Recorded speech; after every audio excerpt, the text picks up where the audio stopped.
are Locked On Eagles, your daily Philadelphia Eagles podcast. Part of the Locked On Podcast Network, your team every day.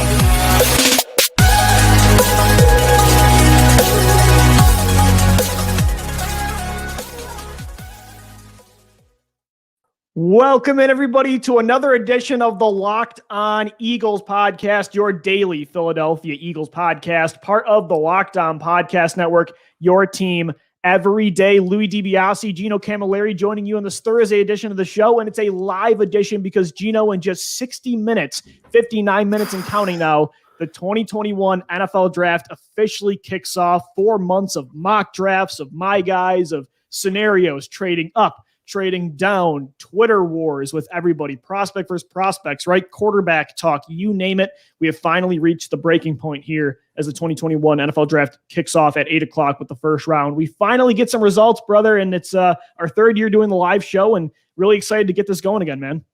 Yeah, I remember, I think it was probably my third or fourth year of college, and we were taking an exam like right after one of the breaks, and I had to stay there for the break, and I was so tapped out for studying the exam. And I'm looking at my flashcards, and I just see one word on the flashcard, and it comes up. I'm like, I'm just ready to take the exam. I think that's where we are now. There's only so many times you could go through the simulators, only so many times you could do mock drafts. There's only so many times you can take the PSAT, right? Before you got to get to the big one.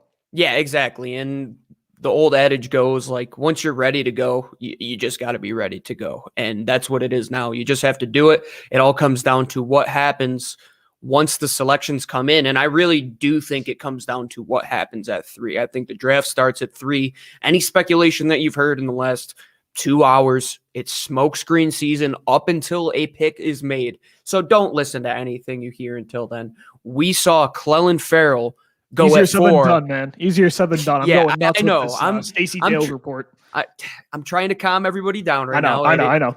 I'm right there with you. I've been. You're doing God's work, my friend. You're doing. But God's hey, work. You remember last year, Lou, with Jalen Reagor? You thought, until Jalen Reagor's name was called, that Justin Jefferson was the pick, and what happened? Yeah. I agree. So I'm more of the pessimist here, especially with the way the Eagles have gone this offseason. You know, moving on from Carson Wentz, moving on from Doug Peterson.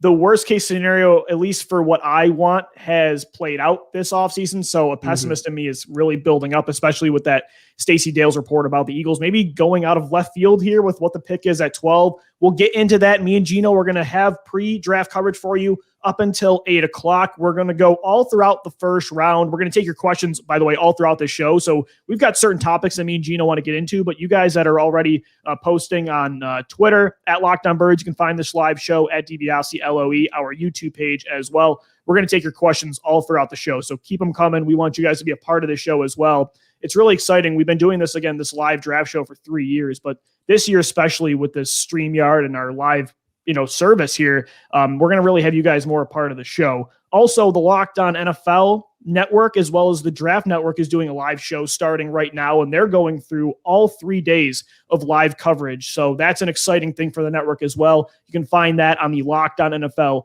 YouTube page. You can find that on all of our Twitter accounts. I'm doing right now on one of my 5 screens over here. The Draft Network, you can find it on their Twitter accounts and all social media on their YouTube. So it's such an exciting weekend for the network. And so even if the Eagles kind of disappoint us here and take like Christian Barmore at 12 overall, which to me is kind of the nightmare scenario, but no matter what happens today, like, it's been such an honor to be able to do this on such a big platform and to have fans like come to us for draft advice. And to even last night, I did a mock. I was bored. I worked the overnights at a radio station, and I did a mock draft at just 2 a.m. And there was a bunch of people like, we've done 30,000 mock drafts, and these guys the night before the draft are still piling in overnight. So we have a dedicated fan base, and we just want to say how much we appreciate you guys.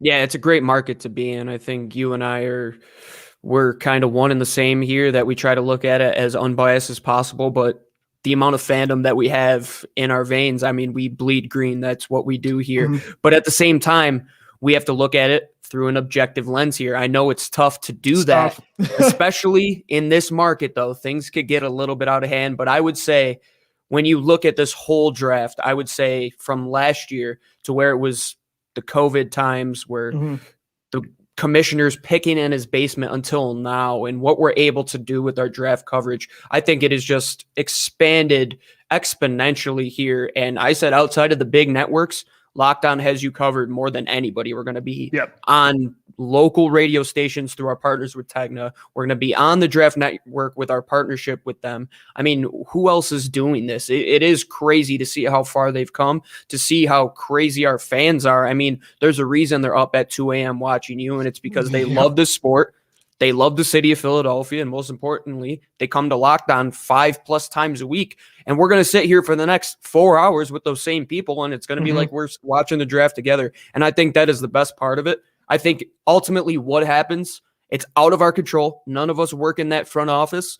But at the end of the day, it's going to be fun. And I kind of treat this like a roller coaster ride. Like, you don't know what's going to happen. You're freaked out when you hear the creaking and it's going up. That's the Eagles. It's never a dull moment. No matter how much they hurt you. Your heart drops every time when they're on the clock. It doesn't matter if it's the first round. It doesn't matter if it's the 7th round. Every time I see that Eagle logo come up, whether it's where they're picking, if it's a trade. Oh, it's always exciting when that trade up happens. You just see your team pop up there. The 3 little letters of their abbreviation pop up there, and you get to see your team pick a player who ultimately, Lou, you have to go hats off to every scout, every executive that put so much time in to make this happen. They don't get near enough as much credit for the guys that are in the rain, in the winter months up in schools in Canada. I mean, they are scouting guys up in Manitoba.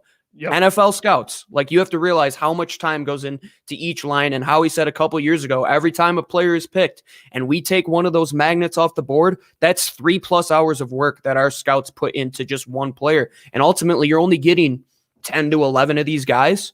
So hats off to those guys that made this possible. And I think it's ultimately the best piece of reality television in the entire world. 100%, man. So we're going to go out again up until 8 o'clock. And then throughout the first round, we're going to be live for you right here. But also with that Locked On NFL show, I'm going to be making an appearance there. Once the Eagles make the pick, Gino is going to be making multiple appearances with Fox 43, our local Tegna TV station as well. So there's going to be so much content for you guys right here on our live show on Twitter. We're going to do a reaction podcast as well. So make sure you subscribe to the podcast wherever you get your show. It's available on all platforms. So it's a jam-packed weekend, and we kick it off right here with the start of the first round. Gino, before we get into some draft talk, brother, what are we drinking tonight, man? What's the go-to beverage of choice for you today? I moved out to Colorado. Everybody knows that. And I think Julian Edelman coined the simple greatest phrase for any beer in the world. Colorado Kool-Aids. They just taste fresher up here in the mountains. Sir. We're drinking Coors Light. I don't want to hear it from anybody on the East Coast. They do taste fresher. Coors, man, so I can't. They taste fresher out here, man. I'm telling you, the water, it's only 20 miles away. It's just crisper. I could drink probably 5 or 6 of them here in the elevation before I have to get off these airways. But no, I'm going to just have a few of them, enjoy the night, because I feel like we're just sitting around a bar watching a TV or at a sports book, which I would love to be doing right now. But we're sitting here talking with you guys. I think this is the best place to be, honestly. I have a friend that says the Coors Light, the can turns, the mountains turn red when it starts to taste good, because they turn blue when they start to get cold. I feel that, man. I didn't believe it till I moved here, but it changed my mind since I'm going with a little bit more of a snotty kind of beer. I'm a big sour guy. I'm going with a Baltimore brewery, Summertime Seedless, a watermelon sour from Dewclaw Brewing. So you're such a strange person. But check out this cool glass though from the 90s, a nice Kelly Green Eagles beer glass. Ooh, okay, fair. All right, at least I have a good glass. Shout out to some of our listeners right now that are watching, or our viewers. Caesar, one of our OG guys. Tony is out in Scotland right now, watching from over there, Gino. So we've got Eagles fans across the globe viewing us right now and listening. So it's buckle up, guys. We'll see what happens here when the Eagles go on the clock. At 12 overall, we're going to also talk trade ups, trade downs. Gino, this is just such a huge draft for the Eagles, right? It's no longer about. I would say so. Yeah, I mean, and they're always big, but it's no longer about building around an established core, right? Where you look at 2017, 2018, 2019, you win a Super Bowl, you have your franchise quarterback. What are the drafts about at that point? You already have an established core on both sides. It's about getting those role players, building around Carson with a new running back, with Miles Sanders, with wide receivers like Jalen Reagor and J.J. Arcega-Whiteside, and it's adding more pieces on defense as well for an established core, whereas, and that has its own excitement level, and it's very fun to have that luxury of we can do whatever here. But like 2018, there was no one favorite prospect for that class. This year is different though, because it's very important, because you have to establish this is a rebuild. This is not a retooling anymore. This is a complete rebuild. So this is a very important draft that's going to establish what this team is moving forward. And Howie Roseman kind of gets one more crack at it. So you can kind of feel the stakes. It's a different excitement level here, a little bit more nerve-wracking because there's, I think, more weight to this one. Yeah, absolutely. I mean, just the amount of picks, you have double of what you had 2 years ago and 3 years ago. Last year, we saw they walk away with 10 picks. This year, you have 11. Hopefully, you walk away with that. I say 9+ is where you want to be in this draft. You want to at least walk away with 9.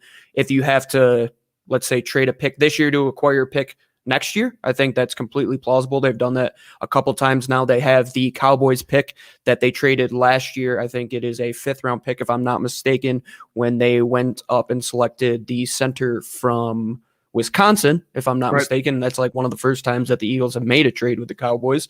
And they did that a couple years ago with Baltimore when they moved back in the Dallas Goedert draft. So they're not afraid to do that and get picks next year, especially with how much value is on those 2022 picks, which we've heard so much throughout this draft cycle with the amount of players that are actually graded as draftable.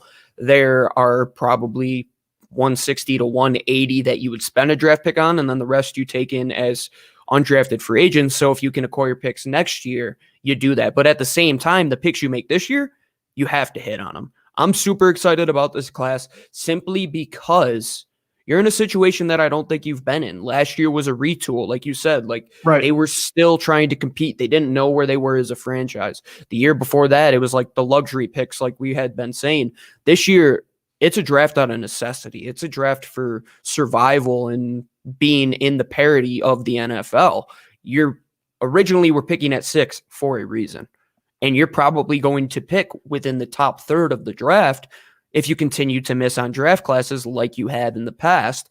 Or if you go into a class in 2019 when they selected Clayton Thorson and they don't even bring him to camp, so you only have 4 of those draft picks on your roster. Over somebody like Darius Slayton, who's a top 3 receiver for the Giants now. It's brutal. That's not how you succeed. Look, Howie Roseman has missed a lot, man. But the good thing this year with such an important class that you're establishing a new core, at least he has more swings of the bat. I remember how he said it, I think, before last year, or because there were so many years where it was like 2018, 2019. What'd you have, like 10 picks combined in those 2 classes where you only had 5 picks? There was very little to talk about for us on the podcast, right? And they weren't really dire needs. And Howie even said at the time, like, we need more picks. Like, he thought he'd be an egomaniac, which is kind of ironic because Howie kind of is that. But he said he'd be an egomaniac if he thought that he needed less picks, right? You need more swings of the bat. Like, teams miss every year. It doesn't matter how good of a franchise you are. The New England Patriots are probably the greatest dynasty ever, and they're not a very good drafting team, at least for the past couple decades. So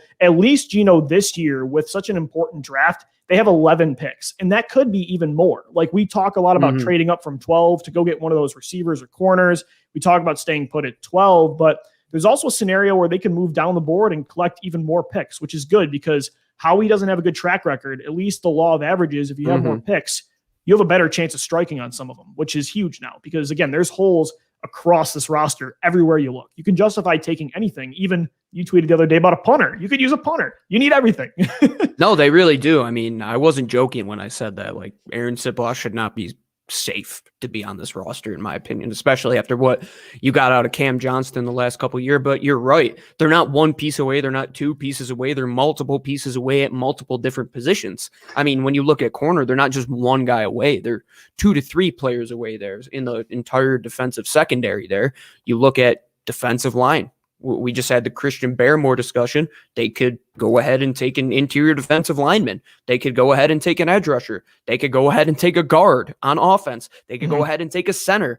They could take a quarterback. They could anything but running back, I would say, is in the wheelhouse. Like, I wouldn't be shocked to see a linebacker within the first 2 days. I wouldn't say day 1, but I could very well see them having one. If they have 2 third-round picks, they very well could go ahead and take one. But they have needs everywhere across the ball, and it's not just one guy is going to change the entire face of either unit.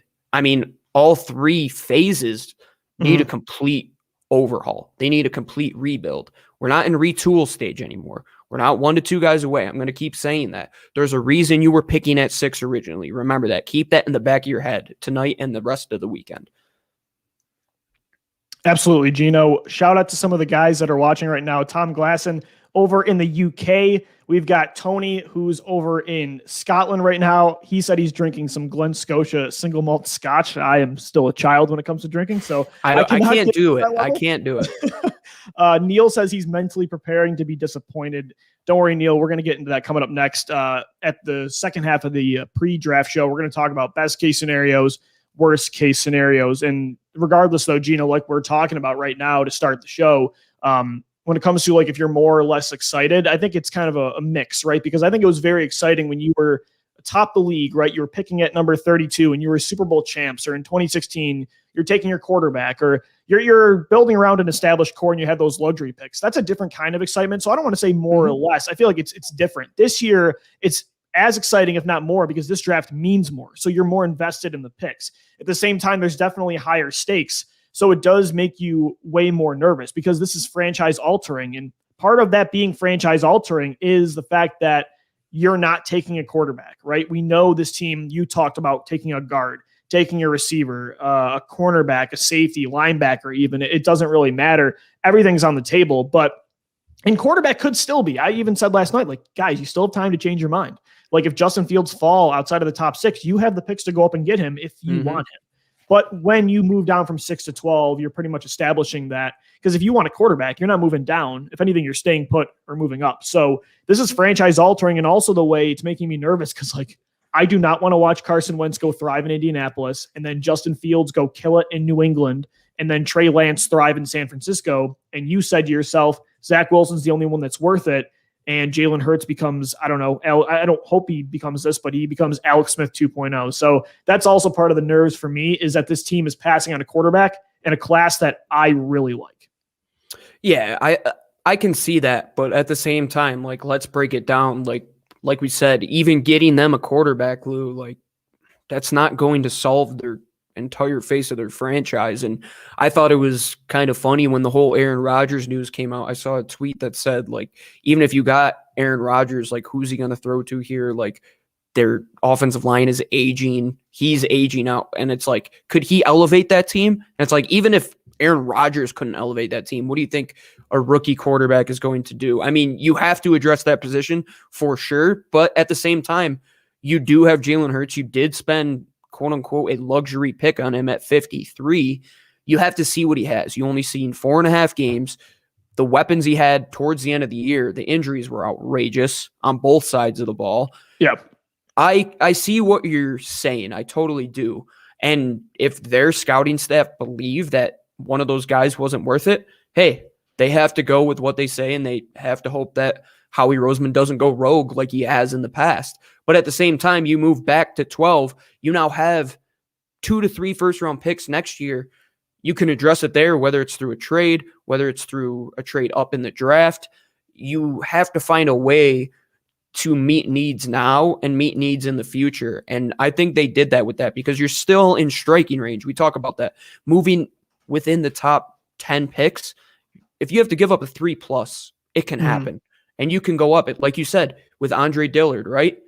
Look, a couple years ago, we never even had him in a mock draft because we never thought he was going to fall that far. I would not shut up about Josh Jacobs that year. It's all I said. It's all I talked about. And then things change. That's what happens in the NFL. Like, I keep saying that. Clelin Ferrell is taken at 4 over Brian Burns and Josh Allen. The entire draft changed right then and there. Things can happen. I mean, if New Orleans, which they've been talking about wanting to move up inside the top 10, if they come from all the way at 28 inside the top 10, the entire earth is going to shatter. You know what I mean? Like, you can't sit here right now and know it's going to happen until it does. And once the variables come into play and we see how it actually plays out, then we can evaluate it.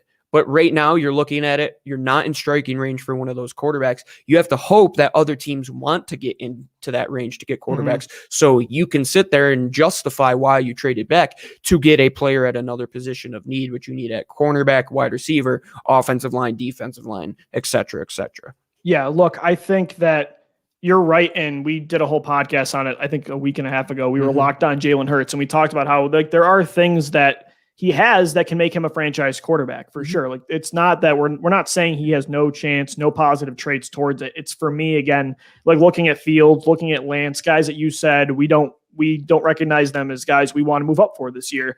I think, is it worth, like, even, and you traded Carson Wentz, is it worth giving Jalen Hurts that chance while risking and losing Carson Wentz and losing the chance of drafting Fields and Lance? Like, who do you think has a better chance of all four of those guys of panning out to be a franchise quarterback? Honestly, I think if you ask the majority of football fans, not just in Philadelphia, they would probably say Wentz, Lance, Fields are all ahead of Jalen Hurts. So that's where I'm concerned. But Gino, I even said it last night. Initially, I thought that it was the Eagles recognized it as this. Like, Zach Wilson is, in a rankings kind of sense. Like, Zach Wilson was a guy they thought was better than Hurts. But then maybe they thought Hurts was in the same tier as Fields and Lance. But I started thinking about it more the past couple of days. And I think it's more the reason that they passed on Fields or Lance.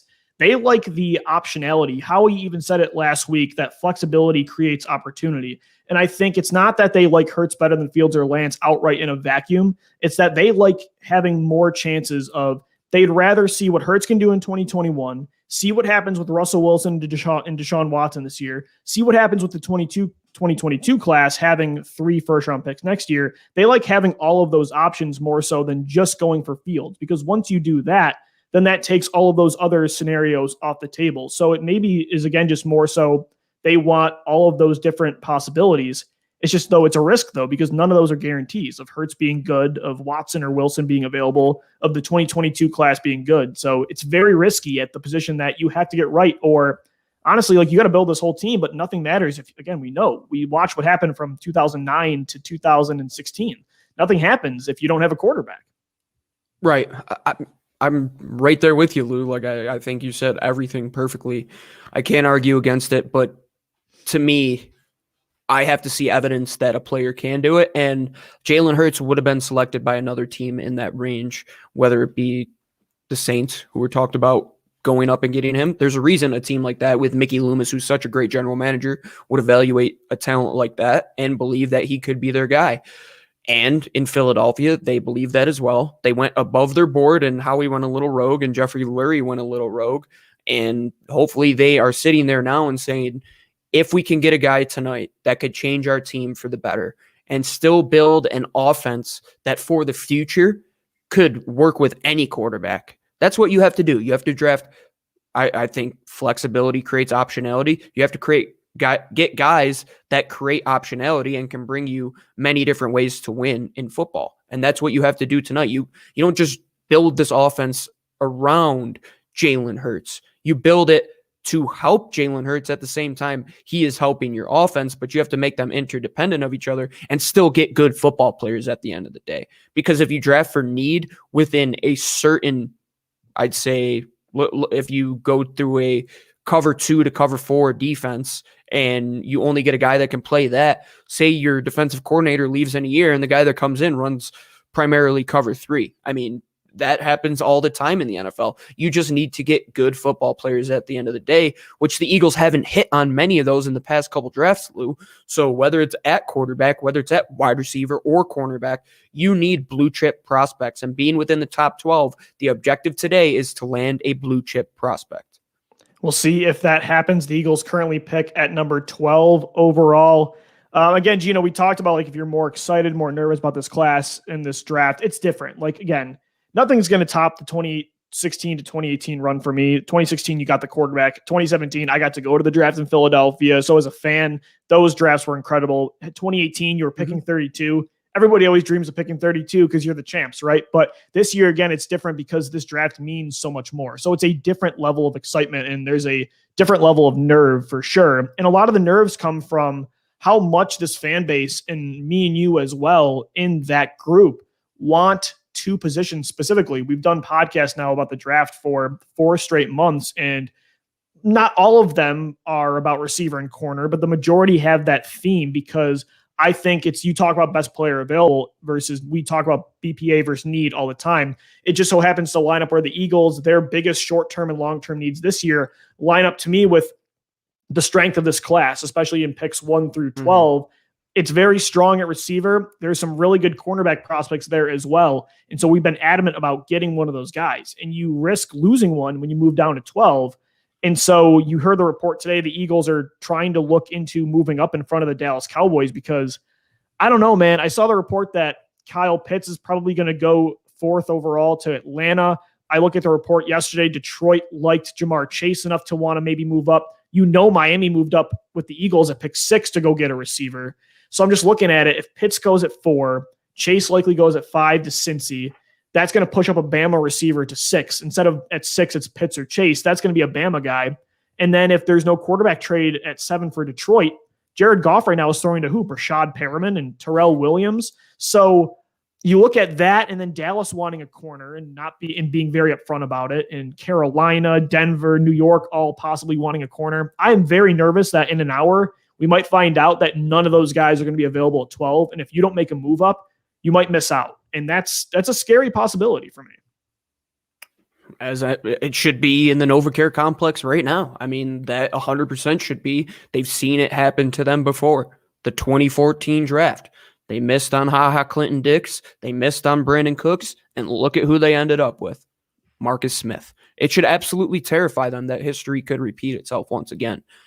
It could happen that they lose another guy to the Dallas Cowboys, to the New York Giants within their division. It should be your objective to get ahead of them if you know that the board falls in such a bad way. Let's say that there's only one corner left and one Bama receiver left, and there's 3 picks till it gets to, or there's the 2 picks and then you might have to go up there and get one of those guys if the board falls like that. But at the same time, you hope that 5 quarterbacks go inside the top 10. You hope that 2 offensive linemen go inside the top 10 with Chase, with Pitts. Then you have your pick of the litter. The board has fallen in the Eagles' favor, I think, a decent amount of times. I would agree. More so than not, at least when we do the live show together, I think more so than not, it's fallen well. Right. Even in the Dallas Goedert year, I mean, I believed he should have been just outside of that, the middle of the 30s that he should have been drafted, and you get him in the mid 40s. So it fell well to them. You now have a guy that can take over Zach Ertz's place when, if you trade him on draft day as extra capital, could help you get inside the top 10, Lou. I mean, could a team like the Detroit Lions, like the Carolina Panthers, use another tight end? I think it could. If you could put him into a package and supplement one of those draft picks, or even do that if we're going to stay live here all night at the end of the first round here, trade back up. It's something that you can do because flexibility creates optionality, which we have seen from Howie Roseman now sitting at that 12 spot. If somebody wows you to trade back because they want to get a quarterback, you could also do that. That's something that the Eagles have done in the past, and it has worked out that they've accumulated more picks, taken more swings of the bat, which they need, especially Howie Roseman. It should fear you that Howie has less picks in this draft. You should want as many picks for Howie Roseman to get it right, because no general manager is perfect. The draft isn't a science, and especially Howie, who is known to go rogue a few times in this draft. Stick to the board and just pick the best player available, in my opinion, because, Lou, what position is solidified on this team right now? Yeah, there's really none. And so that's why, and again, I at times also think BPA can be kind of irresponsible. Like if you have 3 or 4 established corners that are under the age of 25, you don't take one. I use like the grocery store analogy all the time. Like if you have 7 boxes of waffles, like you don't go back to the grocery store and go get more Eggo. But there's one of those couponers that, crazy couponers. Yeah. So like there's a balance you got to strike. You don't take if you need cornerback really bad, but it's like 10 spots below the top edge rusher, like you don't reach on that. But if it's like a 2 or 3 spot difference, then yeah, you probably go with the more immediate need or the need better suiting towards you long term rather than just straight best player available. There's a balance you got to strike there. And again, like we said, it just so happens though that the best player available, I think at least in that range, happens to fit with what the Eagles need right now, which is everything. But it is mostly receiver and corner right now. That's where the biggest holes are. That's where the holes are that you have no idea if you have anything. Whereas, again, we saw the Stacey Dales report today, and that sounds like they're trying to create damage control just in case they take somebody like Elijah Vera Tucker or Kwity Paye or Rashawn Slater or Christian Barrymore. But even with the line, like you look at that, there are potential foundation pieces, short-term and long-term. Receiver right now, you have nothing established. Even Jalen Reagor, not established. You look at cornerback, Darius Slay, and that is it. So you look at a team that's normally been very forward-thinking with where the NFL is going, right? Jeffrey Lurie is enamored with being a pass-heavy team. It's not just winning is not enough for him. It's winning a certain way. That's why he yelled at Doug Peterson after the Green Bay game in 2019, because they won that game against Aaron Rodgers running the football. So this team that normally is very forward with being a top-heavy pass team that wants to stop the pass right now is not built, Gino, at all to win throwing 30-plus times with your quarterback, with your non-established quarterback or receivers, and a cornerback group that has nothing outside of Slay.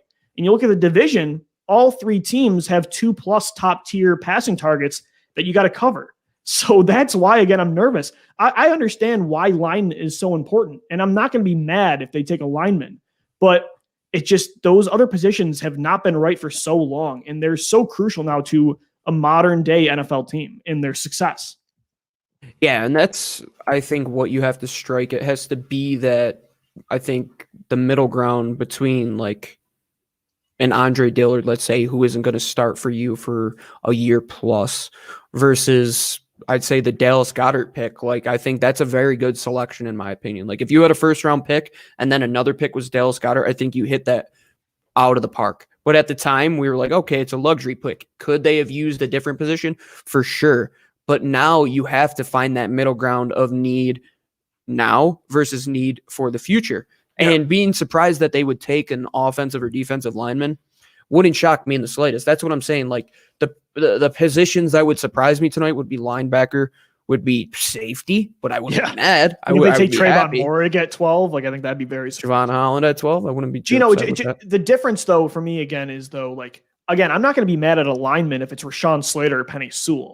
It's the fact that I don't think there's a lineman at 12 that's worthy of that pick. There's corners and receivers, but Elijah Vera Tucker to me is not worth that pick. Kwity Paye is not worth that pick. Christian Barmore or Darisaw are not worth that pick. So if you're going to take one of those guys, move down. But even moving down, I'd rather move down than Rashad. Right. You don't want Danny Watkins. Like, you can't have that happen. Or Marcus Smith. Like, don't try to outsmart yourself when you're trying to outsmart the league. And I think you might be doing that if at 12 you make this out of left field pick that Stacey Dales was talking about. If you're going to move down, then do it. But again, Gino, like we said, though, this enamored sense for me with receiver and corner, it continues, though, if you move down, because then I'm like, wait, don't take Paye there or Paye. Don't take Elijah Vera Tucker there. Now I'm in the range where I'm okay with Rashad Bateman or Greg Newsome. I'm just, and maybe it's just too through this very in-depth lens. And last year it had to do with speed. Maybe I'm too enamored with receiver and corner, but no matter what scenario plays out, I want those positions to be in Philly this tonight in the first round.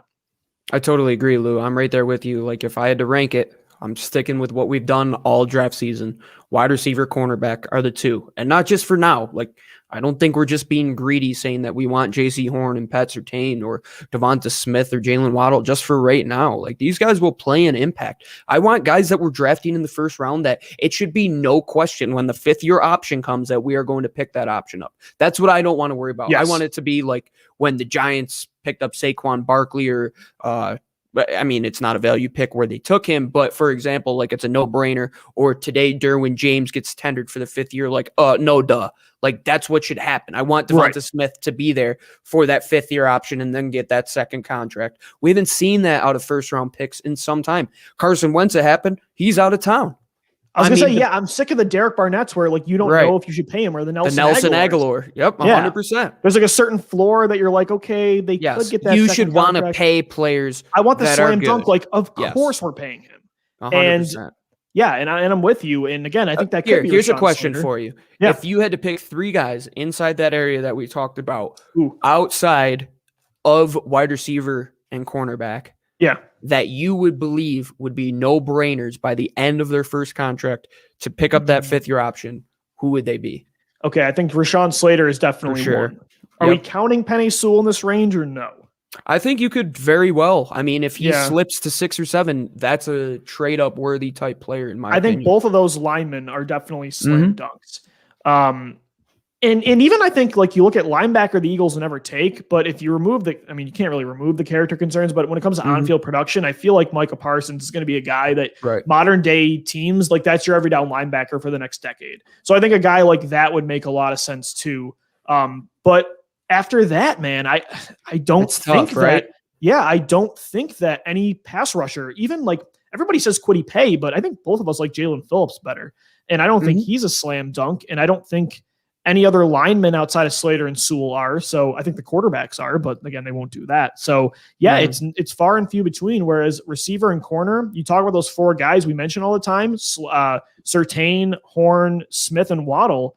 Those are guys I think you slam dunk are going to have for more than one contract. Yep. So, and that's the point I was trying to make is that it's few and far between outside of that position. And I don't think it's even a bias towards the positions that we need. You're talking about a Heisman winner at wide receiver, back-to-back 1,000-yard receiver. Jalen Waddle would have been a no-brainer 1,000-yard receiver if he didn't get injured. People he had 600 yards in like 4 weeks.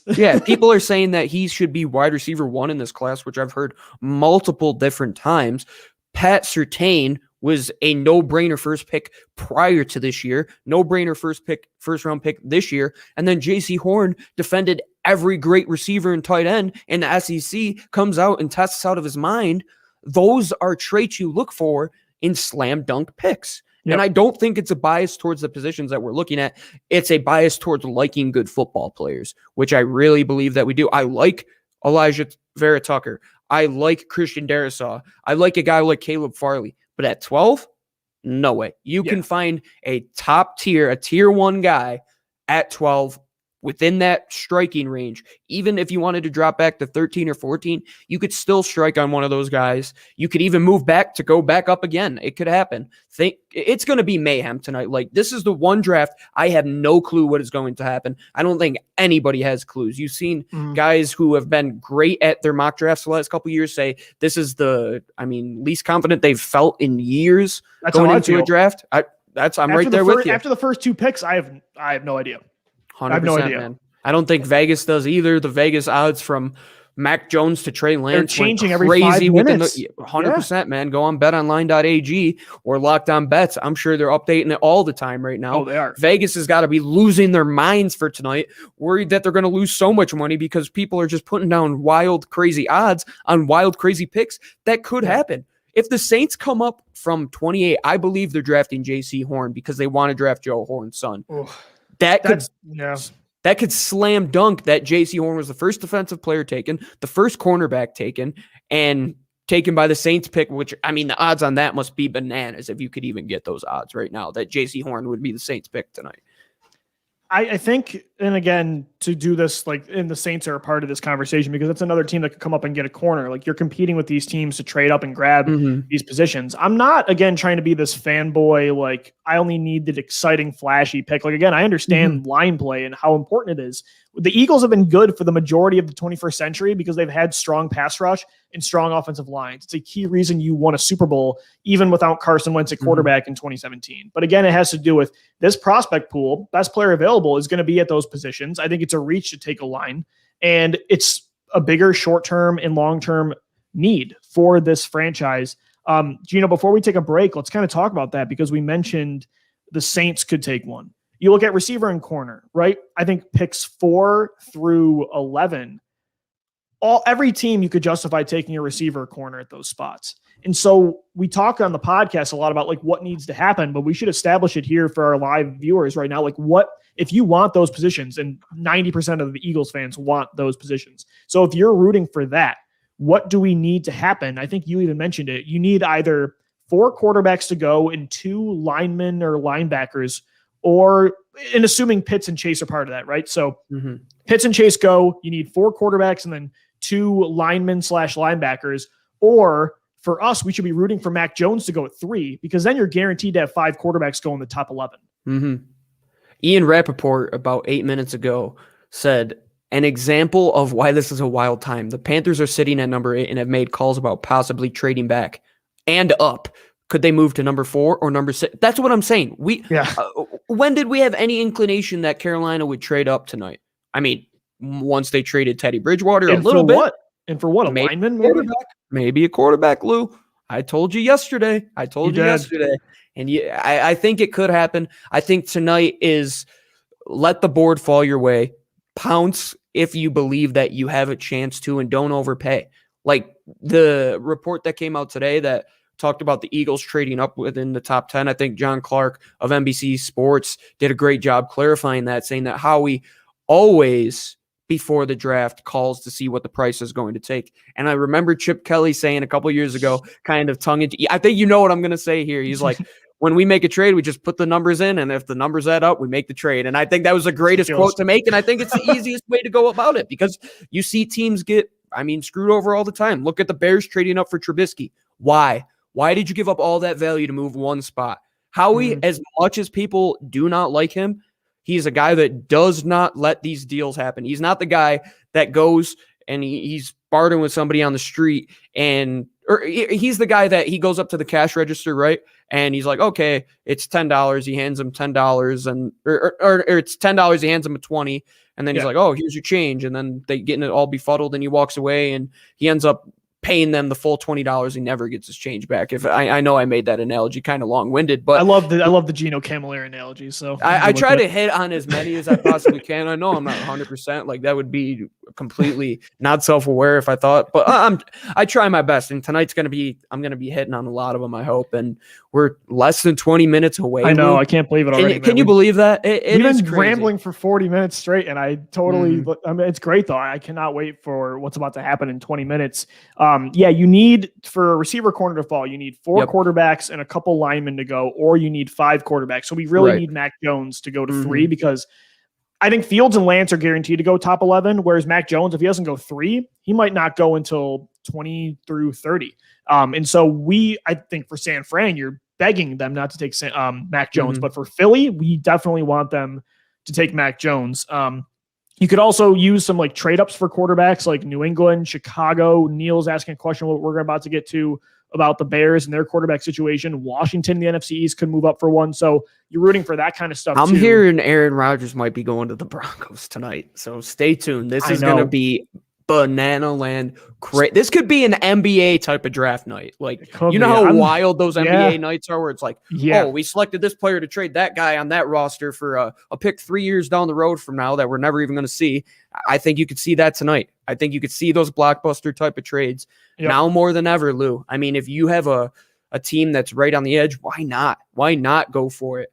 Why not give up picks to get Aaron Rodgers? If you're the Broncos, they're the second best team in the AFC. If they get Aaron Rodgers, I think Denver is the second best team in the AFC. With Rodgers 100%. Going to Jerry Jeudy, Cortland Sutton, KJ Hamler, Noah Fant, with that defense as well, that would be huge. I would be terrified. So we'll see what happens. And maybe Denver, I don't know, moves down to accumulate picks to go get Rodgers and not take one at 9. And that helps Philly go get one. But I do think, like, you want quarterbacks to go, Gino, and I'm okay with teams trading up to go get a quarterback. But if you're Philly and you want your pick of the litter at receiver and corner, that'll make it more difficult with these quarterback trades. Because, like, let's say New England says we're going to 7 through 9 to go get a quarterback.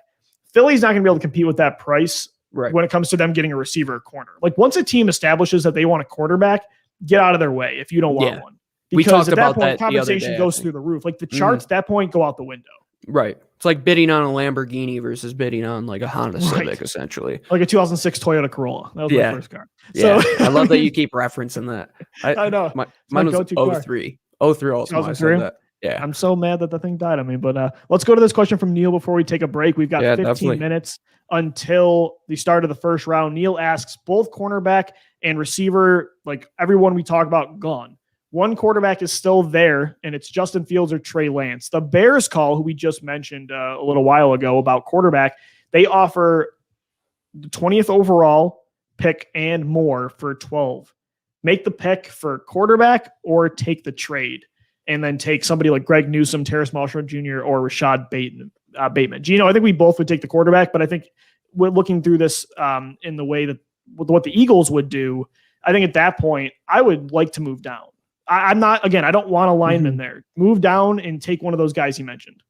Yeah, I totally believe that. I'm right there with you as well, that you can get a ton of value if you do move back for a team, especially if they want a quarterback. Like, if these quarterbacks fall, Lou, you might be set up to help yourself out even more.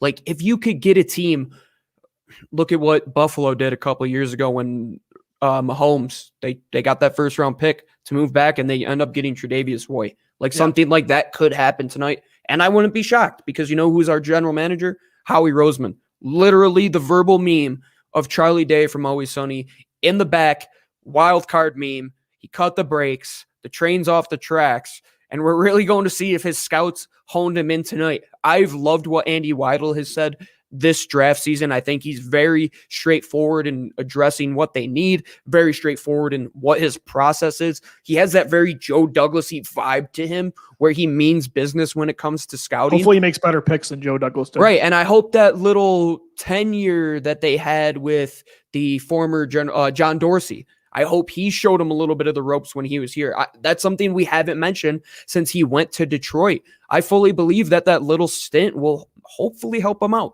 Hopefully Andy Weidel's in his ear more. They have the scouting staff. They have the money that they put in the time and the effort into grading all these players. So make sure you're picking the right ones. You got to do it this year. You have to hit on more than you've ever hit before with 11 picks. Make it happen. Zach Myers writes in on our YouTube page, imagine being the Raiders in that theoretical AFC West with Rodgers in Denver. They'd have to deal with Aaron Rodgers, Patrick Mahomes, and Justin Herbert. I mean, that would be and you have Derek Carr. And you have Derek Carr. And you have Derek Carr with Henry Ruggs maybe bounces back this year. Right. Gino, Aaron Rodgers, it's kind of funny today. Like, it all started with the Jordan Love pick, right? This disgruntled state with Green Bay. And it has to do with Carson Wentz, because Green Bay, like Philly, consistently has failed to build around Aaron Rodgers. Then they take a quarterback in the first round and piss him off. It's like, oh, wow. So, like, maybe the quarterback's justified in feeling this way when an organization is inept, fails to build around him, and then gets another quarterback. Quarterback is different than any other position. Like, people need to stop being mad at Wentz and Rodgers and start being mad at these organizations for creating these environments. So I see Rodgers mad today, and it's like that Kermit sipping the tea kind of thing. You know, I'm going to sip my beer because, like, you guys all called Carson Wentz soft. He should come back and compete, right? You know, Rodgers went back and did it. Guess what, people? Aaron Rodgers, like everybody else, doesn't want to deal with it when your organization is a clown show. And you so don't I think this today was a Jimmy big, G had anything to do with Tom Brady wanting to leave New England? That's the thing. When they said that he was going to be the guy, that was a whole story. That happened. These guys, when the guys prove, I mean, that's a completely different story, Rodgers versus Wentz. I totally agree with that. But the quarterback position at the end of the day, they have to be the most stable, mentally stable guys on your team. And I'm not saying that any of them don't deal with issues outside of football. Everybody does. But I'm saying at the end of the day, you don't need somebody in your back pocket chomping at your job all day long. And it doesn't just affect you, it affects your team. When your team doesn't know who the leader of the franchise is long term, that splits the locker room. And so that's an issue. It's not just like adding competition. People say all the time, like, you add competition everywhere. Quarterback is not the same as defensive tackle. It isn't. So if you have more than one, then you have nothing. I think for all our Game of Thrones fans out there, it's like when the Baratheons were trying to claim the throne. You have three brothers that, I mean, they all, quote unquote, had a claim to the throne, believed they should be the starter. And it's like, at the end of the day, what did it solve? It solved that none of them were the starter. You never had the guy all along, and they all ended up off the team. And it could happen here in Philadelphia. It could happen in Green Bay. They can move Aaron Rodgers and Jordan Love and hypothetically draft a quarterback today if they move up to 9 by trading Aaron Rodgers. Anything could happen. But at the end of the day, when you look at the quarterback position, unless you have a plan in place, like I'd say Indianapolis with the whole Andrew Luck saga, they trade Peyton Manning out of town, or Brett Favre with Aaron Rodgers. How can that same organization make the same mistake twice? It doesn't make sense to me. Like, these teams are watching history repeat itself right in front of their eyes, and they're not taking any action on it. I don't see how you can look at your competitors and look at what the Eagles did, see how crazy this franchise is, and then go and do the same thing to Aaron Rodgers, who never should have been in this situation in the first place, as a first ballot Hall of Famer any day of the week, all pro after all pro season. I don't get it. And we're here again, Lou. Like, that could happen to us too. Somebody wrote in Aaron Rodgers of Eagles. Who says no? Rodgers says no. Neither team says no, but Rodgers says no. He's not going to the NFC if he is getting traded. I think the list was San Francisco was one. And then the other two teams he wanted to go to were in the AFC West. It was Denver and it was Las Vegas. So we'll see, Gino. Today, like you said, it could be an NBA-like thing. You could see Zach Ertz will likely be on. If Philly moves back into the first round or if they move up, Zach Ertz, I think, is going to be a part of a trade. You could see Julio Jones go today. There was reports he could get traded. Aaron Rodgers, Allen Robinson, Jimmy Garoppolo. Buckle up, guys. In 10 minutes, we're about to get going here. And this is the most, like Gino said earlier, unpredictable draft, I think, that there has been in a long time. Gino and I are going to take a quick 5-minute break. We're going to come back. We'll get in here right before the start of the 2021 first round of the NFL draft. And we'll be with you again all throughout the night.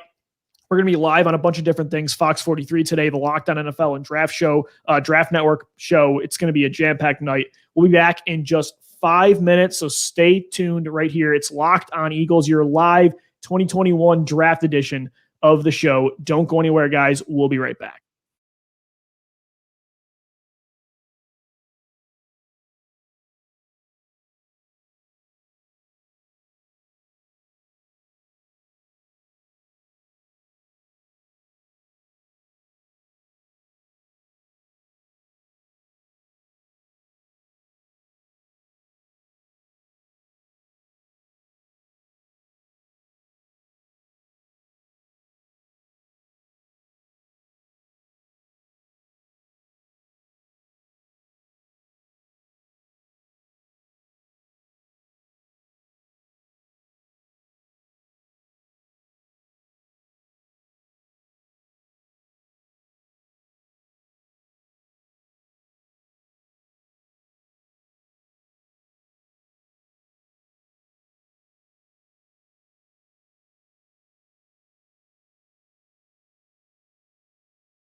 All right, guys, we are back. Louis DiBiase, Gino Camilleri right here on Locked On Eagles. It's the live 2021 NFL Draft Show, getting you guys ready for the start of the first round here in just 5 minutes. Gino, we finally have made it. 5 minutes to go, man. Are you ready? I'm nervous.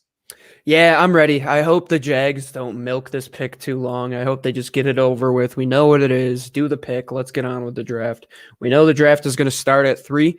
It's much like the Quinnen Williams draft a couple years ago after he Remember went. when the Rams, too, waited like 7 minutes to take Goff? And I was kind of sweating it out because I was not just Goff or Wentz. It was Team Carson all the way.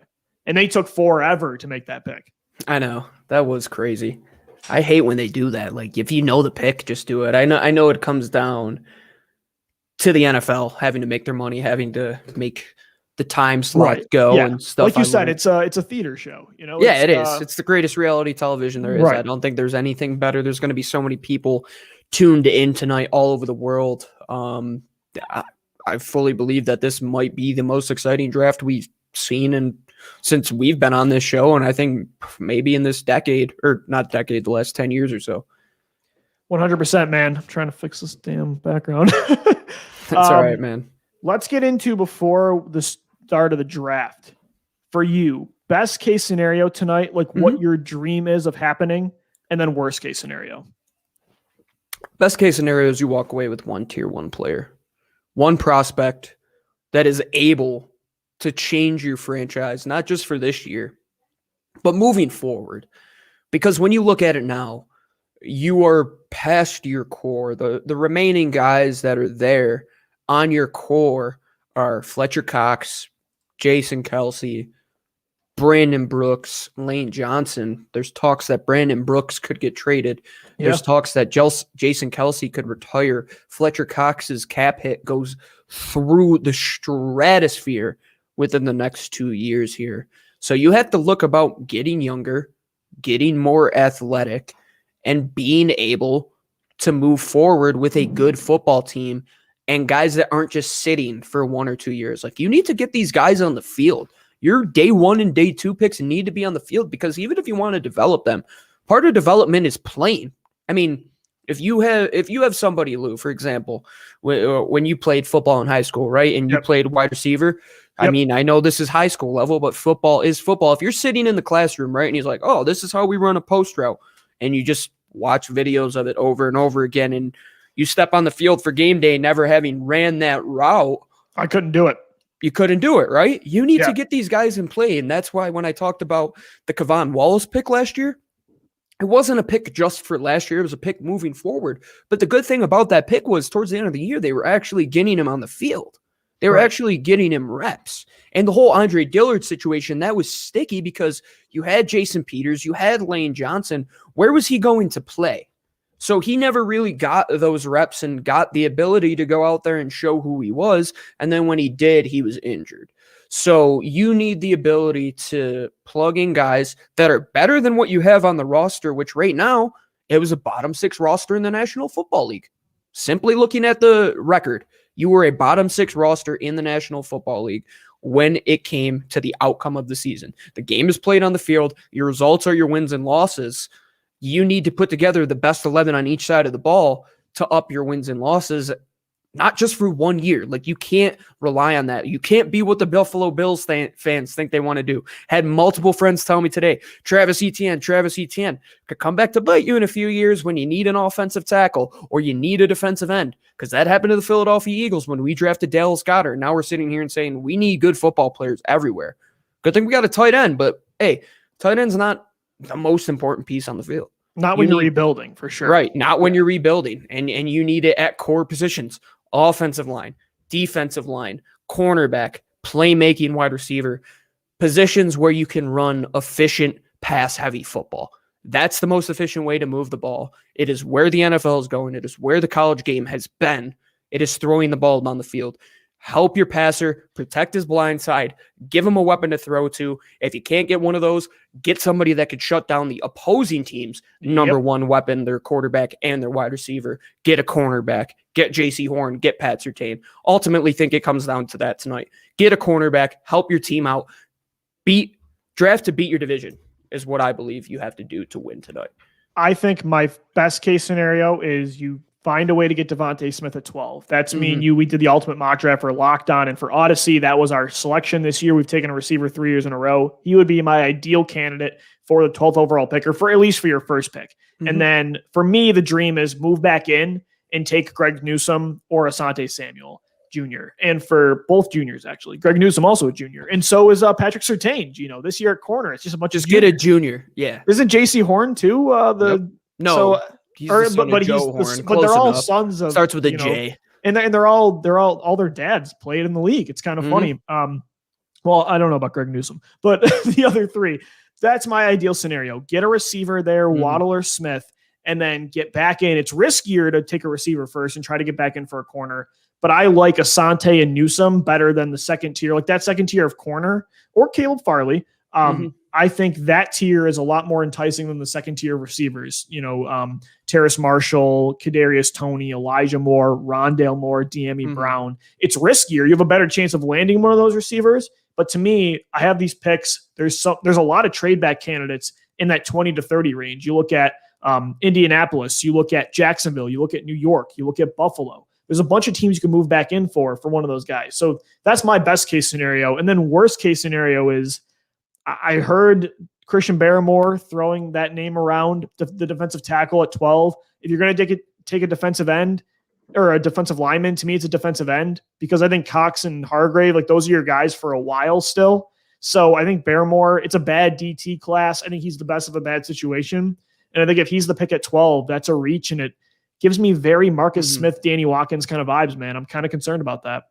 Right. Yeah. I believe that would build towards the future, but not at that pick. Like if you move back, compile a few more picks and get a second or a third out of there like you have in the past when you moved with Baltimore. We've seen in past trade ups and draft day trades that we have addressed on the show multiple times what the value is to move back. You can only do that, Lou, if the board really does fall in a bad way. Like if you can't get one of those premier guys, don't force a pick. That's what the Danny Watkins pick was. That's what the Marcus Smith pick was. Just don't force the pick. I think that is the worst case scenario. Don't be forced into a pick. Everybody's had that feeling when they're in fantasy and everybody's like, oh, come on, you're taking forever. And you're like, oh, I'll take this guy. Like everybody's done that. Franchises do that. When they're on the clock, there are teams that don't know what's going to happen tonight. And once these variables start to come into play, the dominoes start to fall, teams could get a little tripped up in what their plans were and everything could go out the window. Mike Tyson said it best. Everybody has a plan until they get punched in the face. These are 10-minute rounds here. Every round that goes by, you're getting punched in the face time after time, having to adjust, having to figure out what's going to happen. You're getting calls every single second. Who's trading up? Who's trading down? You just have to be the most prepared and the most ready to not force a pick. Don't let a Marcus Smith. Don't let a Danny Watkins. Don't let that occur again this year. All right, man. So it's 8:02. The Jacksonville Jaguars are about to be on the clock. And so we are here. We are ready to go. The NFL draft in 2021 is officially starting. Gino, where are you watching? We on NFL Network. We on ESPN tonight. I love the ESPN jingle. I think I like NFL Network coverage better, but that ESPN jingle, just the nostalgic factor there just really gets me.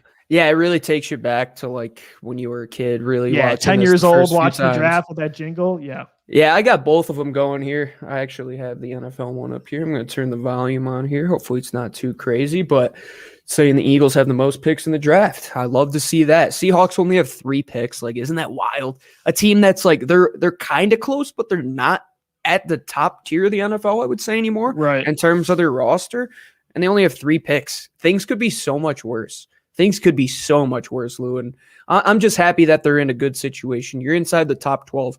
You're really within striking range to change your franchise for the better this year. And you got to hit. It all comes down to hitting. And you hit by taking swings, and you just hope for the best batting percentage. Gino, before we start all these picks and we start to see what happens here on the board, we talked about best case scenario, worst case scenario, trade up situations, trade downs, like everything we've pretty much covered for everybody.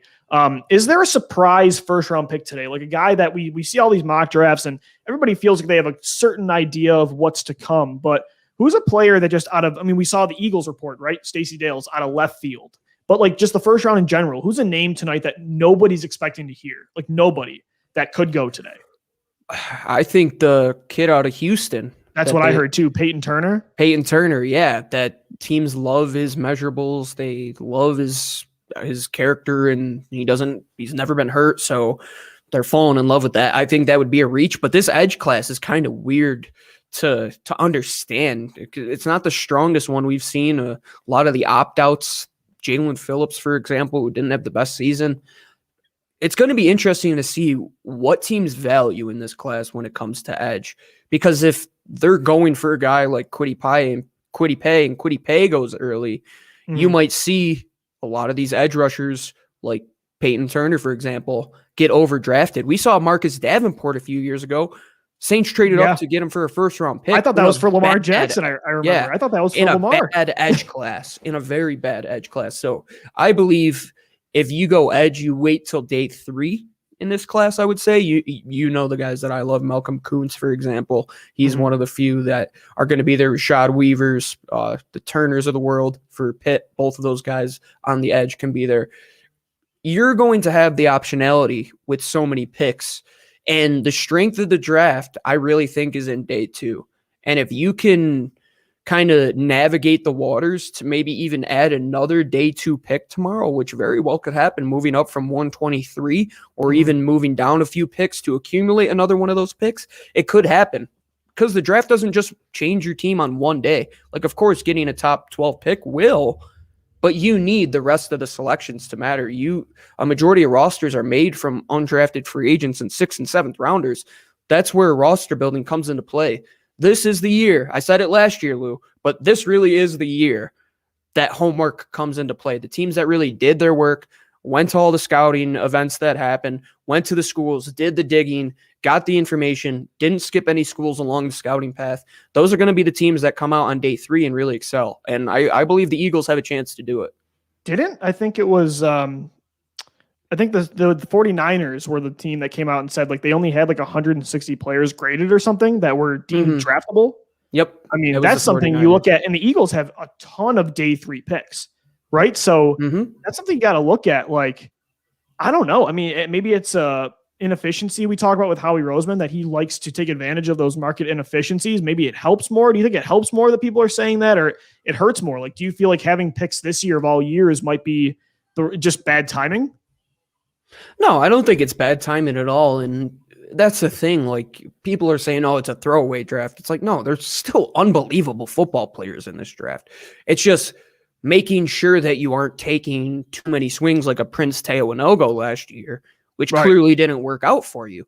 You have to make sure you're getting the Quez Watkins, the guys that had the high production, the guys that were able to succeed in that conference and dominate at their level and really have the athletic ability, don't have the health concerns. That's what you look for on day 3, because if you're just taking swings at guys that are injured, yeah, you can throw this draft out the window. It could completely happen that 3 to 4 guys, when they get to camp, can't even play on the team because of medical issues.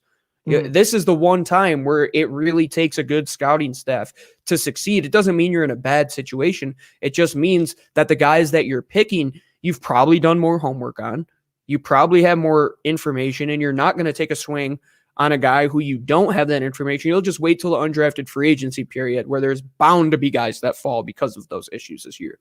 I do think too, when you talk about like these quotes about like only having a certain amount of players graded this year with COVID, it makes it harder for teams to evaluate things, right? I think it's clear. And you saw even like with no combine this year and the pro days, like you can talk about the 40-yard dashes and how genuine those numbers were and all this. It's like, it's certainly a difficult year. I think it's easier than last year, that draft for sure. I think it'll be a step up for NFL teams. Like I think they'll be able to bounce back this year with their draft class. But I do think at the same time, you see these kind of quotes and you see like, I mean, these are top tier players, so they're not going to go for pennies. Like, but you know, like the Aaron Rodgerses of the world and Julio Jones, Allen Robinson, Jimmy Garoppolo. But you look at like last year with the Eagles, they moved a pick for Marquise Goodwin. I think you could see a lot of veterans. You mentioned how it could be like an NBA type of draft here where you see a lot of trades and you look at those top tier players that could be on the move. I think Zach Ertz, again, there was the report that Ertz is expected to be moved by the end of this draft. At the same time, too, like don't be surprised day 2, day 3, if you see a lot of players like Anthony Miller go, where a team would say, I would rather take a chance on a guy that while he has not nearly met the ceiling they thought he was going to have coming out of Memphis in the second round in, I think, 2018, at least we've seen a certain sample size at the NFL level with him where when he's running the right route, which is a problem a lot of the time, but when he's running the right route, he shows the ability to separate.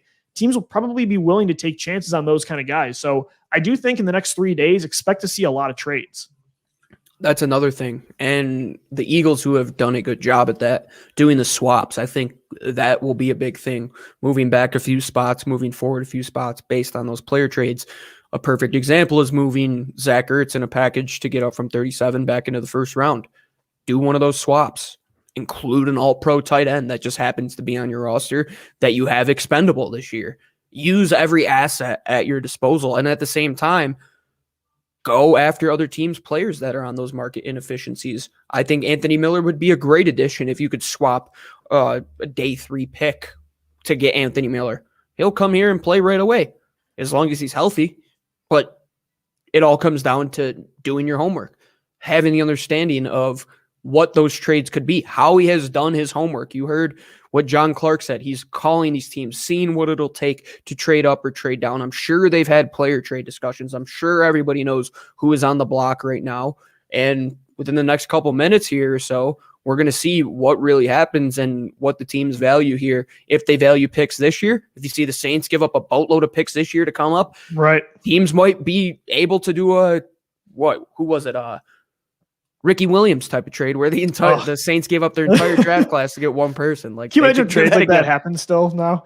Could you imagine if Twitter was around? Mike Dick's head would have been on a silver platter if that. It is kind of cool to see like the evolution of the draft, not just with like the media spectacle. Like I remember I wasn't into the draft at all until like 2011. Unfortunately, that was like the Danny Watkins year when I really got into football. And even around then, I remember there was interest in it, but it was not the spectacle it is now. Like I would say in the last 5 years, this thing has blown up where it's like a Super Bowl type of event. And even in my lifetime, it's not been that way. And now you can see the different strategies that pan out when it comes to the draft and when it comes to like what teams do. Whereas back then it was kind of just like the Wild West. Like you saw teams literally giving up a full draft class for running back. And now you get like destroyed if you take a running back before the third round. It's like the Eagles gave up a ton of picks for Herschel Walker. Yeah. I think we have lived through the travesty of that. I'm glad I wasn't alive when that happened, Lou, and I'm glad we weren't on that show to have to break that whole situation down. But you're 100% correct. This has really turned more into a science-based event, I would say. Teams are much more calculated in what they do, but at the same time, the fanfare of it all has really gone off the charts. I think with Twitter, with the whole draft Twitter and how everybody is just, there's a universe of people that love this one event. That know receivers from North Texas. Like that never happened back then. No, not at all. And it was, okay, who does Mel Kiper on the ticker say is a good player? And it's, what is Dave Spadaro on the Eagles .com saying at the time? I remember there was one story that it was when Riley Cooper was drafted, a kid who was maybe like 10. It might have been you, Lou. Like it probably was you back then. I've been on Twitter since 2011, so it would make sense. He called into the Eagles show with Dave Spadaro, and he said, do you think wide receiver Riley Cooper could be an option for the Eagles in day 3? And Dave Spadaro was like, no, I don't think he could. Like the Eagles got wide receivers, and then they picked him. And I always think about that kid. Like, I don't know why. I'm just like, that's how you one up somebody. Just know what you're talking about. And that was like the first glimpse I ever had into breaking down this sport. And this is what it comes down to. Who can break down this sport to the best?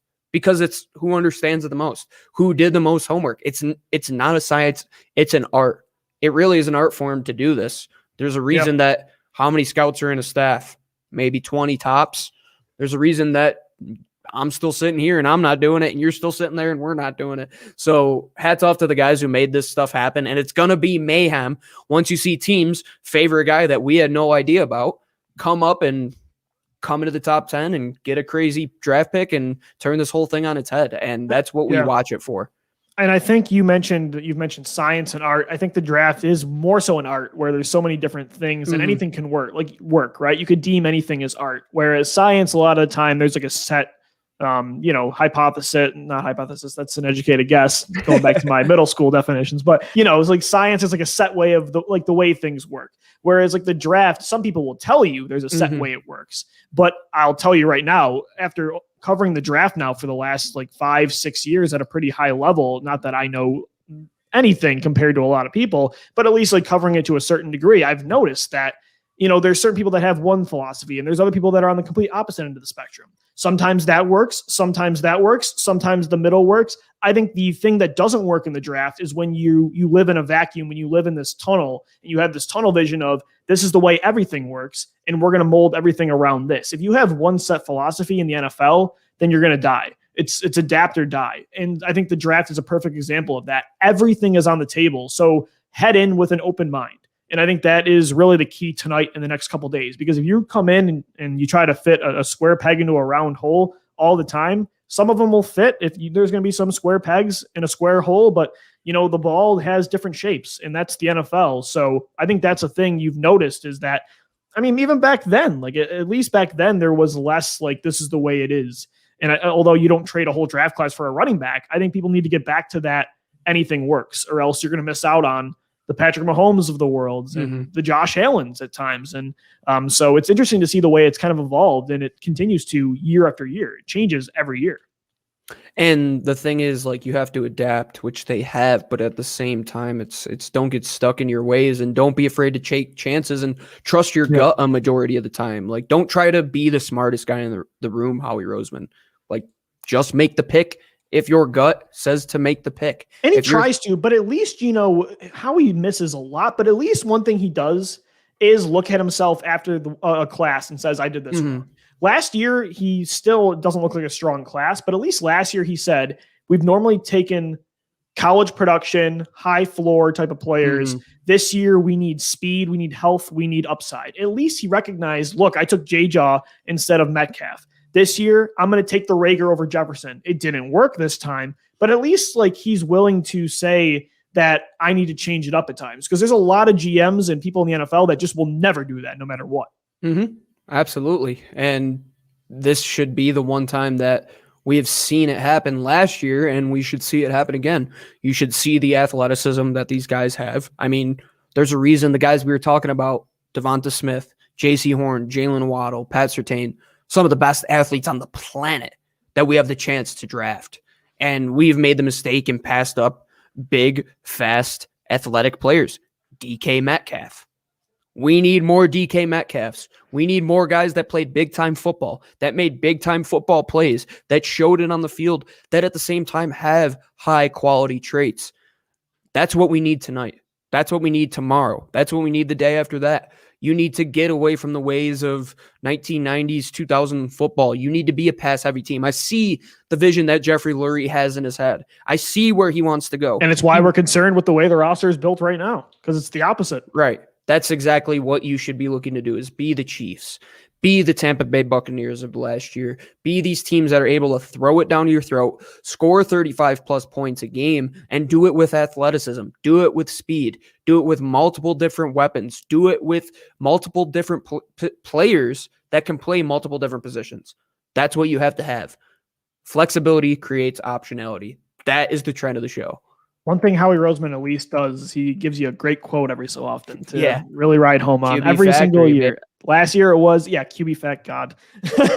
But there was also like the one thing he wrote down on it's like draft day. What did he write? Like some Alex Mack, no matter what, not Alex Mack. That's you know what I mean though.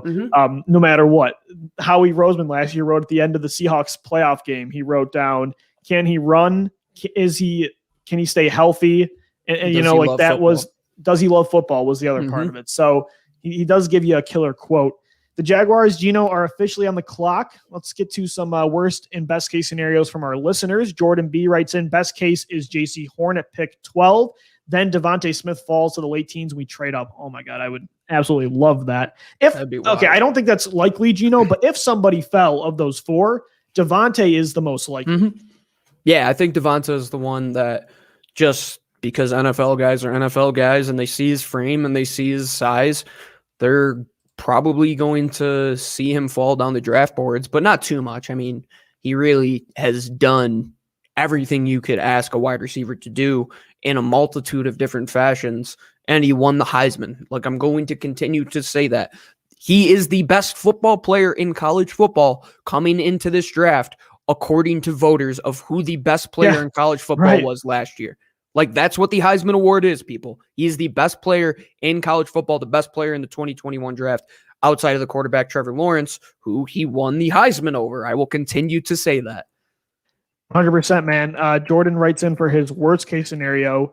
It's they stay put and take Christian Darrisaw. I'm with him there. Do you like him? Would you like that more than taking Elijah Vera Tucker? I don't know. I like Elijah Vera Tucker better as a prospect. That'll stump you. I'd rather have I don't know. I'd rather have Vera Tucker too, because I think long term you're probably gonna need a guard more than a tackle. I think at least one of Mailata or Dillard can pan out. Lane Johnson to me is not a short term thing. Still, he is still, if he can get over this. Yeah, he's a core guy. If he can get over these ankle injuries, still, you saw how long Jason Peters can play. I still think Lane Johnson's at the top of his game.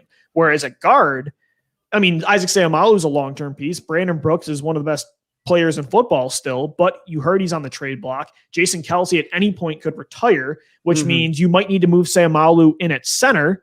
You have Herbig, you have Jack Driscoll, you have some fun pieces. I think Mailata could play inside like you mentioned, but between guard and tackle, there's a more murky future inside. And and it combines that with Elijah Vera Tucker, I think, being a better prospect, that I agree that I think Darrisaw would be the worst pick there. But I like Darrisaw better than Barrymore.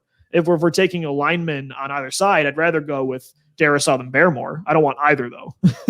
No, I totally agree. I think those are both pretty bad scenarios if they were to play out like that. And I mean, the Jaguars here, they're taking more than 5 minutes. I said this was going to happen. Jealous of them, man. I'm jealous.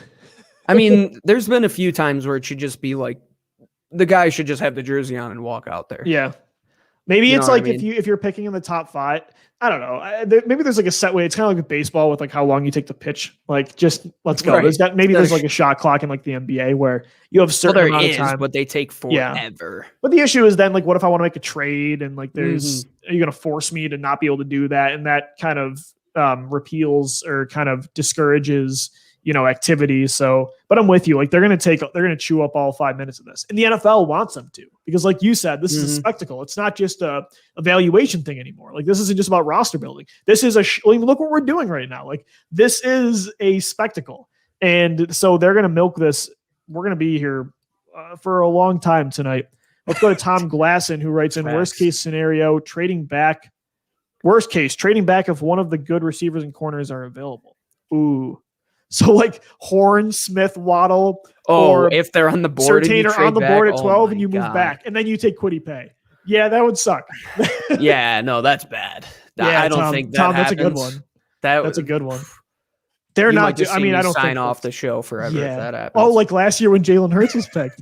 That was still. I've never been more enraged in my life at a pick, because I knew what was coming, and it did, and you did too. We were live together, and we're like, okay, this is going to be Trayvon Diggs. It's going to be Joshua Uche. It's going to be Willie Gay Jr. It's going to be one of those players. It's going to be Van Jefferson or Jeremy Chin. And there was not a single part of either of our brains that said, dude, Nick Sirianni's out here playing catch in the parking lot at Nova Gary right now with fans. Dude, how do people not love this guy, Lou? He's the man. He just loves football. He's an Italian like us. He talks with his hands. He's very emphatic about what he does. He's from Jamestown too. He's from 40 minutes away from where I grew up and where Rochester, Buffalo, and Jamestown. I don't get the Sirianni hate. Like, why? I don't know. Philly, Philly again is very like, tough minded. Like, you better come in here and just like be against the grindstone. And especially now, like people are not happy with this team at all. So the over the top optimism, I think people are very turned off by that right now. But I personally love it when it comes to roster building and when it comes to player development. I think players are going to eat that up. And you saw the Colts, especially when you respect it, when it's genuine, right? Like Chip Kelly could not do that, especially like in 2015. If he tried that, would not have worked because it would have been fake. Sirianni he doesn't come across as fake. It's over the top, but it's very genuine. And you saw Colts players say that too. And so I think people should love it. But again, I get it. People are not happy with this team. So that over the top optimism, they're like, for what? This team looks very bleak. I can't wait to see the behind the scenes video when they put out the call with their first round pick and just see how excited Nick Sirianni is, because he really does bring that enthusiasm. Like Doug was an upbeat guy, but Nick just seems different. He just seems like he's going to be on the practice field. Like he's going to have the blocking pad on, like doing drills against these guys, I feel, and really getting in there with these guys. And it doesn't feel fake to me at all. And he genuinely does love this sport. And one thing that we haven't really talked about tonight, Lou, that we're going to see with a lot of these picks the next couple of days here is the direction they're going on offense and the direction they're going on defense. New offense completely, new defense completely. You could see this entire shape of both the offense and defense change within the blink of an eye. You can move from an over to an under front in the snap of an eye. You can move to a more, move away from the West Coast style, which Nick Sirianni probably will. And I hope that we do that. And I hope that we continue to add football players that can win in multiple systems, though. Because even if you have a system, they have to win multiple different ways. Because in 2 years, we can have a completely different defensive coordinator. Jeffrey Lurie could fire the coach again. Who knows? And you just have to be ready with good football players to go out there and play. And the pick is in here for Jacksonville. We're getting closer to when do you remember starts. Feeling the way Jacksonville fans feel right now? That just unconditional optimism where I remember to this day in 2016, I was in Buffalo at this restaurant doing a live draft show. And I remember just seeing them on the clock after Goff went. And I'm like, again, you didn't know what Wentz was going to be, but you, for the first time, felt so much hope that you finally, and it wasn't just like taking a Hurts kind of player in the second round. Like it's not just taking a quarterback. Like you finally went up and got the guy. And especially with someone with that ceiling and that kind of physical ability, you're like, we're the ones that are going to mess this up. It's not going to be because of his talent. And that's honestly what happened, which is sad to really think about. But I'm looking at Jacksonville right now and I'm looking at all the smiling faces and I'm like, man, I remember what that was like. I cannot believe that's over already. And the fact that it lasted 5 years is kind of heartbreaking. Oh, they selected Trevor Lawrence. Shocking. Wow. Surprise, surprise. Trevor Lawrence to the Jacksonville Jaguars, which means I am a little bit behind you because Goodell's walking to the podium for me. All right. I won't ruin anything then. No, it's okay. I mean, we kind of knew that one was coming. I mean, that's not going to devastate me as long as I'm just, I'll tell you what. If you didn't know that by now, you must have been living under a rock. When it comes to the Eagles pick, though, I'm not going to be looking at our comments. Guys, don't worry. We're going to interact with you right after. But the last 2 years, I've had some major picks spoiled. The Andre Dillard pick, I was live at Gino's apartment, and I saw the Dillard pick. And then last year, the Jalen Hurts pick. And I'm like, wait, are people trolling me right now? Trevor Lawrence's dog is the cutest dog in the world. Do you see this doodle right here? Oh, my goodness. You have multiple doodles. So, and you named your dog after Carson, and that's the other sad part, man. See what I mean? Like, we all felt that. We all felt it. I was ready to name my first son Carson. A little bit of an overreaction, but I honestly was planning. There was that huge uptick in people that named their children Carson when he was in that MVP run. I remember that vividly. There was a study put out about that in one of the papers, which was hysterical, and now he's gone. At least for my dog, he is a goofball, and I can just say he looks like Carson because of the hair. And again, the pick did work to a certain degree. It got us a championship. Right. So naming him Carson, it's not as bad as I love listening to the Growing Up the Around the NFL podcast on NFL Network, and Mark Sessler named his kid after Colt McCoy. So like that's brutal. Oh my goodness. Yeah, no, that's bad.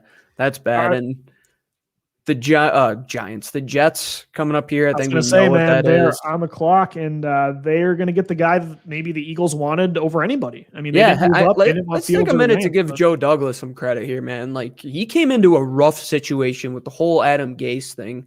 He's handled it about as well as you could say any general manager could handle that situation. And I'm glad that he spent time here in Philly because it really made me appreciate like the whole, I'd say, scouting aspect of it, the team building aspect, and really how his science goes about it. And I'm excited to see what he does. I'm excited to see what the Browns do with Andrew Berry, just because they came from the Howie Roseman tree.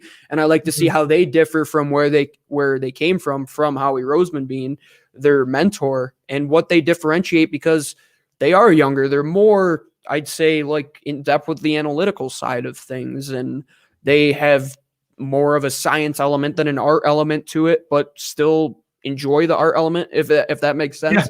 Yeah, and they both came from Philadelphia, and got promoted very quickly through the ranks. I mean, first it was Joe Douglas. Joe Douglas gets hired. Andrew Barry's here. He gets hired in the blink of an eye. I mean, I wouldn't be shocked to see Andy Weidel getting interviews within the next couple of years. It wouldn't shock me in the slightest. They have a good track record of developing evaluators, and you could say that.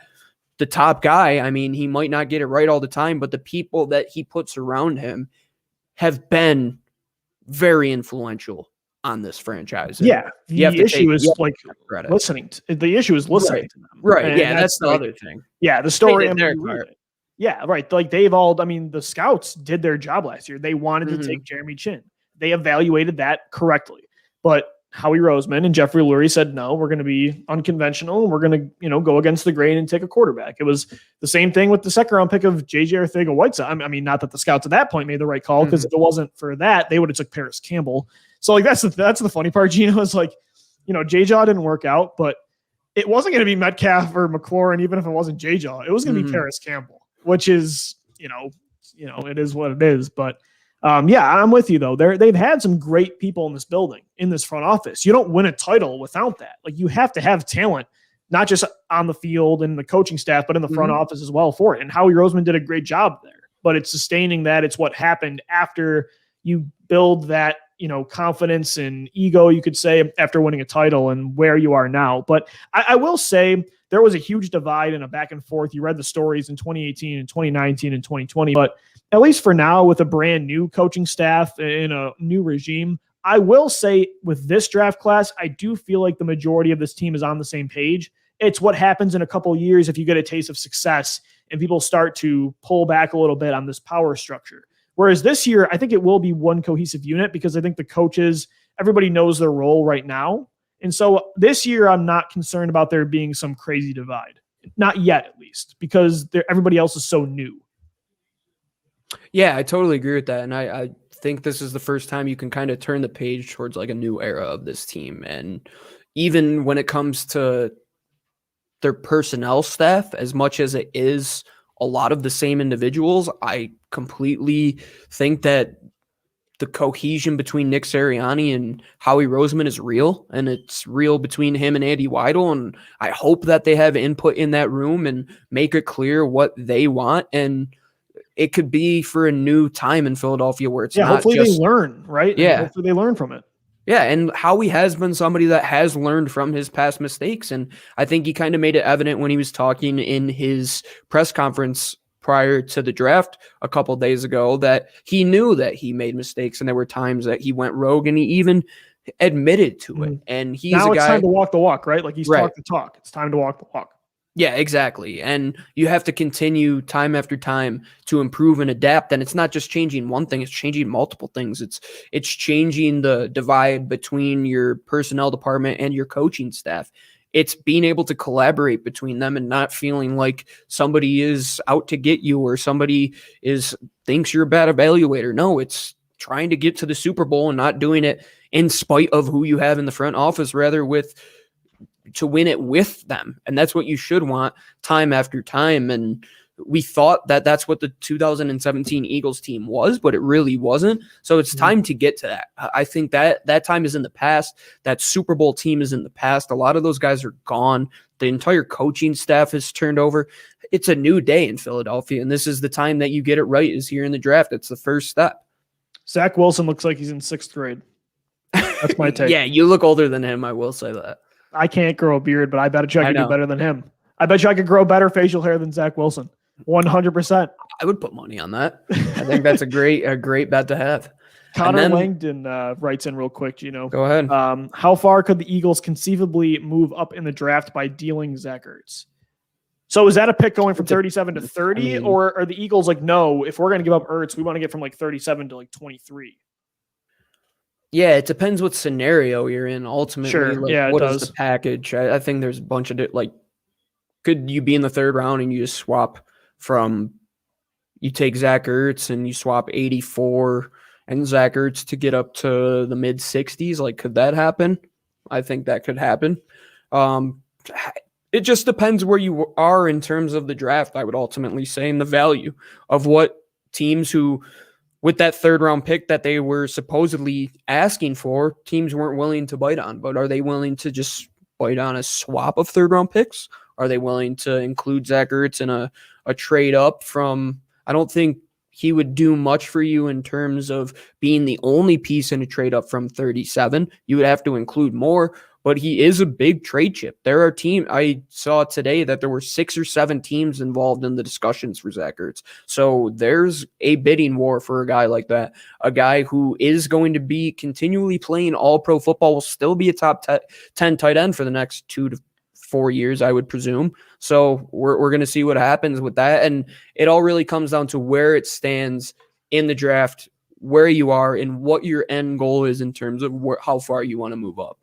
All right, man. Zach Wilson was just the pick for the Jets. Here is where the draft really starts. We know it's a quarterback coming here, but we don't know which one. Trey Lance, Justin Fields, Mac Jones. I'm feeling the excitement now. Those two picks kind of lame. We knew what was happening. The jitters kind of kicked in. Yeah, the jitters for me just hit me because this is big for the Eagles too. We want this to be Mac Jones. If I'm San Fran, good God, I'd rather have Jalen Hurts than Mac Jones. Like, you guys hear me complain all the time about the quarterback situation. Can you imagine like moving up thinking, oh my God, we're not settling for Hurts. We're going for Lance or Fields. And then you take Sam Bradford 2.0. I know. Like, I couldn't imagine to be San Fran if that's the case, but we need that. The Eagles need that. Let's say we're in their situation, Lou, and you hear that they trade up. Right. And they have multiple different guys that they want to target, right? Yeah. And then today they're apparently in the discussions for Aaron Rodgers. How badly would this city rip Howie Roseman? It would burn down. If you knew you could have had Rodgers, Fields, Lance, even Jimmy G got you to a Super Bowl, and you go with Mac Jones giving up that compensation. If you take him at 12, okay. All right, but you made the trade, like the Wentz trade for that talent. That is bananas. But yeah, that would have been like if Philly traded up to 2 and they didn't know which guy they were going to take. Right, or they took Paxton Lynch. Can you imagine? Oh my God. I really wish Dallas like Connor Cook that year. Wasn't Connor Cook in that class? Like he was. That's it to me. People were giving me crap because I made Kellen Mond my 5th quarterback on my prospect rankings. But the reason it's not because I think Mac Jones, Who are you going to? Oh, Mac Jones. I didn't have Mac Jones in my top 5, and people are like, "Why is he not there?" I think Mac Jones is a better player right now than Kellen Mond. I would never take Mac Jones. He would be off my board because of what I think he could be, and so that was the reason I had him on there. And if San Fran's about to take him outright here at 3, Kyle Shanahan's got to be very confident in his abilities. But I'll tell you what, Sean McVay is too. But even McVay was like, I want more. I am done with this golf-like player. And he got Matt Stafford. San Fran, I thought, was doing the same thing. Maybe, and again, maybe they are. Maybe I'm being prematurely overreactive here. But I don't know. The pick is, even our good friend from Locked On 49ers, Brian Peacock, all draft season has been, I don't believe it. It's going to be Lance or Fields. Right. Even this week, he was like, guys, I think it's Mac Jones. Like, you could feel the defeat in his voice. And that is a bad place to be in. That's a bad place. Well, we're going to find out here within 4 minutes. Yeah. And this is where it really takes a turn. I ultimately think it's Trey Lance. I think Trey Lance is going to be the pick here. And if that happens, the board is going to be interesting. What happens after that? You are now 10 picks away from where the Eagles are selecting. If Mac Jones goes here, teams are going to be calling for Trey Lance. They're going to be calling for Justin Fields. If the opposite happens, I don't know who's trading up from McCorkle. Oh. That's his name, man. Like, I don't know. That's his name. I'm not even saying a joke. His name is McCorkle. At first, I had to do rethink. Like, wait, what did you say? Yeah, his name is McCorkle, man. That is hilarious. Oh, I would be so nervous right now if I was San Fran, because they have not leaked, even though it's been like Mac Jones. Like, you heard the Schefter report say, like, even Schefter kind of backpedaled. He's like, it was Mac, but recently they did more digging on Trey Lance and they really like Trey. And so, like, you kind of get that sense of hope again reinstilled in you. I just think it's crazy that Fields is the one guy not talked about when, he's my QB too. So I think people are just over evaluating Fields, and I don't know if there's something I don't get with it. I've talked to a lot of people like Mark Schofield, who I respect too, that also doesn't understand it. And so some of the best quarterback minds in all of football don't get it. So I feel justified in the way I feel about Fields, at least. I think he should go inside the top 10. Like, if he falls outside, I think he should go right here. Yeah, should go too. I wouldn't be shocked, and I would throw the draft on its head as well. And then a team's going to fall in love with Trey Lance. Like maybe Atlanta was thinking that Trey Lance was going to be the pick all along, and they didn't like Justin Fields or Mac Jones, and then all of a sudden he's on the board. Therefore, it could happen. They made the call. Everybody was clapping in the room, so they clearly have made the pick. Within the next 2 minutes, we're going to know which direction this draft is going to turn. 2 minutes and 42 seconds left on the Niners clock. Okay, I won't say anything then. Okay, don't react. I just wrote in the not. chat to no spoilers in the chat. No Yeah, spoilers don't in even the look. chat. I'm not. I mean, you can, whatever. But I'm not going to. Once I see the pick is in thing, Yeah. I'll just say that I see it, and I won't say anything. Okay. I love kind of not knowing though, Gino. Like this is fun. I don't want to like some people get mad that their mock drafts are wrong. I love that. I have no idea what this pick is. Part of the draft Pick is is in. the All right. surprise. I'm not Oh saying my God. anything, Here Lou. we go. I'm not saying a word. I'm nervous for San Francisco. I really am. Like this is franchise altering stuff. I'll try not to react like facially. I'm not going to look anyway, so you're good. When did the pick go in? I'm at 155. Damn streaming. This is the one thing. Technology's almost there. We're Should almost hit a refresh after. Yeah, I after probably you hear should. it. I'm watching the ABC stream, so that's probably why. Okay. The ESPN stream wasn't. I'll have to reevaluate what goes on here. in 3. Adapt or die. That's part of our. Yep, segment that's here, right. so. Remember, they don't show the green room anymore like they used to because people got mad about spoilers on ESPN. Yep. They used to show the guy get the phone call, so they don't show that anymore. So I am still totally in the dark here. I know. I'm going to mute it too so I can at least Okay. hear the Yeah, volume yeah. once I see the commish come out. But I have the jitters, Lou. I don't know what's going to happen. I genuinely do not know. And that's what I don't makes it either. so enjoyable. It's not going to kill the Eagles if it's Fields or Lance here, but we really do want Mac Jones because there's a better chance Fields or Lance are going top 12. Mhm. Mac Jones, if he's not the pick here, he could fall outside the top 15, top 20. Right. Or the Bears could trade up for him. Right. All right. I actually, in my last I'm one, muting you know, myself, brother. I'll Okay, see you all on the right. other side. All right, of all right. this See you pick. on the other side. Here to watch the Niners pick. Yes, sir, Tony. Let's do this, man. Let's hope for Mac Jones. Sorry, San Fran. We need him.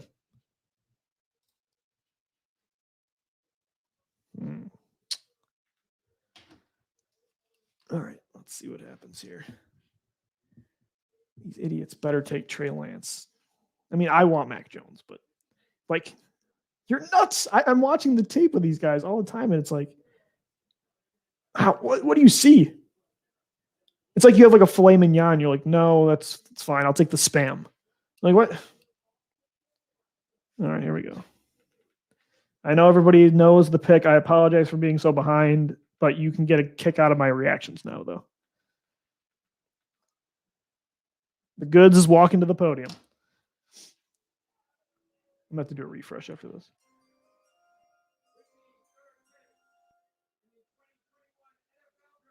Yeah. Yeah. Oh, I man. called that for so long, my dude. That I I knew said it was it. all It was the smoke. one guy I that we refuse to said believe it. they never talked about, Lou. How long ago did we say that Trey Lance was going to be the pick here? I like it for them. I think it's a great pick and the way to go. The 49ers insulted our intelligence for months. McCorkle. Everything that goes into why you trade up for a quarterback, all logic when it comes to this kind of move, these prospects, none of it made sense for Mac Jones. Nothing. And they just sat there and made it seem like that was the pick for months. And I'm like, am I crazy? Am I missing something? No, we weren't. Trey Lance is the pick at number 3 overall. And Gino, outside of Trevor Lawrence, I do honestly think he has the most upside of this class. I think he has the longest way to go. But guess what? He has the longest way to go, but he's set up the best to develop. He's in San Fran now with one of the best quarterback minds ever in right now, not ever, in Kyle Shanahan, with Brandon Ayuk, George Kittle, Deebo Samuel. He doesn't have to be great right away, but I'll tell you what, he's got the most upside and the best support system. I'm envious of San Fran. I am. I got the Bison jersey right behind me. Shout Yeah. out North Dakota State Bison. Horns up for the Bison. glad for Trey Lance. I think this is a very good situation for him to be in. When you talk about these traitsy types of guys, when Josh Allen was coming out a couple years ago, you had to say he had to get in the right system. Brian Daboll was that guy for him. Kyle Shanahan is the quarterback whisperer. He has been basically his entire career as an offensive play caller, his entire career as an head coach there in San Francisco. Him and John Lynch are on the same page. What it takes to build a franchise in the right manner, giving up the picks and going to get Trey Lance, a better developmental prospect than Josh Allen when I was grading Trey Lance over Josh Allen strictly coming out of college. I think looking at that season where he didn't throw any interceptions, he accumulates 42 touchdowns total in the air, on the ground, is a baller. Doesn't matter how many starts he had because he's still so raw. He's still so young, and he's in the perfect situation, Lou. Any quarterback that goes to San Francisco has the ability to be with the Yoda, essentially, of quarterbacks. I mean, he's the guy.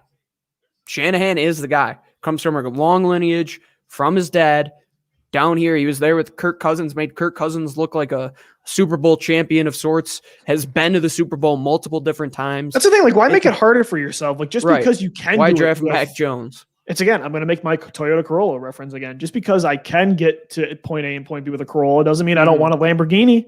And especially if I can get one, I'm not paying $200,000 for a Toyota Corolla 2006. And so that just, the logic never made sense. And Lance is the guy here at pick 3. And Gino, again, the support system is there. Some people said like he needs time to develop. This guy has only played one football game in 2 years now. Like, he has got to play. I'm always a guy that says anyway, you learn more from being on the field. Carson Wentz in 2016. The reason he took a step in 2017, I don't know if he's the MVP in 2017 if Sam Bradford's the starter in all of 16. So that's my philosophy anyway, especially with Lance. He has played no football lately. So he's got to play in San Fran. And I think he's going to. I think you could see Jimmy Garoppolo get moved today. It's going to be interesting now to see how the dominoes fall at quarterback, because the Eagles could have really used Mac Jones to fall there, because now I don't think Mac Jones goes in the top 11. I think you could see a team doing it, but nobody, New England, Chicago, Washington, they're not coming up for Mac Jones. They could have for Lance or Fields. Yeah, I totally believe that. And now we see if one of these 3 teams here is willing to trade back. We really get into premier trade back territory. Yeah, what does Atlanta do here, man? Tony writes in, does Atlanta go quarterback or Pitts? If you don't take Kyle Pitts here, I think you're crazy. But you should think to take a quarterback, because Matt Ryan, local kid too, is not going to be there forever, man. And yeah, you're right, Lou. He went to Georgia, inevitably goes to Ohio State because he wasn't going to play at Georgia. And then he's coming out and should be a top 10 pick. But now is where the slide comes for Mac Jones. You're right, Lou. Does one of those teams value Mac Jones as highly as what San Francisco had been talking about? I don't think so. I don't think a team would be willing to go up that far to get him. But now we see. Atlanta, I think, is a big catalyst here. If they do go Fields, then I think a lot more commotion is going to happen. But if it's Pitts, I think things will be pretty level-headed for the next 2 picks until we see the trades occur at 7 and 8. They're showing quarterback selected first, second, and third in the same class. The last time was 99 with Tim Couch, Donovan McNabb, and Alki Smith from Cincinnati. Philly got the best of that one. Gilly, for sure. Baby. Pick is in here for Atlanta. Is the pick in there? So for I'm you? on the same pace. I refreshed and went to ESPN, so I think we're on the same. So you're on the same pace here. Yeah. Beautiful. Yeah. So it's not going to kill the Eagles, but the Eagles should be rooting for a quarterback here. I don't think it's likely, but I think that Pitts going at 4 instead of 5 or 6 brings down a Bama receiver at 6 to Miami. Because if Pitts goes at 5 or 6, Chase is going to go with the other pick. But so it kind of, if Pitts is the pick here, it kind of pulls everything down a little bit. And it's one less spot that you can have a chance to go get a receiver or have a chance at one of those or a quarterback falling. So, but I do think it's going to be Pitts here. I think moving back never made sense for Atlanta. It's either, if you're all in on Matt Ryan, you take an elite pass catcher here. And if you're not, you take the quarterback. Trading down to like 15 never really was plausible to me. No, not at all. And especially where you are for this team. Like, do you make one last run with Matt Ryan and get Kyle Pitts, which I think is a very plausible thing. And he fits any quarterback after that, any type of system that you want to be in on offense, you can plug and play Kyle Pitts there. So that would be a fantastic pick. Kamish is walking up right now. Where is he at for you? He's coming up right now. Yep. Okay, perfect. Here we go. All right, let's We wire will in. react. Don't say anything and give it like a 3-second delay. All right. Let me mute myself.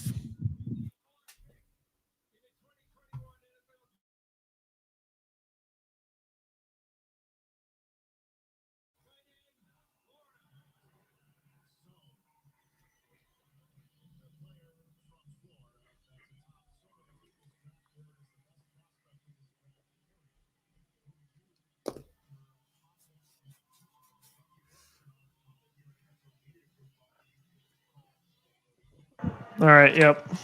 Yeah, not shocking. No, I mean, it makes sense. Kyle Pitts to Atlanta. Matt Ryan's got Julio Jones now and Calvin Ridley and Arthur Smith. So now this is not ideal. It's not like, again, this isn't devastating for the Eagles, but the board isn't falling exactly the way I want it to. Mm-hmm. Again, it's not screwing your chances of a receiver or corner, but it's not ideal so far. Yeah, we hope Penei Sewell here, honestly. I think Penei would be that would a help good pick a lot. if you wanted to move up here into the top 7 to maybe get one of those playmakers or a cornerback. We're very close to that target range that we were talking about, Lou. And if Cincinnati goes Sewell, I think things get interesting, especially if the reports of Miami being in love with Jalen Waddle are true. And Jamar Chase is there at 7. That would be really interesting to see what happens. I think it's kind of fell how we thought it would so far. So right. I don't think anything has gone crazy yet. And Cincinnati, I don't know which direction they're going to go. Do they think that they have to protect Joe Burrow for the future? Or do they want to grab another offensive playmaker now that AJ Green is gone? Tyler Boyd is there, yes, but you still need somebody for Joe Burrow to throw the ball to. And reuniting him with Jamar Chase, that just seems like a no-brainer. It's very enticing. I would do it too. Like Sewell probably makes more sense in a vacuum, but 7-round draft, you took Jonah Williams a couple of years ago in the first round. And I think, again, Burrow and Chase, like with Higgins and Boyd, you see so many teams now, Gino, going with like 1 or 2 receivers is not enough. Like we're going for multiple. Dallas last year, we have Amari Cooper and Michael Gallup. We don't need CeeDee Lamb, but Denver, we have Cortland Sutton. Do we need Judy and Hamler? We could have just went with one. They went with both. So I think Cincinnati here, Jamar Chase is likely the pick. And again, that doesn't help the Eagles because then Miami did not trade up at 6. I know they moved their tackle inside last week, right? But I just can't imagine, maybe because they moved Laramie Tunsil, but I can't imagine you give up a first-round pick in 2022 for a lineman. I mean, Sewell is great, and he's a huge upside tackle prospect, but it just screams receiver here for Miami. So we want Sewell to go with one of these picks, but I don't know. I'm kind of iffy on that. I doubt it happens. I mean, if Sewell doesn't go and Sewell's there at 7 or 8, get on the phones, Howie. I mean, that's a premier left tackle that you had the chance to draft. If I'm Cincinnati, yes, you had Jonah Williams, but at the same time, can you move him to right tackle? You still have a hole there. That is something that you have to address. If you believe you could do that, you definitely go Penei Sewell. But at the same time, I'm sure Joe Burrow was in their general manager's ear saying, hey, there's a guy that I used to throw to if you turn on my tape that was on a lot of my tape that made me look very good. He wore the number 1 down there at LSU. His name is Jamar Chase. I think that's a very smart pick to go that way. You can hit on offensive line early in the 2nd round, Lou. I think they're in a good territory being there at pick 36, if I'm not mistaken, right before the Eagles. So they have a chance to double up on the way around and get an offensive lineman if they get their wide receiver here, which they should. I mean, if you have a premier Ferrari sitting there, you want to put premier gasoline in the tank. Get your quarterback a weapon in Jamar Chase. Somebody just wrote into our Twitter account, Mac Jones at 12. I think that's just to piss me off. Yeah, I would say so, Lou.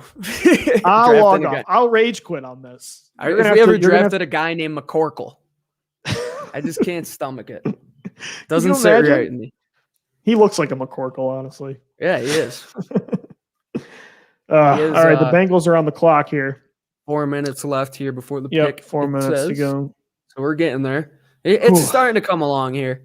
Once we get to like the teens, things are going to be crazy. Once it gets to 7, like you knew 3 quarterbacks were guaranteed to go in the top 6, and you knew the rest were likely to be pass catchers. But Mhm. then Detroit, I mean, Atlanta was kind of one of the dominoes to fall, right? With what they could do. But Mhm. once it gets to 7, it's like 7 could be Fields with Detroit. 7 could be a trade back with another team to go up for a quarterback. It could be, I could see that team taking a linebacker or a lineman or definitely pass catcher. Like there was a report a couple days ago that they might try to move up for Jamar Chase at pick 4, but Atlanta wanted to stay put. So once Right. it gets to 7 with Detroit, it's like all bets are off. Yeah, that's what I believe is where the turning point of this second tier of this first part of the draft occurs, because the tipping point should have been at 3. That didn't happen. Now it starts to get into that second territory where we kind of have a good idea of what Cincinnati's going to do, kind of have a good idea of what Miami is or should do. I don't know what they're going to do. The pick Listen to is in this. for Cincinnati here. By the way, Gino, Adam Schefter just tweeted out the 49ers did not tell their coaches or scouts their pick. They didn't know the team was selecting Trey Lance until the pick was announced. What is this secrecy? Why? What's the benefit? I don't understand. That is bananas. I don't know. I mean, so it doesn't get out. You don't lose leverage. Yeah, I guess. I don't know. Can you imagine Philadelphia? There's no way. No, yeah, that would never We happen. are league central. We're on the Niners are here on the spectrum, and we are on the other side. We're the faucet that just like you just hear in the background. It just because our GM is doing half the leaking. Yeah, it's not fun to be in that situation. Both channels here are on commercials, and the pick is in. Like I hate when that happens. I know, Sam. First hour is usually commercial free, and then they get into all the sponsors, which are bound to happen. And I hate on day 3 when it's just like you get 7 picks during a commercial break. Yeah. Tony writes in, if it goes Sewell, then Chase 5-6, I could see us trading up to 7 or 8. I think it's more likely you get the Panthers pick than Detroit, right? Mm-hmm. I would say so. I think Panthers at 8 is more doable. You could give up that 3, give 84 up. But it all depends right here. This is going to be a huge pick. If they draft Sewell, it's going to be interesting. I don't think they're going to, though. I think it's going to be Chase. Apparently, Chase was wearing black and yellow sneakers, too, or shoes. Of course, he's not wearing sneakers, but I hope for he might be. Fans, I don't know. I mean, me and you were more so like, we didn't love the move down from 6 for different motivations. Like for me, it was the end of the quarterback dream. But at the same time, like the trade itself in a vacuum, moving down from 6 to 12 and collecting an extra first is awesome. Mm-hmm. But a lot of fans were mad because they were so excited to finally get that slam dunk prospect, right? That you can't go wrong with a Jamar Chase or Kyle Pitts, or even if both went like Penei Sewell or one of these Bama kids we're talking about, right? And so if Chase falls to 6, that there's going to be some people, not me, but there would be people that are pretty unhappy. Yeah, it's inevitable. I mean, we'll see what happens, Lou. I'm not going to overreact until it does happen. He could be taken here at 5 for all we know, which it is coming back from commercial break here. I think the pick is Sewell. Is that what you believe as well, or you think it's Jamar Chase? I think it's Chase. Yeah, I think this is Jamar Chase. I think so. He's probably Tony writes in sandwich bet that it's Tony wants to give me a sandwich bet that it's Sewell. Or all those beers you promised me next year. Hey, I gotta get overseas. Flights to Europe are pretty expensive, my man. So I'll get to Scotland one of these days. Isn't that where St. Andrews is? It's the birth of golf. I actually want to get there one of these days. I gotta go watch some actual football matches there. Ah, yes, you're a big soccer guy. Football. I'm not, but yeah, football. Football. That's right. Mel Kiper. It's kind of funny watching Mel Kiper on mute because he's just emphatically waving his hands and with that crazy like hair. You and I. Yeah. You can tell when somebody's Italian, man. Is Kiper Italian? All right, he's coming up right now. All right. Here we go. I'll mute myself. Mute.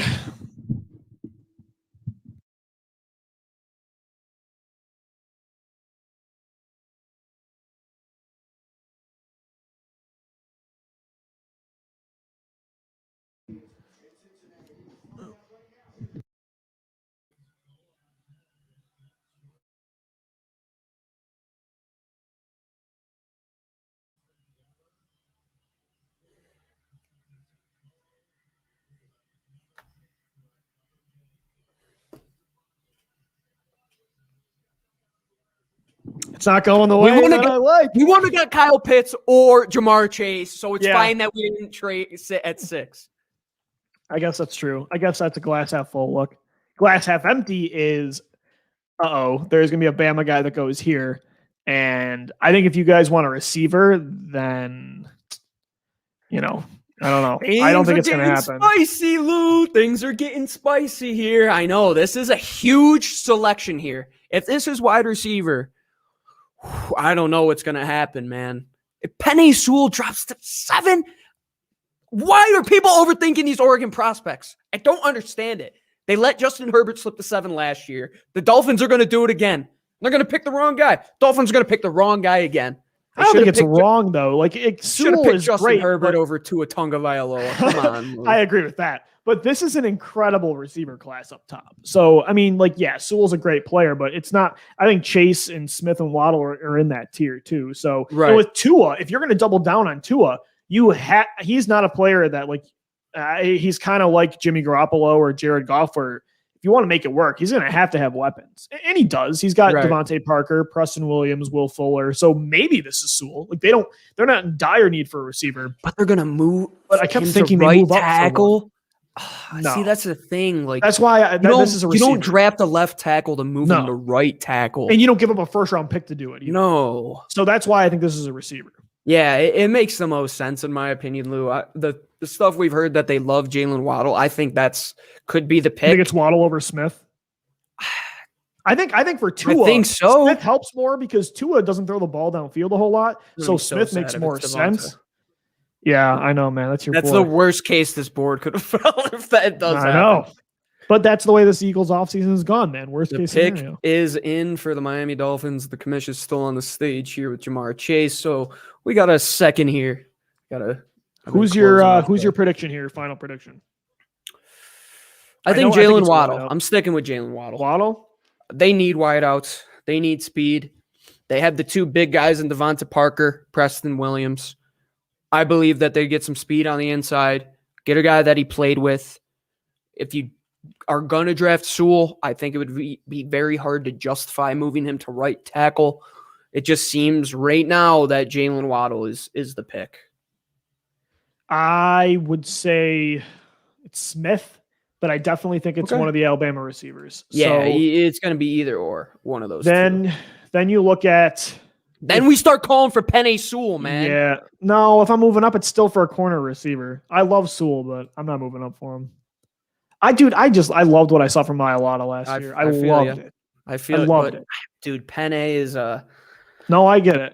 But you're he's also a great player, Remember, man. For people watching though, that doesn't matter. I'm not saying you're biased. No, I know, but I want to establish to people. I sat in a room last year in Mobile, Alabama, where a 32-year veteran coach in the NFL said that Penei Sewell was one of the best left tackles he had seen in his entire career, Lou. So I don't want to hear the freaking Oregon bias. I'm not calling you biased. I just want to let people know that you are an Oregon fan. Some people can't take the Pac-12 after dark, man. It's a tough conference. Well, especially Eagles fans. I know you guys hate the Pac-12 for fair reasons. We've been spurned a few times lately. It makes sense.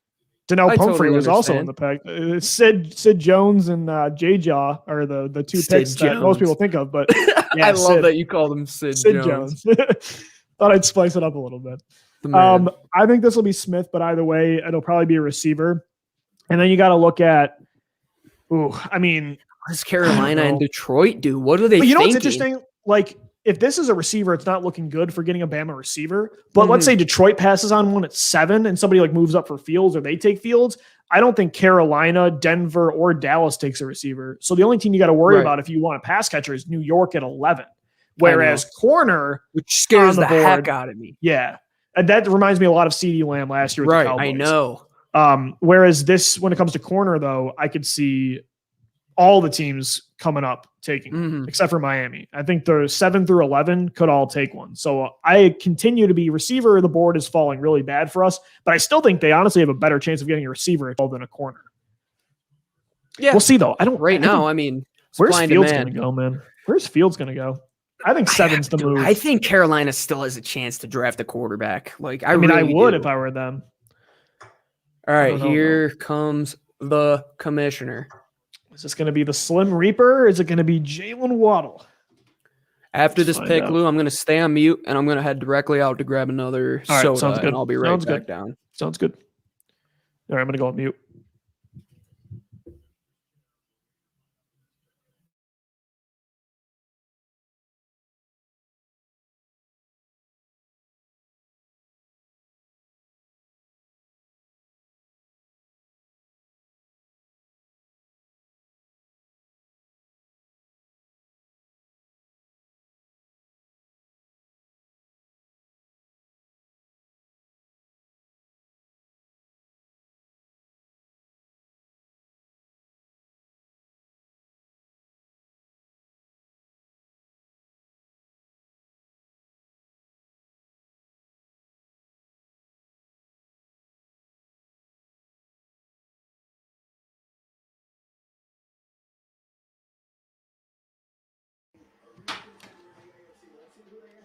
All right, here we go. Here's the pick.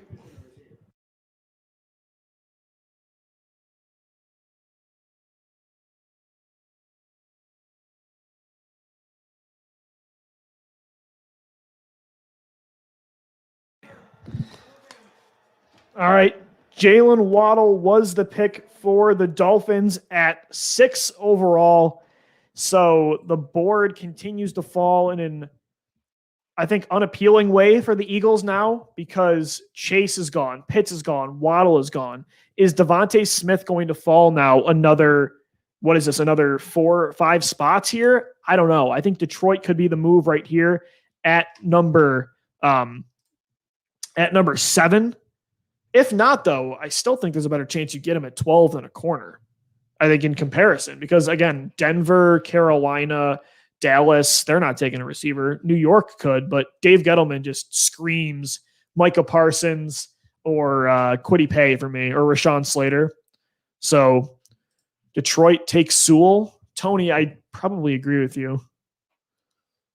Yeah, that seems like a Detroit thing. They want to bite kneecaps, right? Doesn't that mean ground and pound?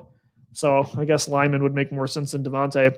But you have, like, if Jared Goff is to me, it should be receiver. Like Sewell makes sense, but to me, it should be receiver or quarterback, kind of like Atlanta, like if with Matt Ryan versus a rookie. If you're all in on Goff, you got to get him receivers. He cannot do what he did in LA with the weapons he has now. And if it's not a receiver, to me, that means you got to go take your quarterback. This should be Justin Fields. Jared Goff, there's a reason the Rams moved on. And so I think that, you got to do the same. I'm 6 for 6, bro. I think You're 6 for 6? Did I take Sewell or whoever took whatever Cincinnati? No, yeah, I thought you took Jamar Waddle. Chase. I thought you went Chase and Waddle. I think you are. Okay, so I'm 6 right for now. 6. Yeah, let's go. I Let's go. am 5 for 6. Pick is in here. I had Smith being the pick. Who do you? Okay, Dude, so they're moving nobody fast traded. now, Lou. They're moving fast now. I'm getting nervous here. So nobody went for a quarterback here at this pick. Do you think Detroit takes the quarterback? Dude, if they did after trading, that would be something, man. That would be something if they took a quarterback. It would fall how we want it to. They should take. I don't know. Do they go defense, Lou? Dude, what if only 3 quarterbacks go in the top 12 or top 11? That's like, what if Fields is there? Man, you could have 3 first-round picks to build around him. There's still time. They're not going to do it, but right. If Detroit, this isn't a quarterback, I'm getting very nervous that we're not going to come close to anybody at 12. We'll see. Teams got to be trading up for Fields. There's got to be somebody that moves up, right? Yeah, somebody's got to move. New up. England's got to be falling in love with them. Honestly, maybe it's at 12 with the Eagles, which I'm cool with. Just when you move down, please still take a receiver or corner. We'll see how the board falls here. I mean, these next 2 picks are everything. They're literally this entire draft to me right now. Like, it could go very bad. Root for a quarterback here or a line. One of the next 3 have to be quarterback. They've got to be quarterback, or you got to have multiple linemen go. As we said, it's got to be either 5 quarterbacks in the top 11. Like Sewell Slater back to back would be sick right now. Like, that would be fantastic. It's got to be 5 quarterbacks, or it's got to be 4 quarterbacks and 2+ linemen / linebackers. So right. This board is be fantastic. So we've had 3 pass catchers and 3 quarterbacks. Mm-hmm. I told you this. I mean, we all know this is what the NFL is. Pass and the football. And Don't if we come pound the away with rock. a defensive tackle, I'm going to lose it. I'm Don't going to worry. lose it. We'll be all right. We're not going to get Christian Barrymore. I don't think so either. No. If anything, we're drafting Kwity Paye. What's your prediction for Detroit here? I believe the value for Sewell here is just too much to pass up, in my opinion. I mean, Yeah. how I do you was saying that it's kind of like Atlanta, where do you believe in Goff? Yeah. Okay, you got to get him weapons for him. If you don't, take the quarterback. But I mean, I guess lineman is, you could use the same logic with a lineman then for the receiver logic I just used. So I guess that makes sense too. What if they drafted Mac Jones here? You have Mac Jones. I know. That would be something Oh my God. crazy. Yeah, I don't know. This is I'm enjoying these last two picks because Mhm. 1 through 5, you kind of knew, even if you didn't know the player, you knew the Right. position. Or you kind of knew the player. I mean, you're 100% right now. Miami and Detroit, I have an idea of what positions they could take, but I had no idea which one Miami was going to go with. Same with Detroit. This is I really don't either, this is but- the big domino for the Eagles. This is a big Dan domino, Campbell looks happy right now. He looks like he got which his means guy. it's Micah Parsons. Dude, that's He a likes to best bite case kneecaps. scenario for Remember us. ground Lou. and pound? That's what they Yep. do. That's a best case scenario for us here, is that it is Micah Parsons, because that means Penei Sewell's on the board, Rashawn Slater's still on the board. You still have a wide receiver and 2 cornerbacks. Yeah. You're looking pretty good shape if that is the way it pans out. All right, let's cheer for a lineman or a quarterback here. They got their guy. They're freaking out. They're freaking out over this pick in Detroit. So- I mean, most teams wouldn't freak out over a boring pick, but Detroit would. So normally I'd be like, oh, it's a quarterback or a Yeah. receiver. But knowing Detroit, it's probably Sewell. All right, I'm going to. Is he walking to the podium yet? Or No, for you, not or yet. Not yet. Okay, let me know when he does. I'm going to mute up. Okay. I Jordan got you. writes in, Caleb Farley might be a steal if he comes back from injuries. You know what's funny about Caleb Farley? He'd be my CB1 if he wasn't hurt. And I know we're terrified of the Jones. City Jones thing, and I agree. But somebody today did use the DK Metcalf comparison. We Yeah. didn't take DK because of the same thing. Chuck, if I'm not mistaken. Yeah. So I did kind of rethink that. I mean, All right, he's there. all right. Okay. Mute up. Muting up.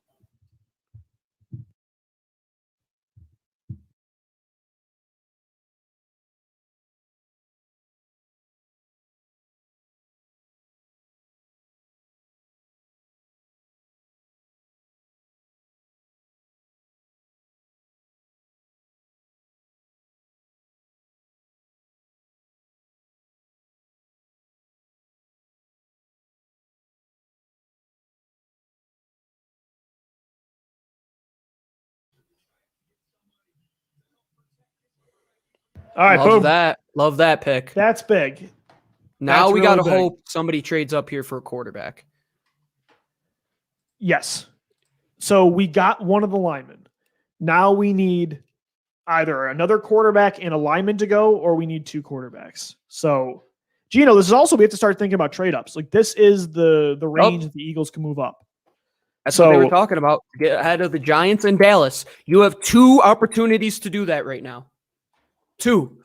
4 picks You have left. Carolina. And 3 of, And you have Denver. I'm terrified. I'm absolutely frightened right now because I have no idea what Denver's going to do. I have an inclination that they might go cornerback. Carolina, I have no idea. But at the same time, both of these teams could draft Justin Fields. yeah. Wait. So hold on. Am I losing my mind here? 1, 2, 8, 9, 10, 11. There's 4 picks left. And there's 3 of the guys we still wanted. Surtain is still there. I'll take Devontae Slater is too. still there. Yeah. But at least receiver and corner wise, Surtain is there. Horn is Yeah, still so there. we got to and hope Smith. that one So all we need is quarterback goes. all we need is 1 quarterback or lineman Micah linebacker to Parsons. go. Yeah. Or Rashawn Slater. I'm sweating it out though, Gino, because all 3 of these teams could take corners. I Or actually know. all 4 I could know. take corners. And That's why I'm one could terrified. take a receiver too. We just need 1 pick. Carolina, just take Rashawn Slater here. Protect Sam Darnold. You saw what happened in New York, right? You've got Robbie Anderson and Right. DJ Moore and C-Mac. Build around him. Or, hey, take Fields yourself. They could take a corner here, though, man. They have a lot of pieces on defense, but the one thing they don't have is corner. Especially right. they No, lost definitely Sewell. do need a top lockdown corner. You're absolutely right, Lou. And at the same time, they need a quarterback. Like Darnold's only there for 1 year. Same with Denver with Teddy Bridgewater and Drew Lock. Like they don't have anything great there. And Carolina, you happen to have one of the best offensive coordinators in the league in Joe Brady. Man, Justin Fields and Joe Brady terrifies me. That terrifies me how good that tandem could be with Matt Rule running that defense. But at the same time, they could go defense again. I don't know if they do, simply because their entire draft last year was defense. But I think Rashawn Slater could be the pick here too. I was going to say, Gino, at least, like, look, I want a receiver corner bad. You guys hear me talking about it literally 24/7. But if you weren't going to get one, at least Slater is way better than, I just didn't want, if it was going to be a non-receiver corner, I didn't want it to be Kwity Paye or Vera Tucker, one of these reaches. Slater at 12 is incredible value, and he can play every position on your line. So if you're going to, it's not ideal for me, but if you're going to get a guy outside of the big four, then Slater is the one. So at least right now we're thinking that you're guaranteed to get one of those four prospects. So in that way, it's looking good. Now it's, can the Eagles mess it up and go off the grid? You know, what if Dallas goes Micah Parsons? Yeah, or New York. David Gettle. I was saying when you went to go get another drink that David Gettleman screams Kwity Paye or Micah Parsons. I could see that too, man. Or Slater. If that happens, that's huge. We just need one pick to go our way right now. One pick, just to be one. That's it. Quarterback, a lineman or a linebacker. Just get one. I mean, Fields is there. How is a team not going up to get him right now? I don't understand this. Tony just writes in, Patriots going to come get him? I would have thought, honestly, Carolina. Tony, I would have thought it was Carolina and their pick is in. So maybe Denver or Gino. Denver could also take a quarterback still. Yeah. I mean, they traded for Teddy Bridgewater, but that's a perfect backup to a Fields. I think Dallas is going to get their wish and draft whatever defensive player that they want, which could be good or bad for us. Could be very good. It could be very bad. If they go Micah Parsons, which I don't know if they do, or they could go Pat Surtain, which I very much think they could do. I would be very upset, although I like Slater and already said it. If one of these picks is the quarterback and you have a choice between one of those receivers and corners or Slater and they go Slater, that's when I think I'll be not mad, but if one of those guys are there and you pass on them, that's going to be upsetting. Carolina's pick is in. Who do you think this is? I honestly, Rappaport is saying Justin Fields is the only quarterbacks the Panthers are interested in.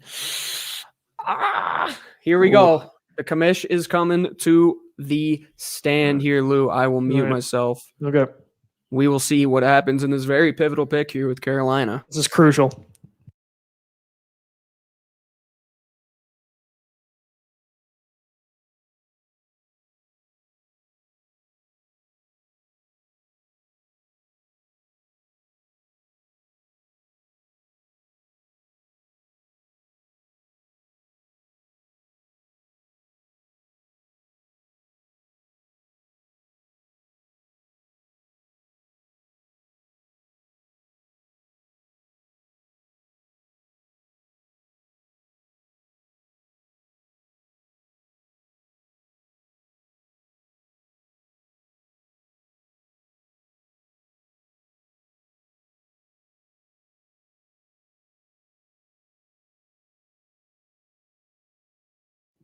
Are you on commercial? I think you're on mute. Oh, okay. The pick's about to go. All right. Sorry, for the people that are listening. So we said 4 picks left, and you need one more quarterback or a lineman to go. We need 2 more to go. Because even if this isn't a receiver or corner, there's still 3 more picks. So we need 2 more. And let's see if that happens here with Carolina.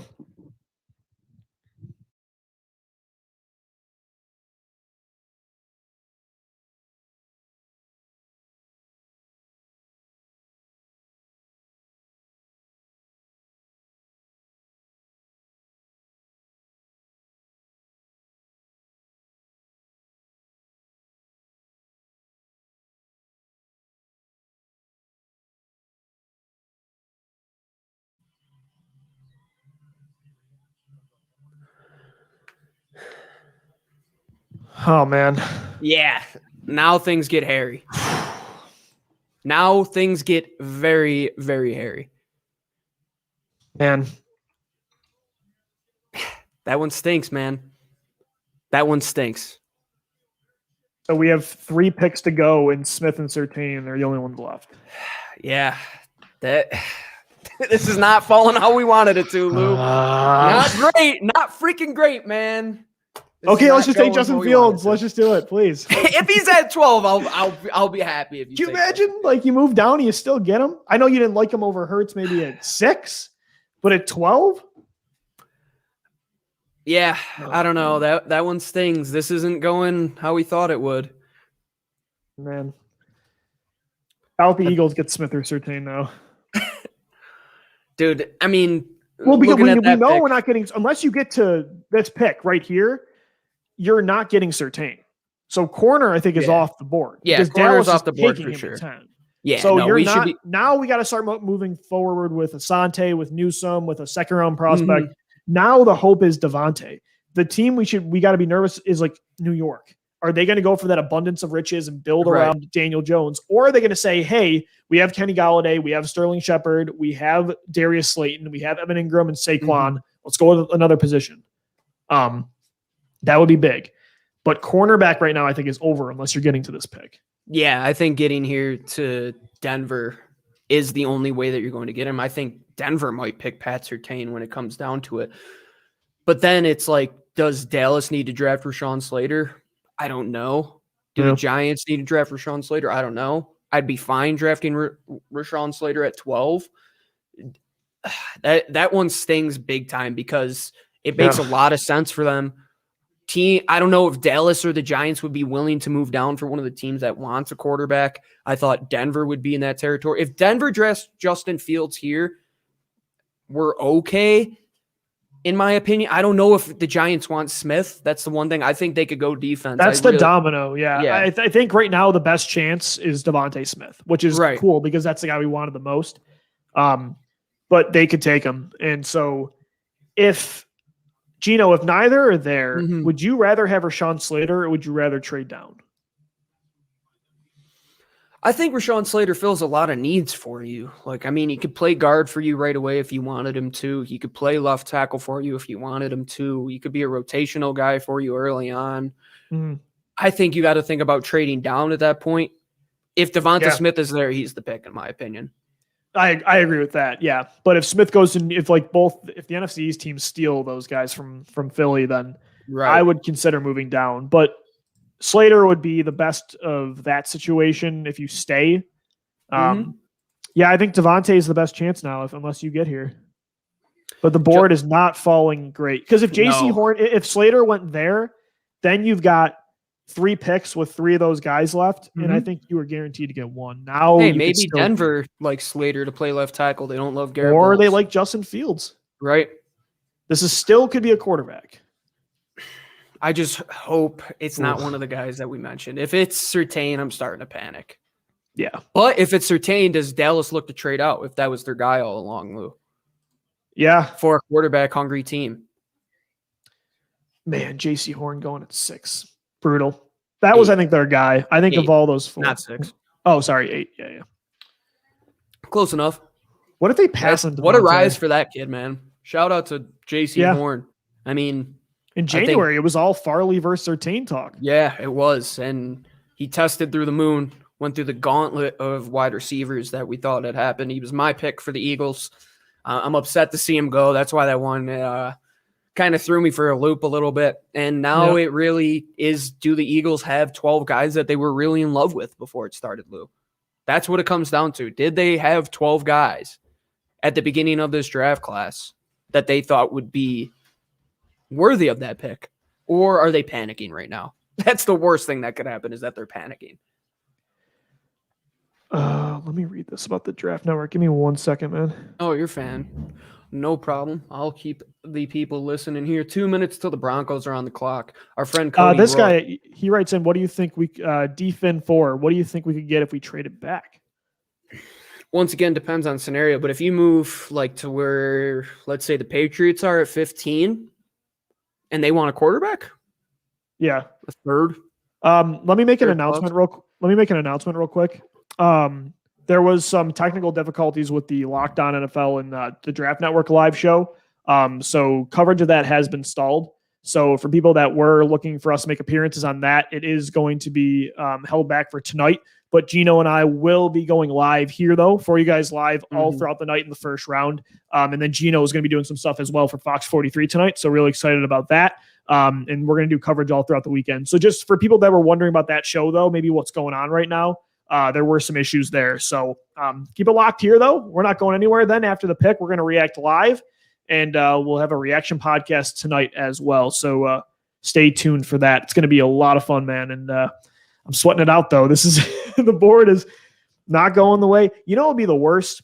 This is 2014, Lou. Like, yeah. Oh, the vibes all over. I'm getting nervous here. Like, let's say Slater goes here, right? And then New York takes like Quiddy and you have that's what we got. We got to hope they freaking draft somebody. Could you imagine though? Can you imagine Devontae Smith and Justin Fields are there, and they don't draft him, and you take like Elijah Vera Tucker? Oh, I'm trying to think of worst. I'm trying to prepare my brain for the worst case. All right, now. Denver's Hope pick for the is best. in here. We'll see what happens. But no, you're right. I prepare for the worst, hope for the case best scenario. That's what we were talking about before the show started.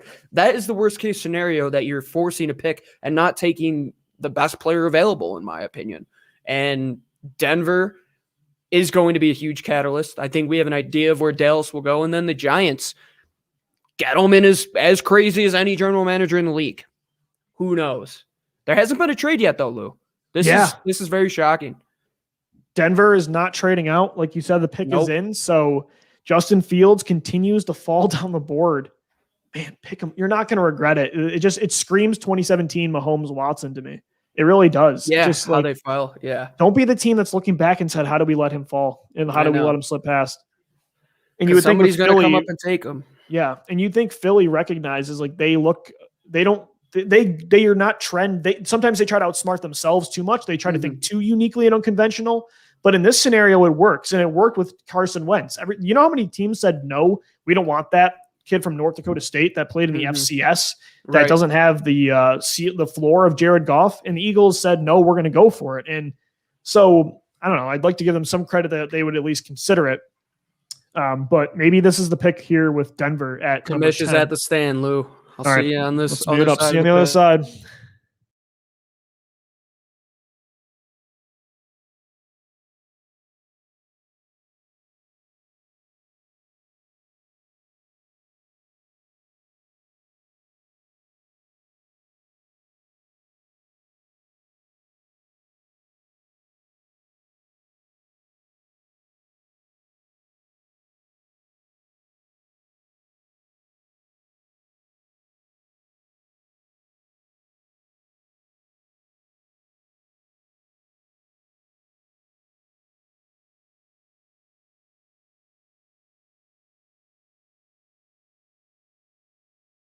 Oh my God.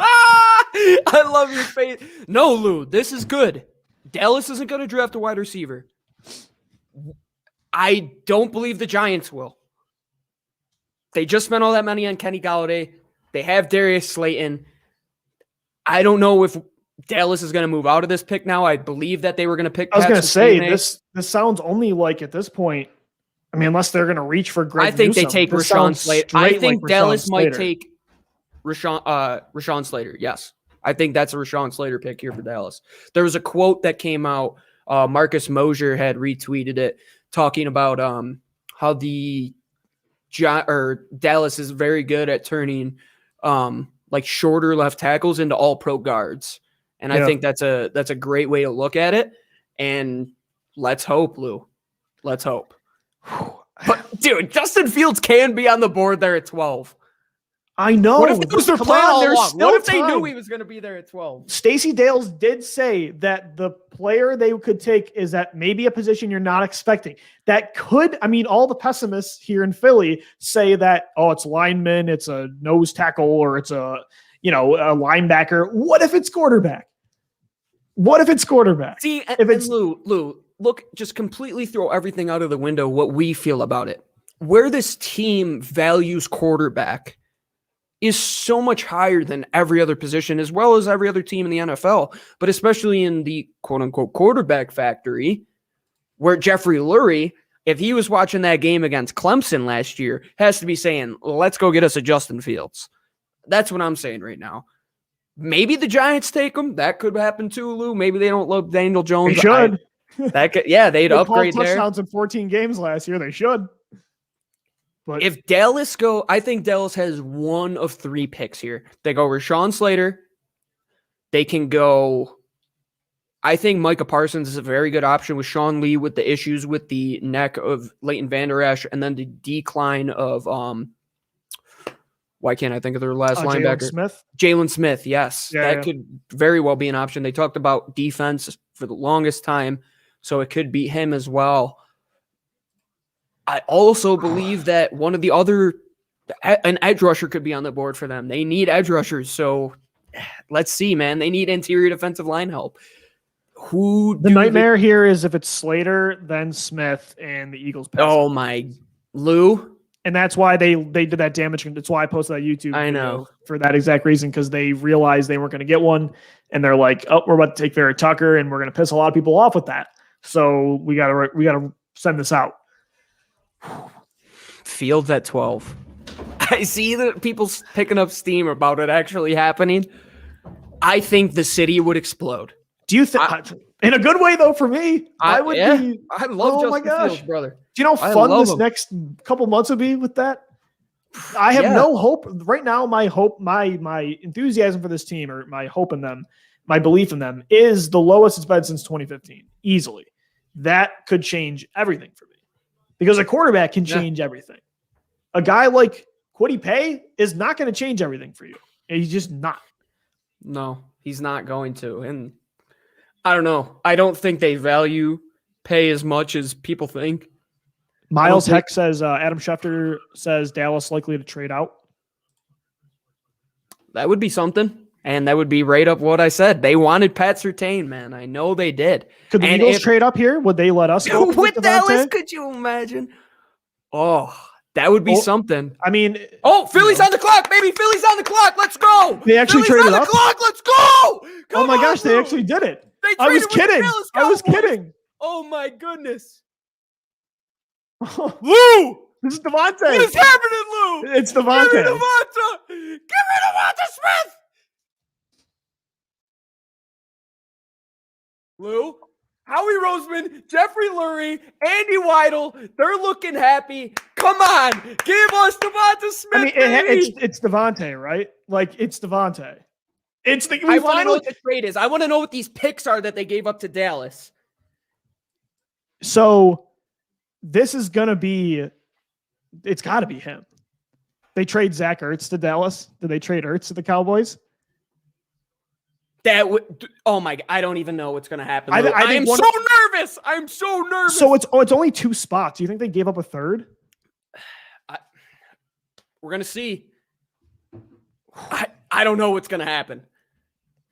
I don't know what's going to happen. If it's not Devonta Lou, if this is not Devonta Smith, I am going to lose it. I'm going to lose it. Can you imagine if it's for Rashawn Slater and they moved up right in front of him to get him? They gave up 84. They gave up the third? Yeah, figured. Okay. That's all right. If it's for Devonta, if it's for anybody else, I'll be a little upset.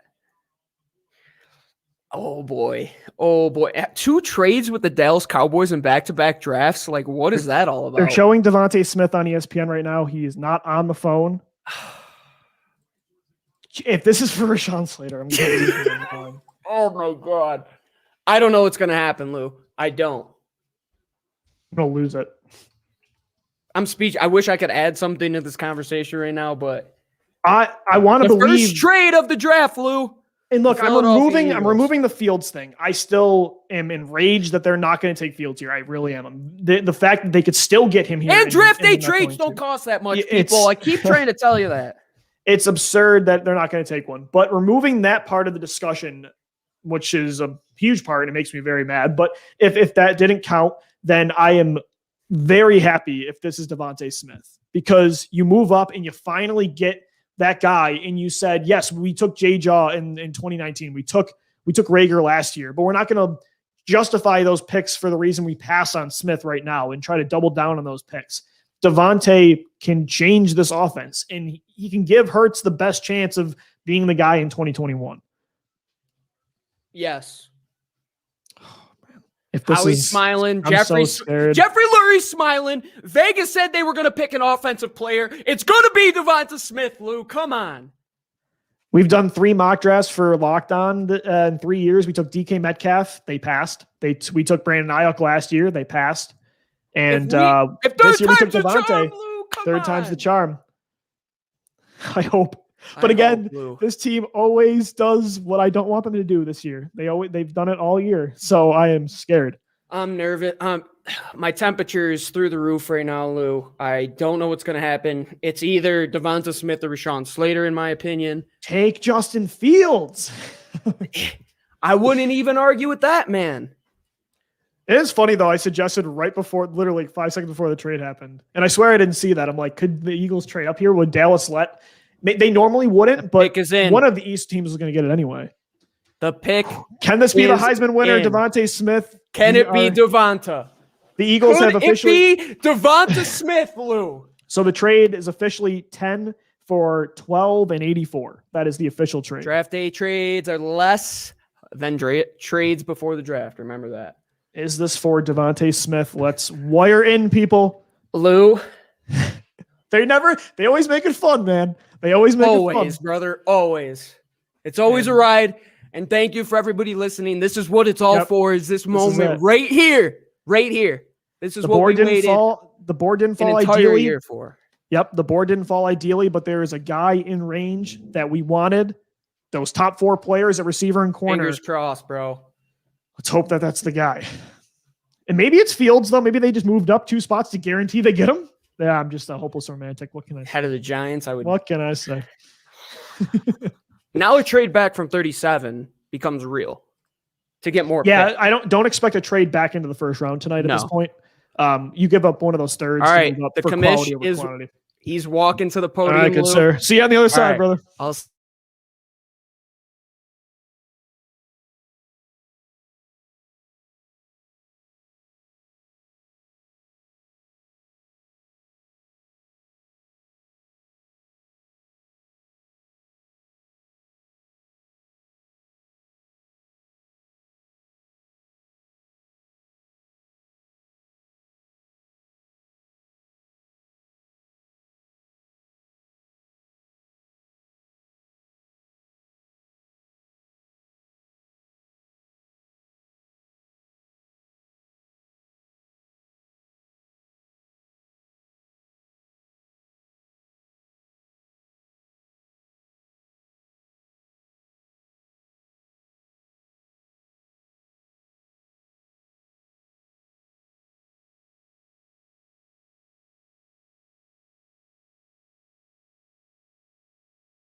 Come on!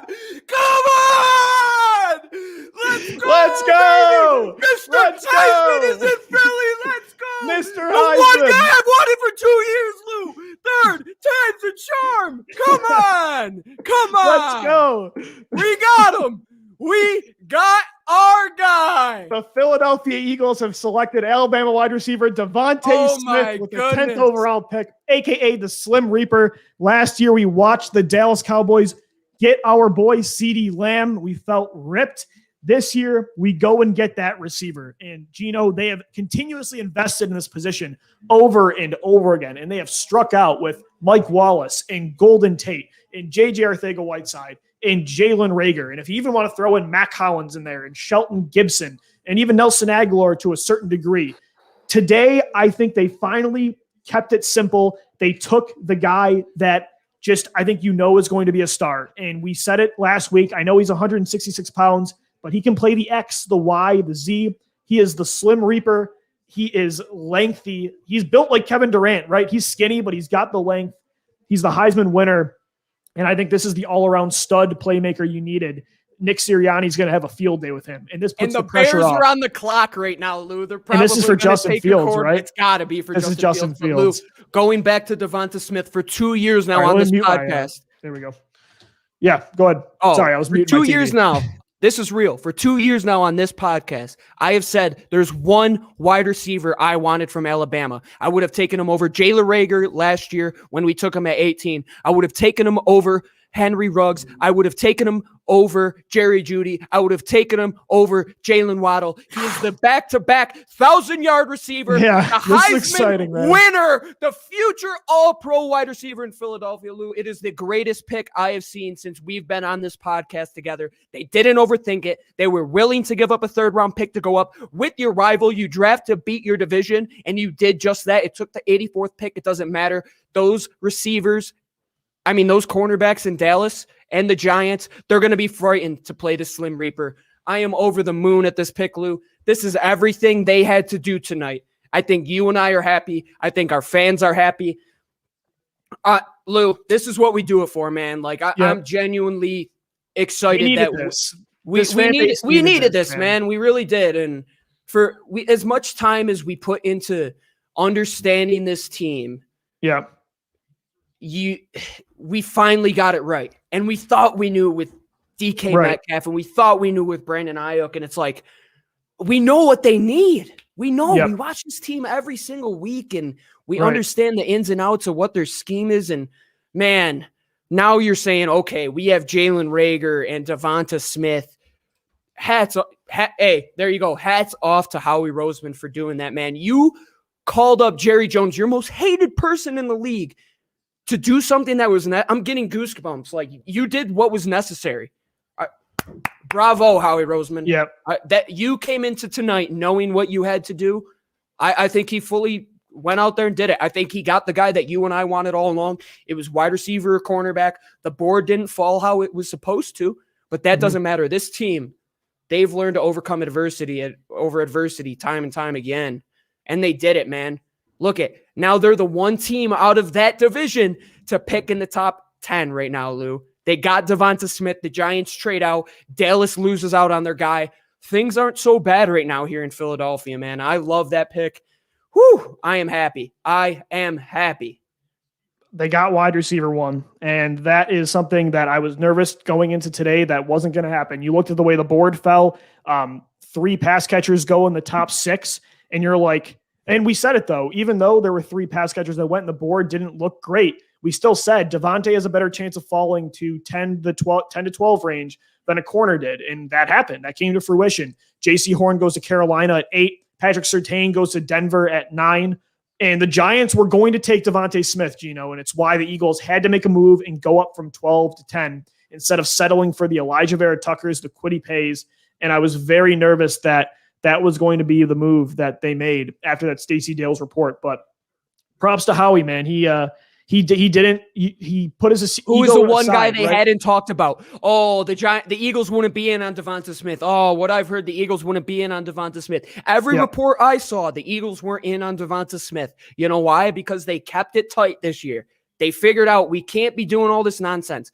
Keep it simple, stupid, as every first grade teacher tells their classroom.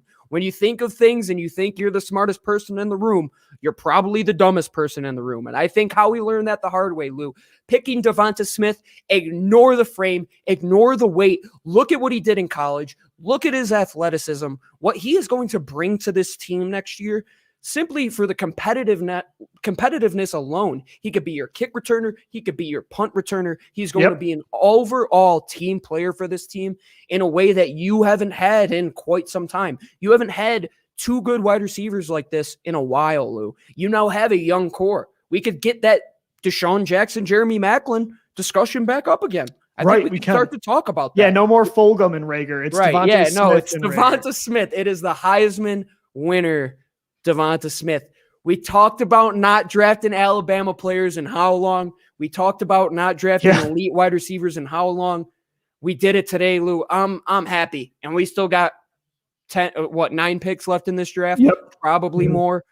Whew, man, that's how you do things. He pushed his ego to the side. I think you could have, especially a guy like Howie would have said, look, I took J.J. Arcega-Whiteside in the 2nd round. I took Jalen Reagor in the 1st round.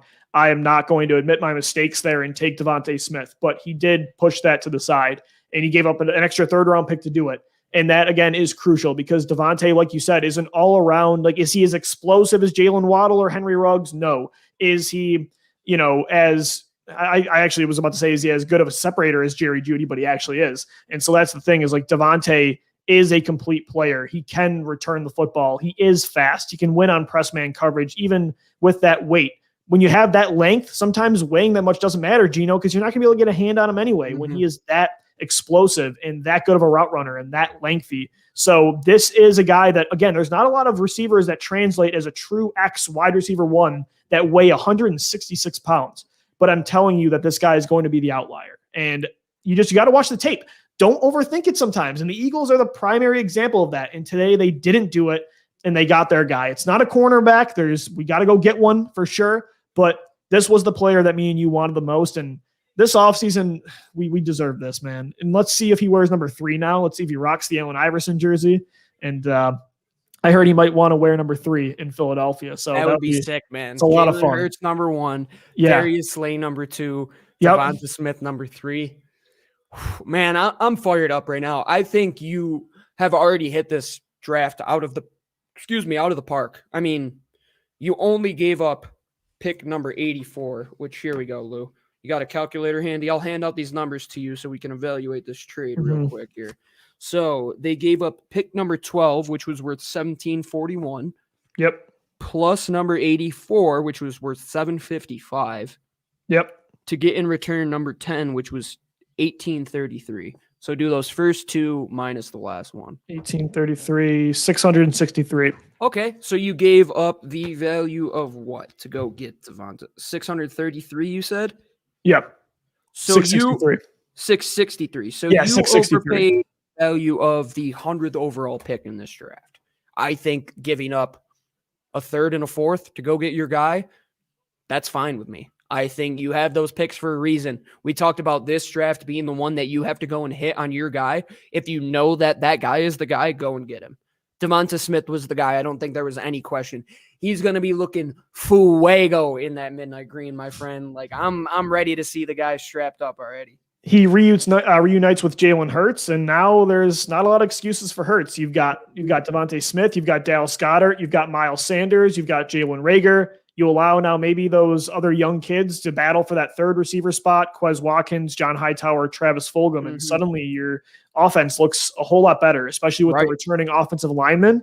If this team won, 8 to 10 games this year, I mean, I don't think it's likely, but it reminds me a lot of that 2013 team where suddenly this team might be able to put up points. And that's going to be crucial for this year, especially considering who knows what happens on defense. And by the way, the pick was official. Justin Fields does go to the Chicago Bears. So Chicago, it looked bleak and it looked kind of impossible in an impossible situation. You felt stuck with Andy Dalton, but Chicago goes and gets Justin Fields. So that's the thing. I'm removing the Fields part of this equation, and that's why we're very happy. But I will say still the fact that Fields fell and you didn't get him is disappointing. But overall, if that was outside of the realm of possibilities, then you did the best you could have in this scenario. For sure. Yeah, I think that pick, Lou, you look at it, you're building to help out Jalen Hurts, to not just help Jalen Hurts, but to help the evaluation of Jalen Hurts. You're also helping the evaluation of Jalen Reagor. You're also helping the evaluation of Miles Sanders because you're going to have a competent offense next year, something that you haven't seen. And Nick Sirianni, when he throws his offense out there, it's going to take some people by surprise the first couple games. And I said that a few weeks ago, and I wouldn't be shocked if the Eagles came out 3-0 like they did Wentz's rookie year, for example, when teams didn't really know how to defend a Doug Peterson and a Carson Wentz style offense. Who knows what they're going to run with Jalen Hurts and Devonta Smith now? It's not going to be Alshon Jeffrey laboring and lumbering trying to get down the field or Deshaun Jackson for one game. History does repeat itself, Lou. You had a 168-pound receiver, a decade ago that you drafted in Deshaun Jackson? Yeah. He worked out pretty well for you, right? And this is a different receiver, too. Like, this is an all-around, complete player. Completely different. He's what some people might say, like a Deshaun Jackson type of player, that role can be 166 pounds. And maybe the Smith type, what he's going to be used for, you don't want him at that weight. But like we've said, if you watch the tape, if you look at his strengths and his weaknesses, he is somebody that will translate in certainly will be an outlier. In a minute, I got to go record a Locked On Now, Gino, but real quick, looking at like what's next now. You got your receiver, but you look at cornerback, and Darius Slay is CB1, but after that, you have nothing right now. And it wasn't really your fault. You couldn't get J.C. Horn or Patrick Surtain. They both go inside the top 10. But you look at the trade up to get Smith, you give up that 84th pick. That was an asset you could maybe use to come back into the first round and get a player at receiver or corner. So now how do you get that corner? Do you stay at 37, or I don't know, maybe you use Zach Ertz instead of a third round pick? Yeah, that's what we should be looking to. What can we take? How can we take the assets on our team and distribute them in a way that will help us out, not just at one position, but at the same time allow us to recoup some picks? And I think the idea of moving Zach Ertz will help alleviate that. If you do want to move up from 37, if you want to move up from 37 to 30, you give Buffalo Zach Ertz and you pick whatever cornerback is there. Will there be a lot of them? I don't know, man. The way this draft is going, we could see Greg Newsome go within the next 5 picks here. Like, I wouldn't be shocked at that at all. I wouldn't be shocked to see Asante Samuel picked within the next 10 or 15 picks or so. It's going to be very intriguing to see what happens. I think the Eagles got their guy. You weren't afraid to move up and give up a third-round pick, but now you still should be looking to recoup some more picks in this class, or be willing to give up those 6th and 7th-round picks, which we had discussed time and time again. All right, Gino, I got to go real quick to record a Locked On Now. You can find that video coming up shortly on Locked On Birds on Twitter or at DiBiase LOE. The Eagles picked Devontae Smith at number 10 overall. We'll continue coverage all throughout the night right here in the first round. Gino's going to stay on. I will be right back in about 5 minutes. All right, everybody. We are tuning in here. The Dallas Cowboys are on the clock, selecting here at 12. They just made the trade with the Philadelphia Eagles, who were able to come up and select Devonta Smith. I think it's a great deal of business being able to negotiate with your rival here in the Dallas Cowboys to give up that 84th selection, go up and get your guy, and know that at the end of the day, you're making the right move for your team. I think letting CeeDee Lamb kind of slip by last year when he fell almost to 20 last year, and you see Dallas kind of reap the rewards. Now it's time to pounce on that. And we're going to see what Dallas does here. I believe they could be going defense here. I think Micah Parsons should be in play. I think a cornerback should be in play, a defensive tackle, and edge rusher should be in play. They need defense when it comes down to it. We have a quick speech here from the commish, but just looking back on the last couple picks here, I think it played out really well for the Eagles. The Giants move out of that 11th spot. They move back to where Chicago is picking in the mid-20s. Chicago comes up and gets Justin Fields. You saw the Denver Broncos take the guy that Dallas wanted. You saw the Giants move out of that pick.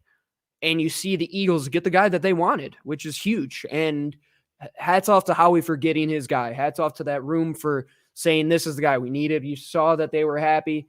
You saw that Jeffrey Lurie was happy. You saw Howie Roseman was happy. I really think they did it well. I really think that is a bang-on pick. And this is the best one I've seen. All right, Cowboys up here right now. Micah Parsons is the pick. I called it. I had a feeling that he would be on the board. They lost Sean Lee to retirement. There's been many rumors from our good friend Marcus Mosher, who has ears to the ground there in Dallas, that Leighton Vander Esch has a severe neck injury and wouldn't be shocked if he has to retire sooner than later. Jalen Smith, he is going to continue to decline in his play and has continued to decline in his play. Micah Parsons makes a ton of sense for the Dallas Cowboys. Maybe they believe that the two teams in front of them weren't going to take Micah Parsons and they were willing to move back, or they really love Pat Surtain and they settled on a guy like Micah Parsons. But I know a lot of our Penn State fans will be a little upset. It looks like they were interested in taking him at 10, according to Adam Schefter. They get their guy. We're moving here to the Los Angeles Chargers. But once again, they're investing in linebacker early in this class. They need guys that can get to the quarterback in Dallas. I mean, they have DeMarcus Lawrence, but besides that, man, I don't know. Our friend Marcus Mosher, I couldn't hate it anymore. Absolutely horrible pick. I'm never trusting the front office again. So we can see how it is looking there in Dallas land that they just took Micah Parsons. The Eagles look like the best team right now in the NFC East when it comes to this draft. We'll see I don't know what the Giants were able to accumulate in that trade to get Justin Fields. We will see. But they are picking a little bit later, and the Giants didn't need help, man. They weren't a team that was complete at all. There's no reason that they should have been picking any higher than 11, and there's a reason all these teams in the NFC East were picking 10, 11, and 12. Micah Parsons, I don't know if that fits into the philosophy of how the NFC East really works. I mean, you lose Byron Jones, the guy that was responsible for playing that type of position, that nickel can kind of cover tight ends type of position, and you go out and draft Micah Parsons is kind of confusing to me, in all honesty there. I think they could have done better going offensive line. I really am shocked. Taking off ball linebackers, it's something that you shouldn't be doing in the top 15 of the National Football League anymore. I mean, unless you're a team like the Pittsburgh Steelers who can get it right in Deion Bush every single time, yeah, go ahead and do it. Dallas Cowboys, I think the Eagles one-upped you here. I believe the Eagles are sitting in a position here now that they can kind of let this board fall to them how they want. They're at the second pick because there's tons of safeties, tons of cornerbacks left. Defense is just continuing to fall here outside of the top guys. I think you're going to see a run on these second-tier wide receivers come soon enough. There's still Rashawn Slater on the board for the Chargers here. I think that's a fantastic pick. I think that would be a fantastic pick for Minnesota. Maybe New England drafts McCorkle Jones. Who knows? But right now we have about 20 or some odd picks before the Eagles get back up 25. So let's kind of look at this Devonta Smith pick a little bit deeper. What Dallas did last year in getting Trevon Diggs, it hurt you in terms of how you could attack them. They really bolstered their secondary. They were able to shut down your number one. He kind of ate your entire offense up last year. The Giants continually add more secondary every single season. They have a loaded cornerback and defensive backfield room right now. You needed guys that could go and run down the throats and run those vertical routes of the opposing teams in your division, as well as Washington, who we'll see what they do here in a couple picks within the next 10 here, picking at 19, if I'm not mistaken.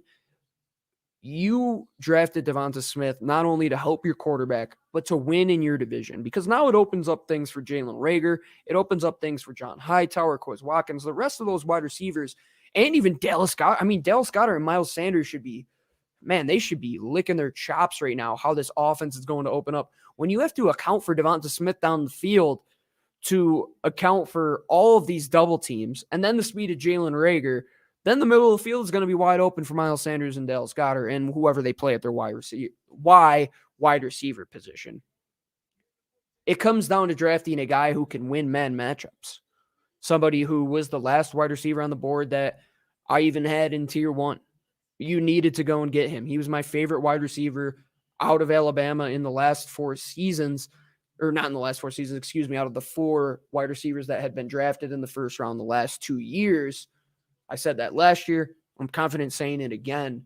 I'm confident in picking anybody who can go back-to-back 1,500-plus yard receiving seasons while winning the Heisman Trophy at Alabama in the SEC, going up against cornerbacks like J.C. Horn, going against Pat Surtain in practice.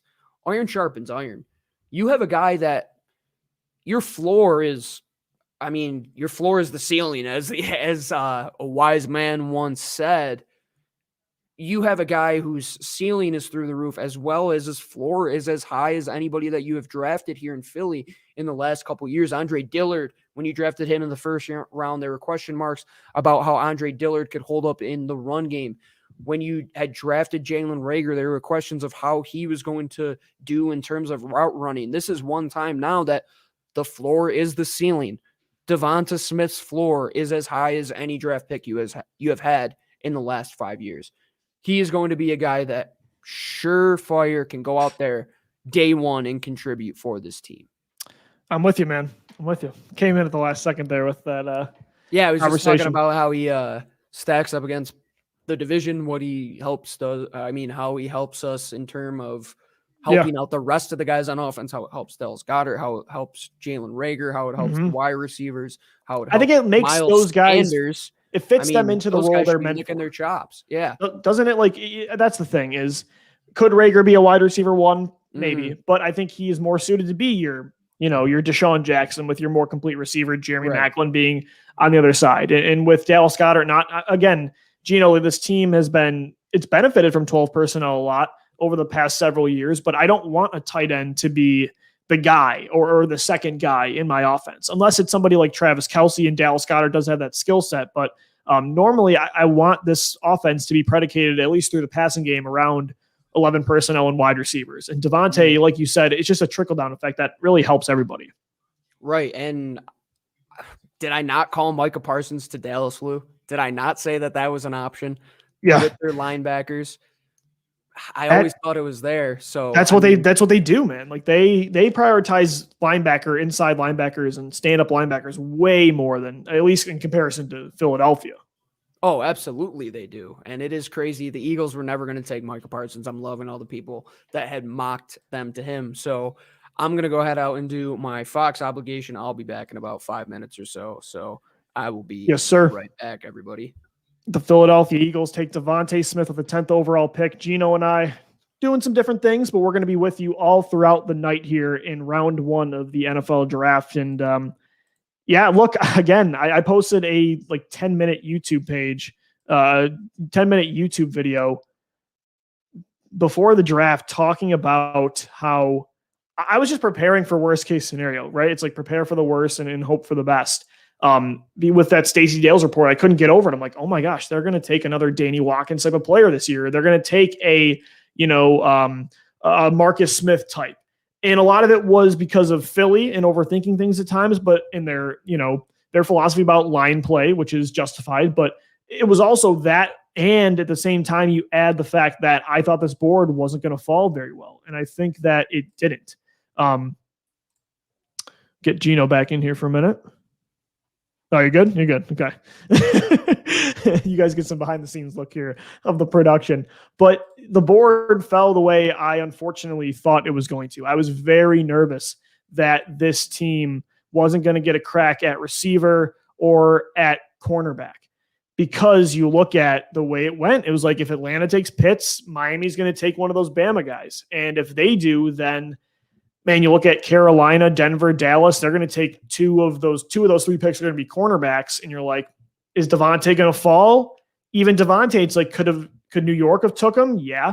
Could Detroit take him at 7? Yeah, 100%.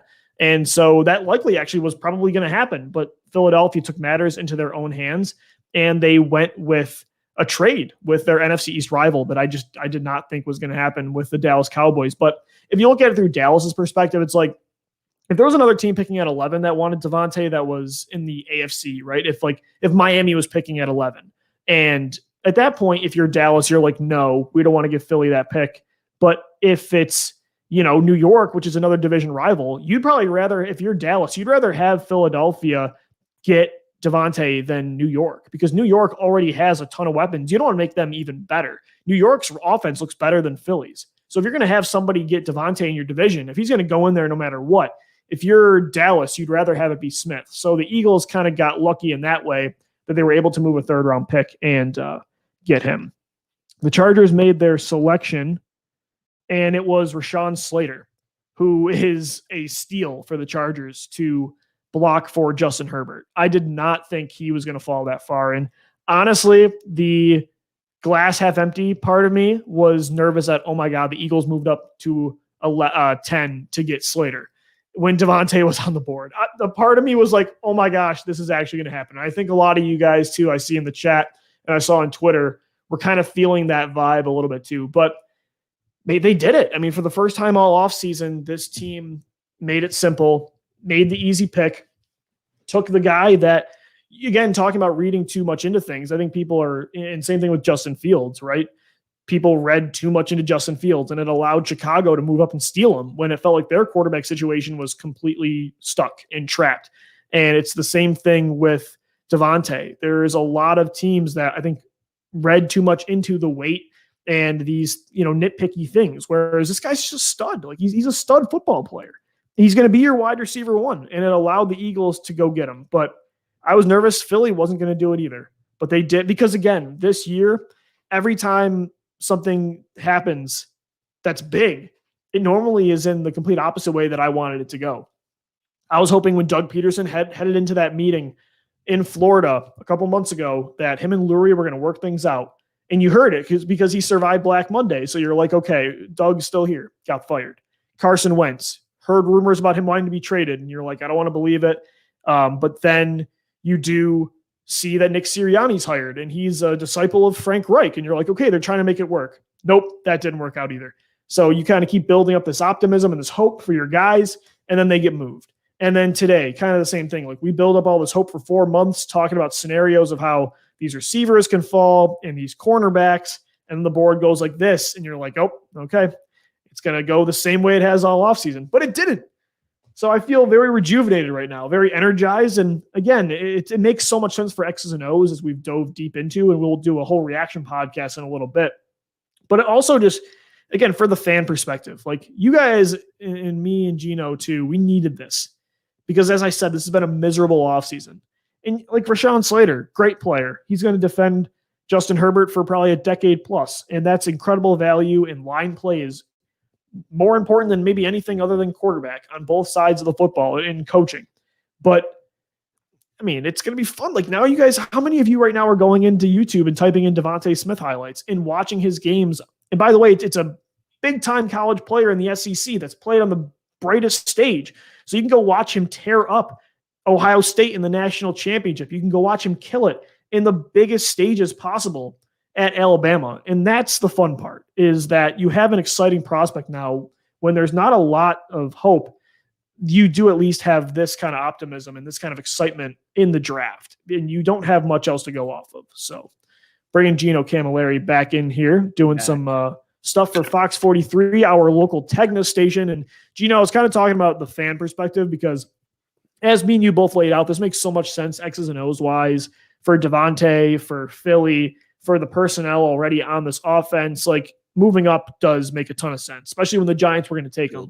But it's like it's the fan thing too. Like I was saying, like Slater would have been a smart, good pick, but we don't have a lot to. We haven't had a lot to cheer for this offseason, and so now people are going to have a field day for weeks now, getting into diving into his tape, and it's really fun tape, and it's huge games. This is an Alabama player now. We haven't had a guy at this college level. I mean, you've been taking Big 12 and Pac-12 and FCS players. So that's a part of this that the Eagles didn't probably really make their decision based off of, but it's a nice aspect for the fans. Yeah, no, I think this is the one draft pick that could have been made the last couple years in the first round that we were really excited about. Like the Jalen Reagor pick was like, okay, there are multiple guys that we were in the discussion with. Right, we were happy with it, but I think me and you both wanted Ayuk, and I liked Chenal better, and even Hamler. Yeah. No, you're 100% correct that there were players that we would have had preferred over Jalen Reagor. I think this is the first time that I'm genuinely okay with the guy that we went, and I really don't have any qualms against who we took, especially with the way the board fell, dude. Like, yeah, especially in comparison. There was no one else that like work out well for you at all. So you did what you had to do. I mean, if the Giants or if Dallas believed that they were going to take Micah Parsons at 10 and allowed us to come up and get Devonta Smith, wow, I don't know what's going on in that evaluation room. Oh, with Dallas? Boy. Yeah, with Dallas. Like, I actually said when you dipped out for a minute, look, if Miami was picking at 11, they probably don't do that trade. But if you're Dallas and you're saying, okay, no matter what now, Devonta Smith is going to be in our division. So who would we rather have Devonta? We don't want to play New York twice a year when they have Kenny Galladay. We don't want to have to worry about Kenny Galladay, Devonta Smith, Saquon Barkley, and Evan Ingram. Whereas Philadelphia doesn't really have a whole lot else on offense. If you're going to pick one of those teams to get him, I would say, at least looking through the Cowboys lens here, that maybe that's why they were willing to do it. I think if Miami was at, or another team was at 11, I don't know if they'd be willing to do it as much. Yeah, that's a great point, especially when you look at what the team need. Yeah, you're right. I mean, I don't think the Giants would have taken Devonta Smith. Not Devonta Smith. Micah Parsons rather. Yeah. But now you look at it, you got your guy, Lou, to not have to worry about receiver, and you could stress about getting corner or, I mean, even a safety, I would think, with the second pick. Like, you have to have that in the discussion. How the board I think is it's going got to be fall is corner no great. matter what at this point. The Jets gave up number 23, number 66, and number 86 for number 14. To get to 14 for who? Wow. For they're up right now, so we'll see. So Rashad Bateman? Could it be Bateman? They went big man with Denzel Mims last year. They got their guy in Zach Wilson. They just got a left tackle of the future in Mekhi Becton. Yeah, and Slater's gone. So it's not for, I don't think it's for a lineman. Right. Yeah, who's the best player available on the board right now?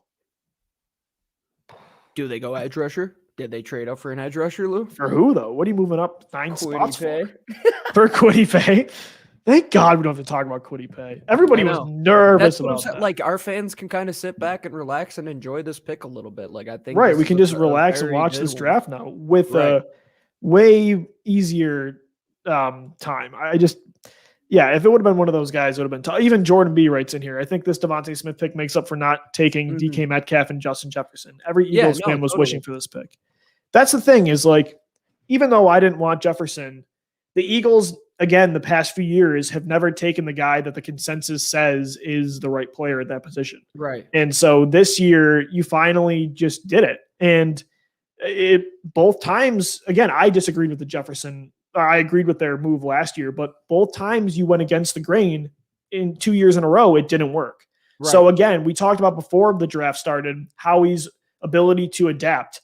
And that's another part of this is not thinking too much and just saying Devontae's likely the second best, he's the most productive receiver in this draft. And he's likely the second best outside of Chase. So the fact that you get him at 10 is, I agree with Jordan. It is, you finally got that guy, and hopefully that makes up for it because it was brutal watching DK Metcalf end your season in 2019. Yeah, and it was brutal last year while Rager's on the sidelines, seeing Jefferson tear it up. But not just Jefferson, seeing Brandon Ayuk leap over Nickel Roby-Coleman on Sunday Night Football. It was brutal to watch that stuff. So this year, I didn't want to, again, watch Devontae go tear it up in New York while you take, as much as I think he's a good player, like Dwayne Eskridge in the second or third round.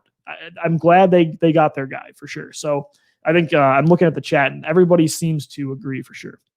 I do too. And the Jets are making their selection right here. Oh, I have no idea who this is.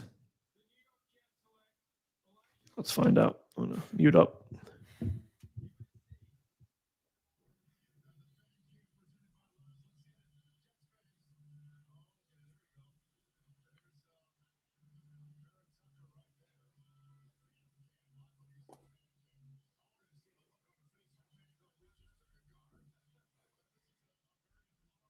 They went for Elijah Vera Tucker. Shocking there. They moved up that much for him. I mean, I know they need interior offensive line, but that's a lot of compensation for a guard. Yeah. I see. That's what you don't want to do. You don't want to force that pick and be forced to have to move up and get that guard. Like, I mean, they must have valued him very highly. Like, you just got Mekhi Becton, which I think they had to trade up to get Mekhi, if I'm not mistaken. Maybe 1 or 2 spots. I think they did move up a couple spots. Yeah. Give up picks to get Elijah Vera Tucker. I don't know, man. Yeah, we were just talking up Joe Douglas. I don't know about that. That's a steep price. Sorry, left guard for that draft trade equivalent here for everybody to see, equivalent to the 100.5 pick. Let me send something over.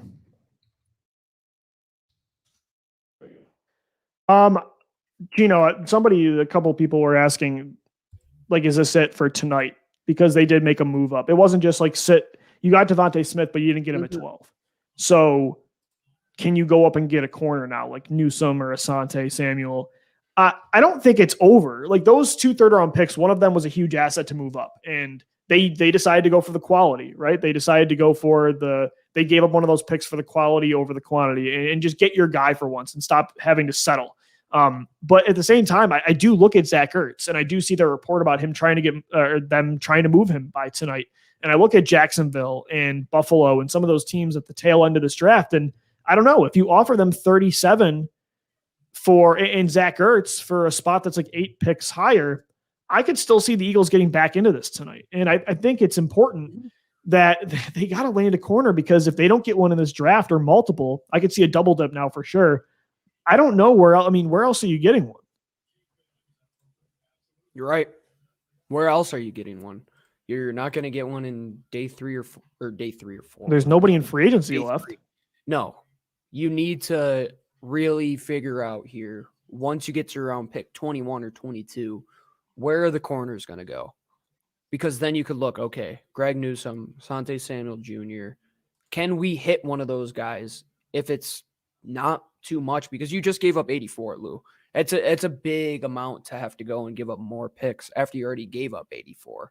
So you're sitting here right now saying, if there is a guy that we love at 27 or 28, then it could be realistic. I just think getting into the high 20s right now is a little bit too much.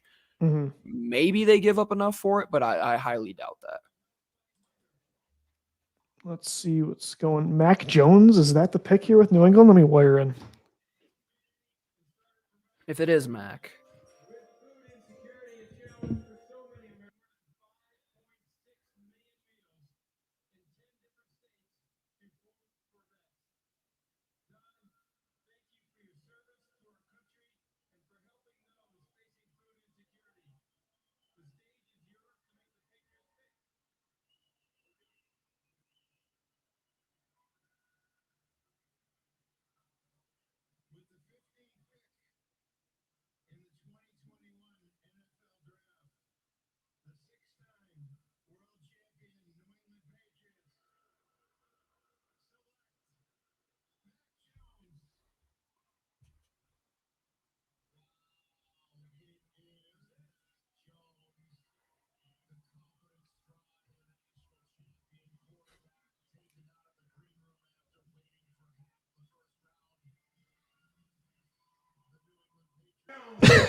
McCorkle. McCorkle. Honestly, as much as it is crazy, I do kind of like that pick for them. I think he fits very well. They didn't have to move to get him. Yeah, but it's McCorkle Jones. It's such a Patriots pick. That's such a Patriots it pick. really is. I'm not. I thought maybe they were good. Maybe they were changing it up with their quarterbacks. You know, stopping with these Brady's and I mean, I shouldn't say Brady's, but like that style, like Garoppolo and. But no, they went with Mac Jones. It feels like Josh Rosen to me. I don't know that, and I know that was your boy, so I apologize. But it seems like the guy when there's all these crazy good athletic quarterbacks with a huge ceiling going around him, and then Mac goes here. We called it though, Gino. If he didn't go at 3, we said this he's not going top 10, and even Justin Fields didn't go top 10. He fell at 11 to Chicago. So Mac at New England is the pick for the Patriots, and he'll sit behind Cam Newton for probably a year. I think Newton signed a 1-year contract with New England. And then Mac will be the guy there after that. Devontae our boy made him look good. I'll tell you that. I'm glad we did not have to deal with that situation. I'm sitting here now, Lou, and things are getting interesting. Because there are a lot of teams that move back once, and it's going to be, what do they do now? What do the Giants do? What do the Vikings do? Because I'm sure the Vikings and the Giants were thinking offensive line there the whole time. Or at least the Vikings. The Giants probably defensive line.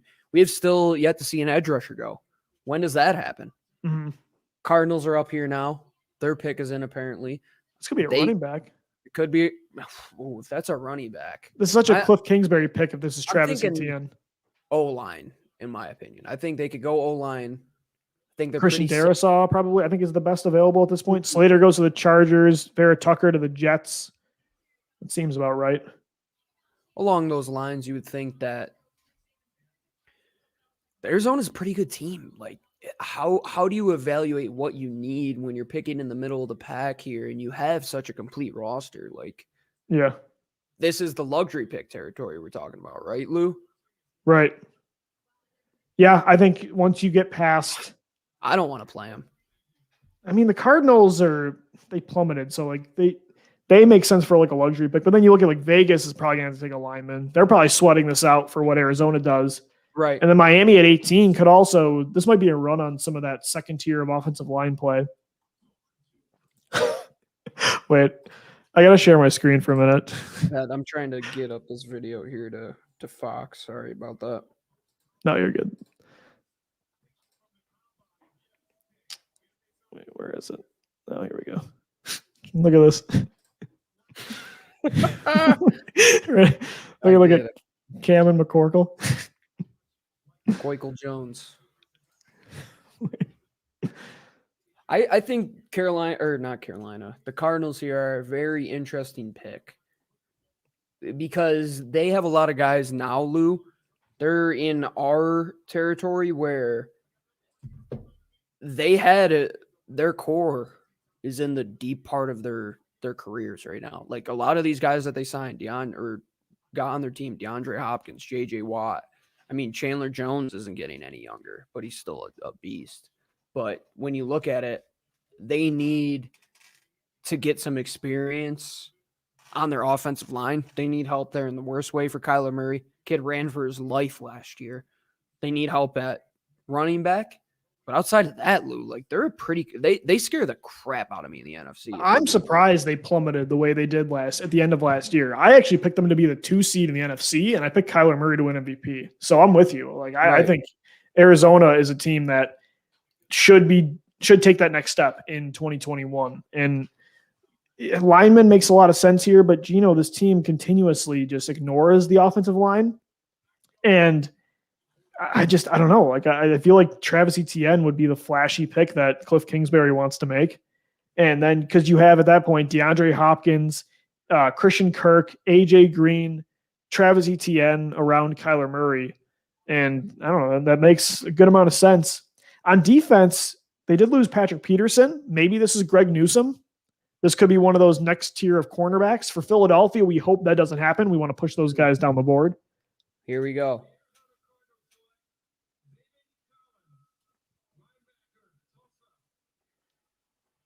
Let's find out what they do. I'm going to mute up.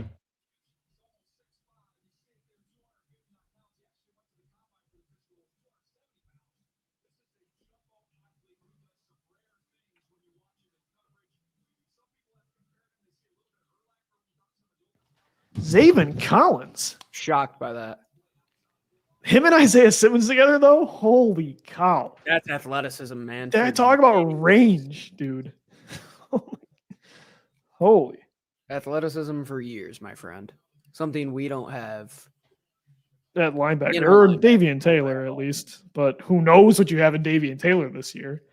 Like, I still believe, or I still have hope, but, I mean, it's kind of like Kevon Wallace, only to an even higher extent, where it's like there's these picks that are 3rd and 4th round guys. You probably want to be a part of your long-term defense, but you just have no idea. At least in 2021, I guess, with your timeline, you should be able to give those guys chances. Like this isn't 2016 to 2019 or 2020, where those guys are behind veterans because Jim Schwartz is trying to win games on defense.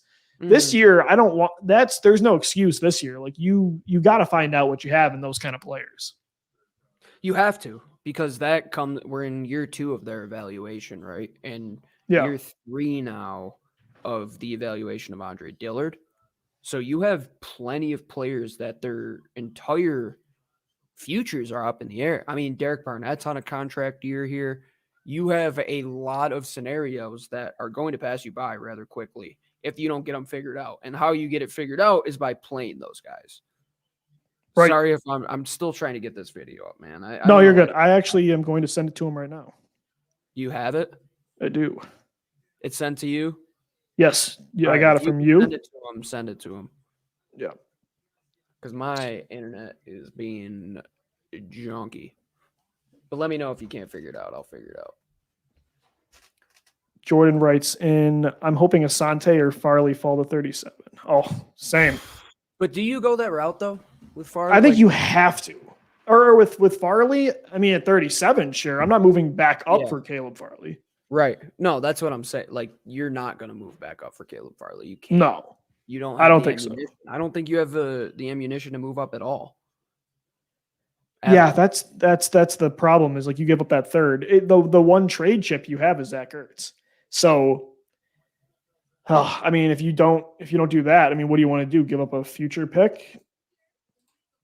I don't know. I mean, maybe you just take a wash at corner this year. I mean, you just say you just get thrown over by the entire division. Like you just say, Jonathan Gannon will overcompensate. He'll elevate what you've got on the roster. You play a lot of zone coverage. You've got Darius Slay shadowing a CB1 or wide receiver 1. I don't know. I mean, that's not the scenario I'm hoping for. And they're going to take guys, but I think to overcompensate for not getting one of the top tier players, is by double dipping. Like I would not be surprised at all now to see.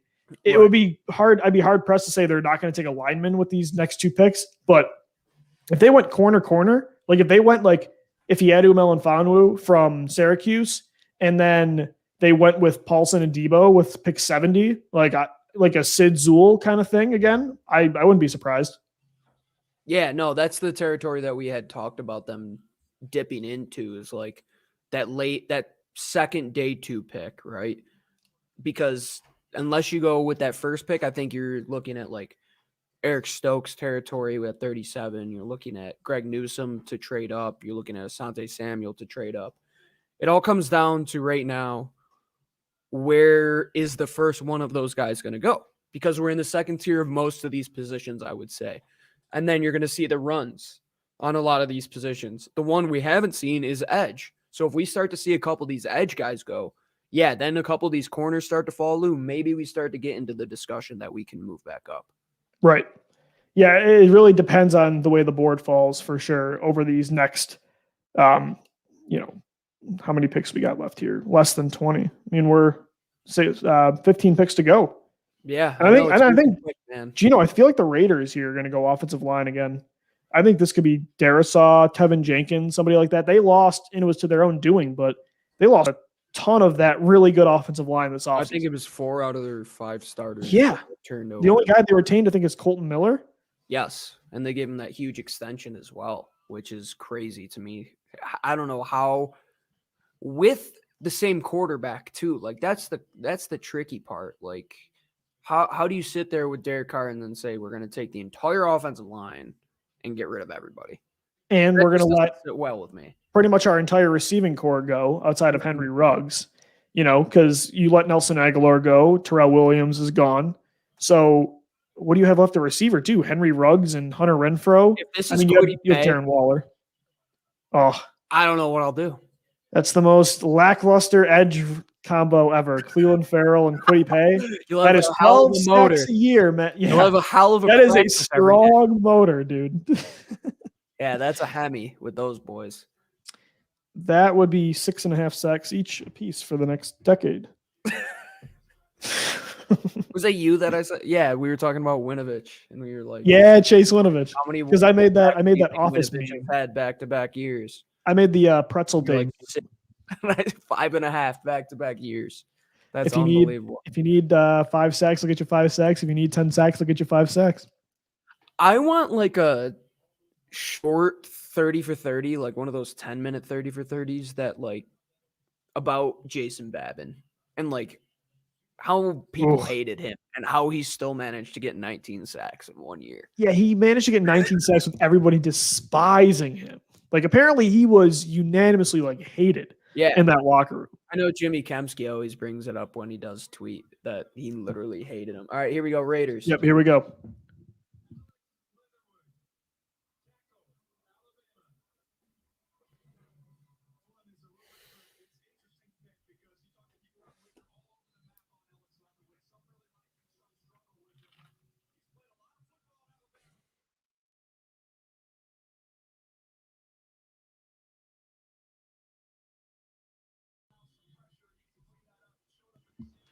Not the tackle I was expecting, but a tackle was. What are the Raiders doing, dude? I don't know. Their board, Mike Mayock's board, is very different than others. And sometimes it's not a bad thing, but see it, dude. Leatherwood. I was gonna say Leatherwood, Creed Humphrey. Those guys are starting to fall into that second round, like Dylan Radins. You could talk about all these guys going ahead at Alex Leatherwood. first like very shocking pick. Like we knew Zaven was going to be a first round pick. I Or just like didn't value think, wise, you mean like that goes that high? Yeah. I knew Zaven would be in like this territory. I was thinking like if he fell to Pittsburgh, like that's a very logical take for them. But man, Leatherwood is crazy to me to take here. I feel like you could have gotten him early day 2 if you wanted to move up, and still got one of the. I mean, Christian Darrisaw, man, like he's a good player. He wasn't in the I think Eagles Tevin Jenkins is a better player than Yeah, Leatherwood. I don't know, man. That might be the And you're first gonna pick play that him I'm at like, guard? Are you gonna move him Yeah. at guard? I don't know, man. gives me Chance Warmack Listed vibes. as tackle, but he won the Outland Trophy. Like, I don't get that. Well, Raiders gonna Raider. Glad I'm not. He gives me Chance Warmack, DJ Fluker Yes, vibes. very big time. Chance Warmack vibes, bro. You hit that right on the head. I got so excited. I was just watching the Devontae Smith versus JC Horn tape. Oh my god. JC Horn went against everybody and battled. Yep. But Devontae, and there was like a stat where against the projected first round picks and second round picks, like Horn had like 60 yards allowed. And then somebody's like, do Devontae Smith. And I'll tell you what, like I watched a lot of Horn because I was expecting the Eagles to go corner. And I watched him against even like that game against Bama. He covered Jerry Jeudy, Ruggs, and he held his own, and even Waddle. And every time he went against Devontae, like that's the thing about Smith is, like there was a ton of Alabama receivers, but and again, Ruggs more explosive likely. Same thing with Jalen Waddle. Jeudy just as good as a separator. But it's telling that when a team like South Carolina had a top prospect like J.C. Horn, and they played a team like Bama that had 4 of those receivers, that Horn was not just like covering Devontae a lot, he was shadowing him. Mm-hmm. And that's a testament to which one, like you might have got the best receiver of that Bama class. And I don't know if a college team will ever have those 4 guys together again.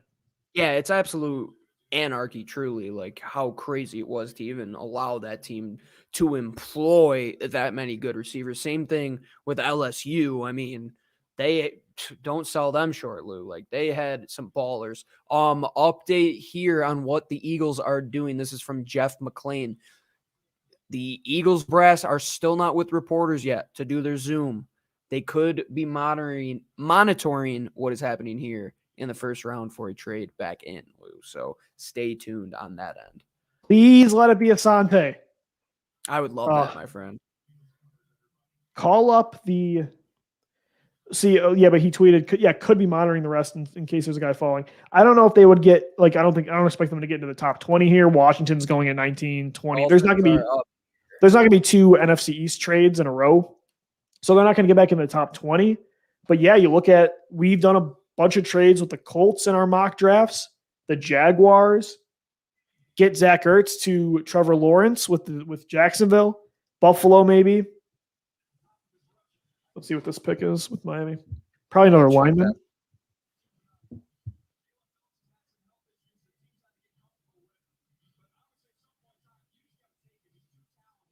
The first pass rusher off the board. Yes, sir. Jalen Phillips finally goes. We finally get one. I think that was what we were looking for. I think we finally see one guy that should be going in this territory. Like Zaven, I think, was a little too high. Leatherwood, I think, was a little too high. And now you have a guy, Jalen Phillips, first edge rusher to go, Lou. Not terrible value here for Miami at all. I think this is a good range for him. I do too. I don't love the,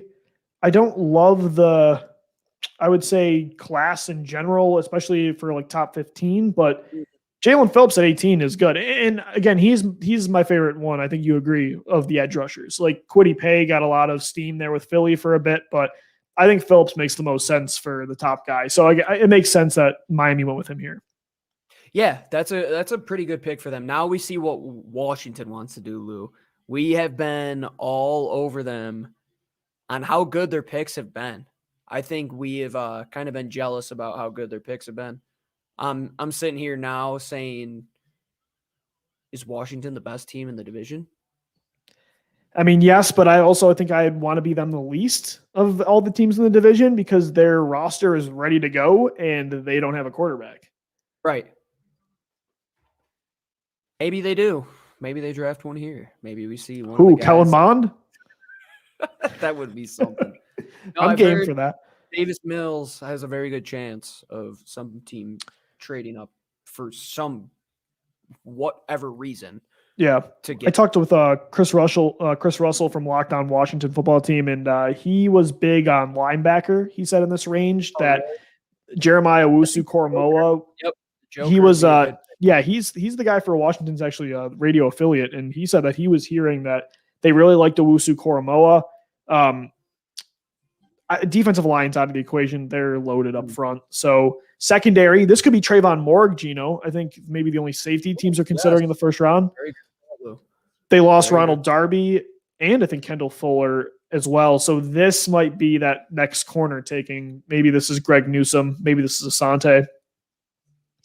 So Washington's kind of got a lot on the table here. Once Tennessee is up here in 3 picks, that's really when I think corners are going to be on the board. I think Indy is always potential corner territory. I think Tennessee is as well. I mean, the board is giant. After Washington, it's the Giants, Indy, Tennessee, Minnesota, Pittsburgh, Jacksonville, Cleveland, Baltimore, and then the last 5, which are obviously the top teams there. Mm-hmm. I think a lot of those teams could take cornerback. And now looking at the board, Buffalo could take a cornerback. Yeah. They could take a cornerback. New Orleans could take a cornerback. It's probably why they're monitoring and seeing, can we get in front of some of these? Right. Yeah, they're probably seeing, can we get in front of some of these teams? Jordan writes in, this team is going to trade back into the first and take Kwity Paye just to get the fan base back to normalcy. Fine. You know what? They got our guy today, so they can do whatever they want to do for the rest is cool. Right. I know, man. I'm very happy with that selection, to be honest with you. It's probably been almost an hour since we made that pick, and I'm not any less happy as I was when we made the pick, because it's the one guy that I don't think you could have went wrong picking at 6 when we were discussing who you should pick at 6 before we even traded out of there. I would have been okay with that, Lou. And not only that, now we have another first-round pick next year, and you got Devonta Smith. Come on. It's a win-win all around the board. It's a win-win all around the board for me. And then you'll see again, Jalen Hurts now has a true wide receiver 1. I think he'll be a true wide receiver 1. Obviously, got to see him play. But and now you're going to find out with Jalen. You're going to see, can this guy not just win, but win a certain way? We said it on the podcast last week. Can you win with him throwing the ball 30-plus times a game? Or is this a Baltimore-style offense, and that's the way you got to I want to go watch 2019 tape with Jalen Hurts throwing to Devonta Smith now. That's all I want to watch. I know. It's funny. I remember 2 years ago, I kept talking about Henry Ruggs, and you kept saying, no, that number. And even I remember noticing before Devontae was even on my radar, I'm like, I was watching Bama to watch Judy and Ruggs, and I'm like, man, number 6 is better than both of them. Yeah, that's what I was saying. I didn't even know who he was at the time. Back-to-back over 1,000-yard receiver, 2 seasons in a row in the Southeastern Conference, the SEC. What more could we ask for? And again, yes, he's not in the Big 12, not in the Pac-12, not the Big 10. SEC, Lou. He is in big boy territory, put up big boy numbers, won a big boy award, and is going to put up big boy numbers next year. Lou, I'm not even shocked if he goes for 1,000 next year. He genuinely changes the whole landscape of this passing attack, because now, like we said, Jalen Reagor falls down into that X receiver spot. He can really go out there, let it fly, get him the ball in space while Devonta Smith is taking those number 1 matchups. Because once you have to account for that speed from both of them and their athleticism for both of them, that's when the matchups get hairy. Dallas, who's going to be defending these cats? And again, he's not Waddle or Ruggs with speed, but he could do it all. He led the nation last year with 15 deep receptions for 589 yards. His 35 receptions and 304 yards on screen passes also led the nation. So, yeah, that's Goodell's walking to the board. All right, let me see this pick. I'll just have it going because you already know what happened.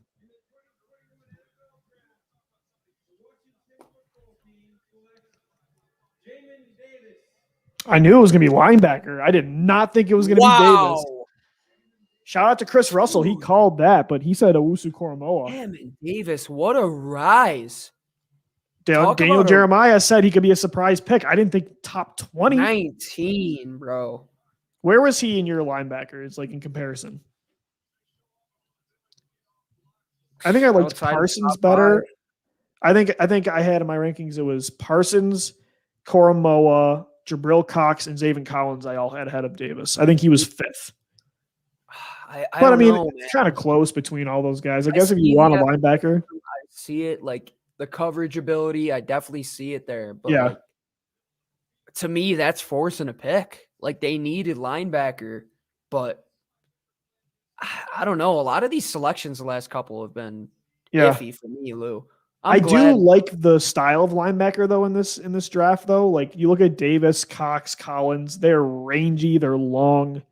And so, yeah, I think it's kind of a stretch with this pick, but if you're going to take linebacker, again, I want it to be that style of player for sure. Yeah, absolutely. No, I see that. I just think Jamin Davis, like, too rich for my blood. Linebackers, more linebackers in the conference, the better, or in the division, the better, Lou. I mean, how does picking either of those two address the fact that the Eagles just took Devonta Smith, or looking at Washington that you have to defend Kenny Golladay and Darius Slayton and, I mean, everybody that the Cowboys have? I don't think taking linebacker really is it. The Eagles are moving away from 12 personnel. We know that once they get rid of Zach Ertz. Yeah, you could cover Dallas Goedert, but then you got the other matchup story about these teams aren't the strongest at corner, like at all. I would have been fine with Greg Newsome being that pick there if I'm Washington. I would have been fine with it being Asante Samuel if I'm Washington over Jamin Davis, man. Like, what does that solve for you? Are you gonna put him on Miles Sanders? Are you gonna? I don't think so. He's not gonna defend Miles Sanders. He's not. I mean, he's athletic, but him and I just don't get the picks of linebackers. Like, how is that beating your division? Like, yeah, they have good running backs, but so be it. Beef up your defensive line. Just in their secondary, it's also like it's crazy. Again, if your roster is loaded, okay, but like Washington does have holes. Like they need their secondary needs a lot of help right now. Yeah, they did bring in William. I will say they brought in William Jackson. I forgot they did bring in Jackson at corner, but they need safety help. They need another corner. Gino, interesting stat here about Devontae and Jalen Hurts and their relationship. So everybody knows he went to Bama with Hurts, but Hurts actually didn't really play. When Smith took over, Hurts had at that point been benched for Tua and then eventually went to Oklahoma. Hurts and Smith, they're reuniting, but Smith only had, and this was tweeted by ESPN Stats and Info, Smith had 12 receptions for 207 yards and 2 touchdowns with Hurts in their 2 seasons together. So although they're reuniting like this, he did most of his work with Tua and Mac Jones. So it's not like this is Chase and Burrow reuniting. Yeah, no, not at all. And that's the thing. I said, I wanted to go watch the tape for a reason because there's not a ton of it. So I want to see how they did if they had to kind of dumb down the offense a little bit to incorporate the different throwing styles between Tua and Jalen Hurts for when Devonta was in there. We know he went off once Tua came in, but I just want to see the little bit of the difference there, of course. Well, at the time, Hurts was a very different passer. I think he got way better at Oklahoma. So, I mean, he improved his completion percentage. He improved his accuracy. I think Smith will see a better version of Hurts for sure at this level. I don't know, again, how good and how long, but I think in 2021 for sure. And again, though, Smith he's going to make quarterbacks look better. I mean, that's the thing. I don't think Tua or Mac Jones are great quarterbacks, and they were both first-round picks that teams are talking themselves into as franchise quarterbacks. And a lot of it has, I mean, of course, has to do with Ruggs and Waddle and Judy too. But again, I think Smith was the clear, like teams, defenses said of those 4, Devontae is the one we're worrying about the most. And even for me, I took notice of that. Even when I was trying to focus on the other guys, even Waddle last year, I could not help but my attention consistently got dragged over to Devontae. And that's a sign that somebody is a great player, is when you're trying to watch other people and your attention keeps gravitating towards him. And that happened to me all the time. And I wasn't even like you where I was all in. I was more focused on, and again, it was the speed thing, but Ruggs and Waddle for sure the last 2 years. Yeah, and that's one thing that they teach you, like when you are scouting, is that like when you're watching the game, if you do see somebody that pops off the table or pops off the film, you put a little asterisk down next to his name to know who he is for the next year. And I think Devonta Smith clearly, when you're watching Henry Ruggs and Jerry Jeudy, you can't help but see Devonta Smith and what he was able to do. And I think, Lou, his return ability is something that we haven't even talked about yet. Yeah, when Waddle went down, he did great with that. Yeah, he's going to be able to help you now. And not just him. You have him or Jalen Reagor, who both did it. Reagor scored the same amount of touchdowns in the return game last year as he did as a wide receiver. So you now have two guys that can do that. And how long have we been waiting to have one guy? We have two now. We're a couple years removed from watching Kenyon Barner struggle to return kicks. And if you ever put Greg Ward out there with either of those two gentlemen on the team, you should just be fired for negligence at that point. 3 yards and a cloud of dust on every return with Greg Ward, baby. But he never fumbled. Needs I guess, 3 yards, he'll get you 1 yard. Needs yep, that's yards. Right. Reagor and Smith, they do complement each other very well, though, Gino. I think Reagor now can fit right into what he does as that guy that moves around the formation in the slot at the Z. And it kind of is like to a lesser degree because I think Waddle's a way better player than Reagor, but Smith Reagor is kind of your version of Smith Waddle. Smith Reagor. I like that. That's like a law firm. Yeah. Smith Reagor and Ward. That's a pretty good law firm right there. The Giants. No. Greg Ward in the slot. No, not Smith, for Reagor, now. and Quez. Reagor, and Quez. No, Smith, Reagor, and Hightower definitely sounds like a law firm for sure. Yeah. New York's pick is in. They moved down, remember, because the Bears got to 11 for Justin Fields. Yep. The Giants get a first-round pick next year. Let's find out what the pick is. This could be linebacker. This could be Jeremiah Owusu-Koramoah. Let's find out. It's a weird setup with these fans sitting in the chair.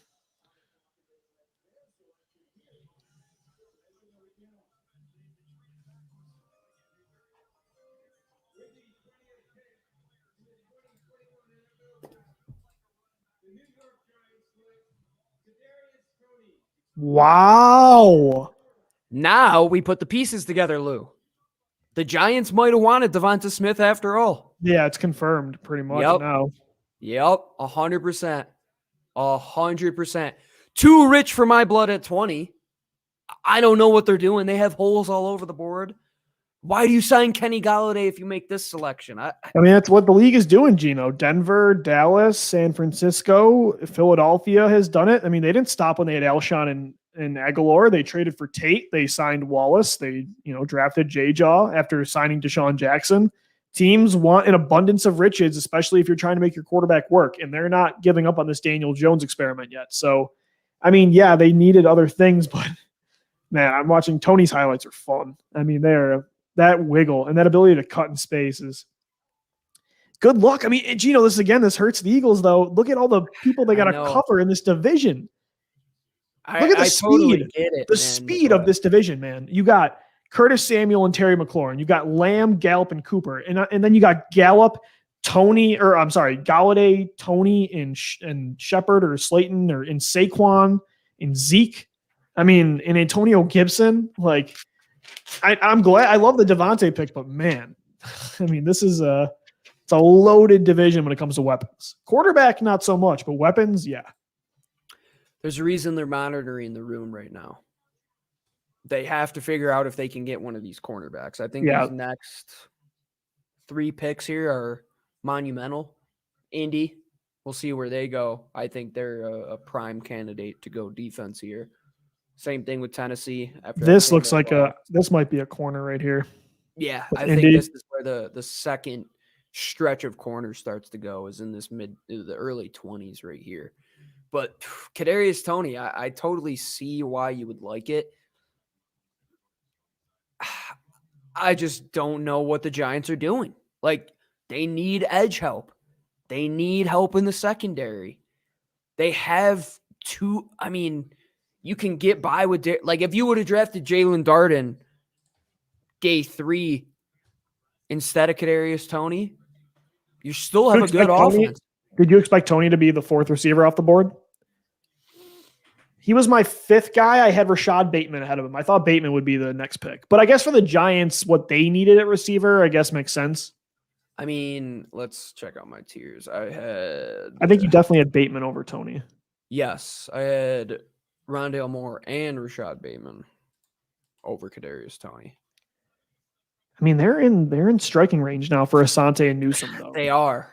They very much are, Lou. Like, let's say maybe one goes here to Indy. Tennessee, I think, is going to take a receiver. Minnesota always takes corners in the first round, but they just signed Patrick Peterson. They signed Patrick Peterson, though, so that's something to consider.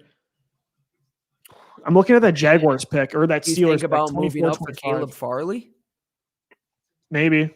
Yeah, there's still 3 guys. I'm okay with Farley, too. I at this point, I want one of those 3. I would probably rather have Newsome or Asante, but if Farley's the pick, again, with the Eagles, they're not trying to win next year. So Farley, you can be patient with. And again, there's reports that they might not even need to. Let's hope this is a pass rusher, though. I don't know what Indy is going to do. This is... Could be anything. Could they take a receiver?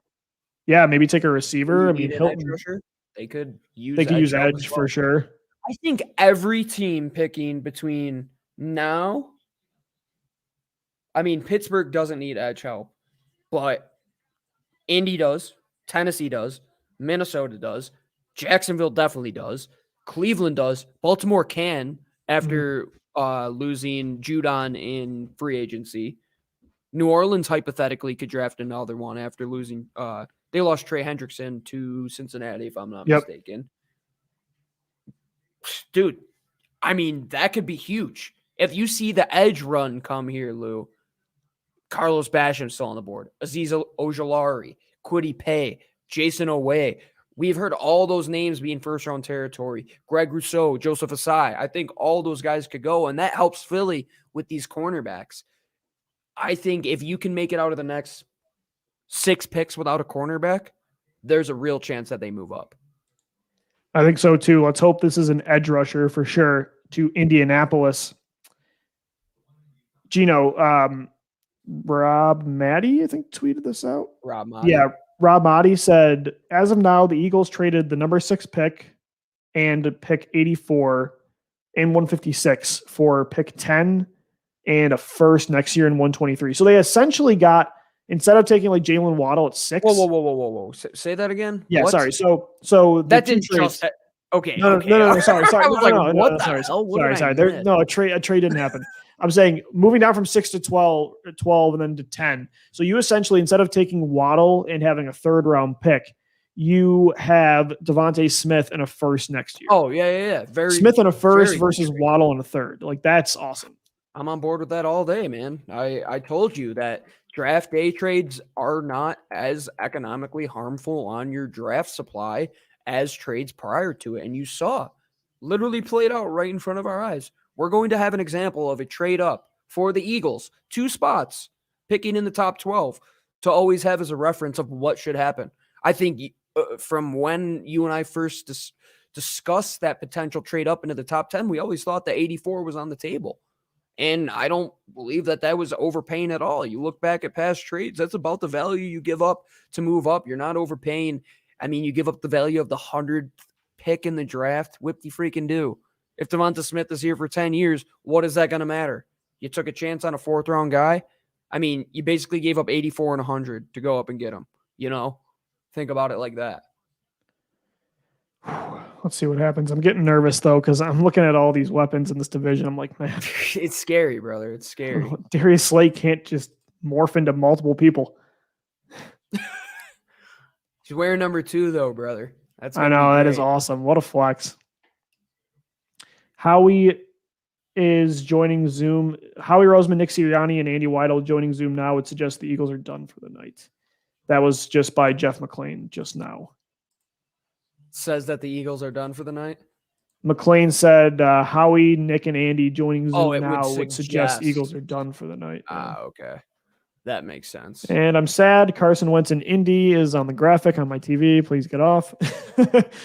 Yeah, they're about to meet with the media right now, so I'd imagine they're done. So a trade-up isn't imminent, Jimmy Kempski says. All right, here we go. Which means now you've got to hope one of those guys fall to 37, which is plausible. I mean, you are at the top of the 2nd round. If not, Gino, after those 3 guys, or let's see what this pick is first before I ask.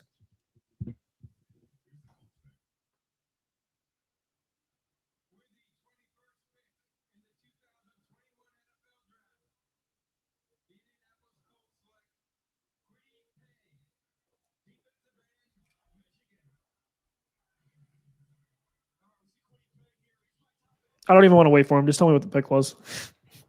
I'm not going to tell you. Okay. I want you to hear.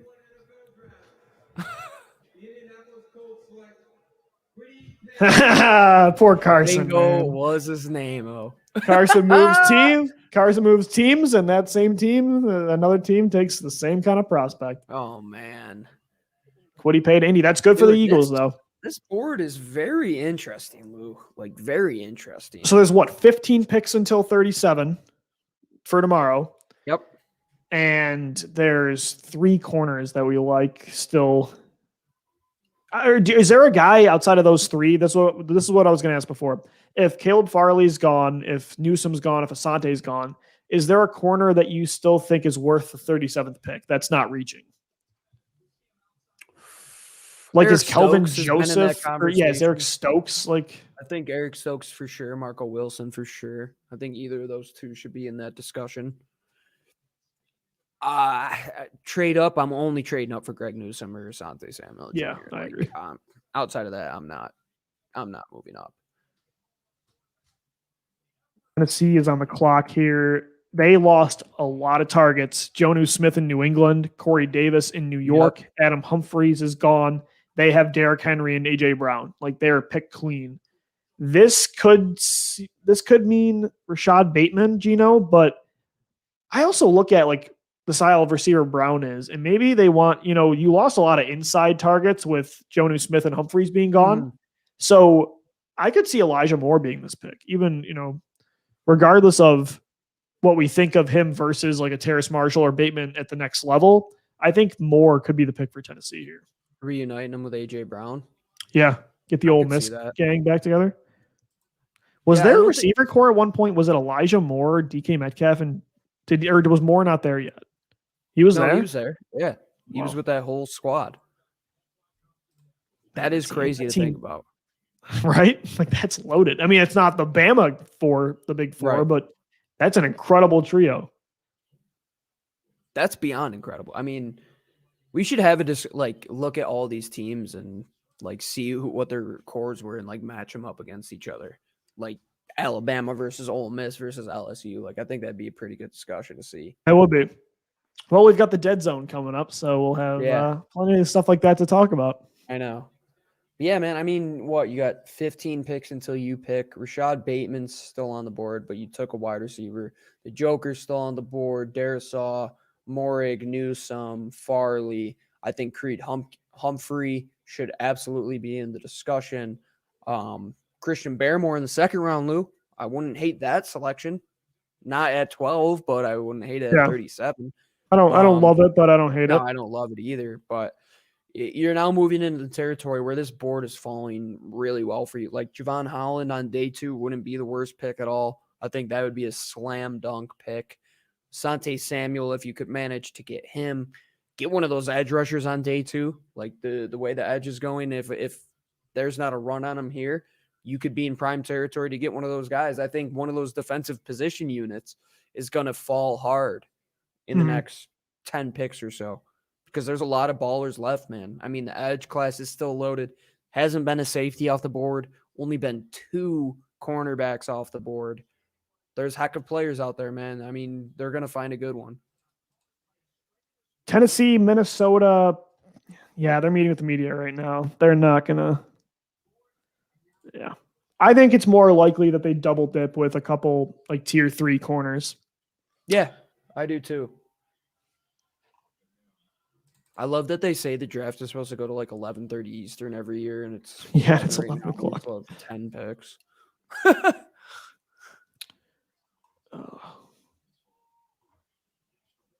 Let's see. Devontae Smith is only one of 3 receivers since 2000 to be a top 3 Heisman finalist. I didn't realize that. The only other 2 are Amari Cooper and Larry Fitzgerald. And he won it. Yeah, and he won it. You won it. You won the award, bro. That's crazy. Keyshawn says, I'm late, but almost had a heart attack when the ESPN graphic didn't change and we had the 10 and 12 pick. I know, yeah, I did too. I was like, can you imagine? Damn. It's like here's Zach Ertz and 2 and a 3. And then boom. Yeah, but who would you have took with that pick? at 12. Or Rashawn Slater, I guess. Yeah, maybe go Slater at that pick. Get ahead of both of those teams. I mean, the Chargers are going to take Slater regardless. Yeah. I cannot believe Fields was right there, though. Like, that's the thing, man. No matter what, as good as Devontae Smith is, if Fields is a star, that's part of this equation. We can't, I'm happy about the Smith pick, but it's, again, in spite of it. It's removing that from the equation because I knew it was impossible. It wasn't going to happen. But that doesn't matter for Howie. He's still going to have to answer to that if Fields is – Justin Fields now in Chicago, Gino, that team is – we talk about Arizona being legit. Chicago with Justin Fields, Allen Robinson, Darnell Mooney, David Montgomery, that defense – it did lose some pieces on defense, but that team made the playoffs last year with Trubisky. That is, you keep just saying ridiculous things to me that are actually true facts. And they did make it with Trubisky. And twice in 3 years. Isn't that crazy? Trubisky played in one more playoff game than Wentz. Well, and Wentz barely even played in that one. You had to ridiculous. Say it, yeah, I did. I like this quote here from Howie Roseman that Zach Berman just tweeted. We had a list of guys we were really targeting on this draft. With the amount of picks we had, we felt like that it was important to get one of those guys. That's how I want my general manager and my scouting staff to approach this draft. They had a list of guys. I'm sure it was maybe 8 or maybe 7 or 8 first-round guys, legitimate first-round talents. He also said that he thought there might be more quarterbacks going ahead of them. Right. That's the thing too, is I think everybody expected at least 4. We thought maybe 5, but none went. Fields wasn't going to go at 11. If Smith was there, the Giants were going to stay and take Devontae. So yeah, I don't think Howie expected to have to move up. I'd be curious if anybody asked him about if they considered Fields at all. That'd be an interesting thing. But for some reason, the media doesn't really push the whole quarterback thing a whole lot. I know, right? We're sitting here, we're getting defensive playmakers. Go check us out on at Fox43 and at the Locked On NFL Pods to check out our quick minute segments breaking down the selection of Devonta Smith. We have the Tennessee Titans on the board now, Lou. Yes, sir. Let's see what the pick is for Tennessee. I think this will be a receiver, but we'll find out.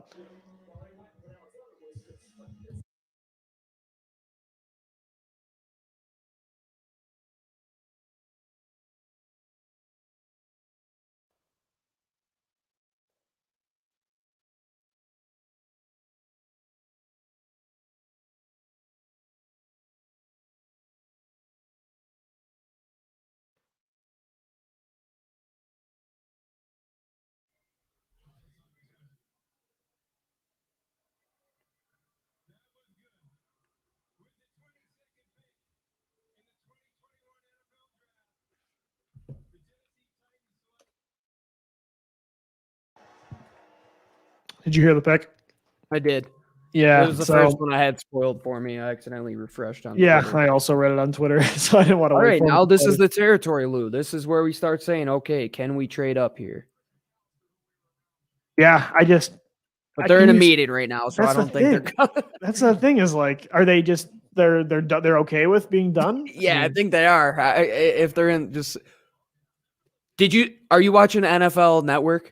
No, I'm watching ESPN. Their comparison that they just gave to Caleb Farley. Was it Sidney Jones? Nope. My favorite Eagles cornerback of all time, Bobby Taylor. Oh, that's a great forgotten man, baby. Yeah. Everybody always talks Troy Vincent, Lito Shepherd, Sheldon Brown, but Bobby Taylor. Bobby 21. Taylor was instrumental to that team. Let me tell you what. Yeah, I think the Eagles are going to double dip now. I think Newsome and Asante are not going to be there. Because if Farley goes, I think Buffalo could take a corner. I think Pittsburgh could, right? I think Nelson was on the trade block. I don't know if they actually moved him yet. Pittsburgh could take one, although they seem like they're going running back. Minnesota could take one here. Jacksonville too. Mm-hmm.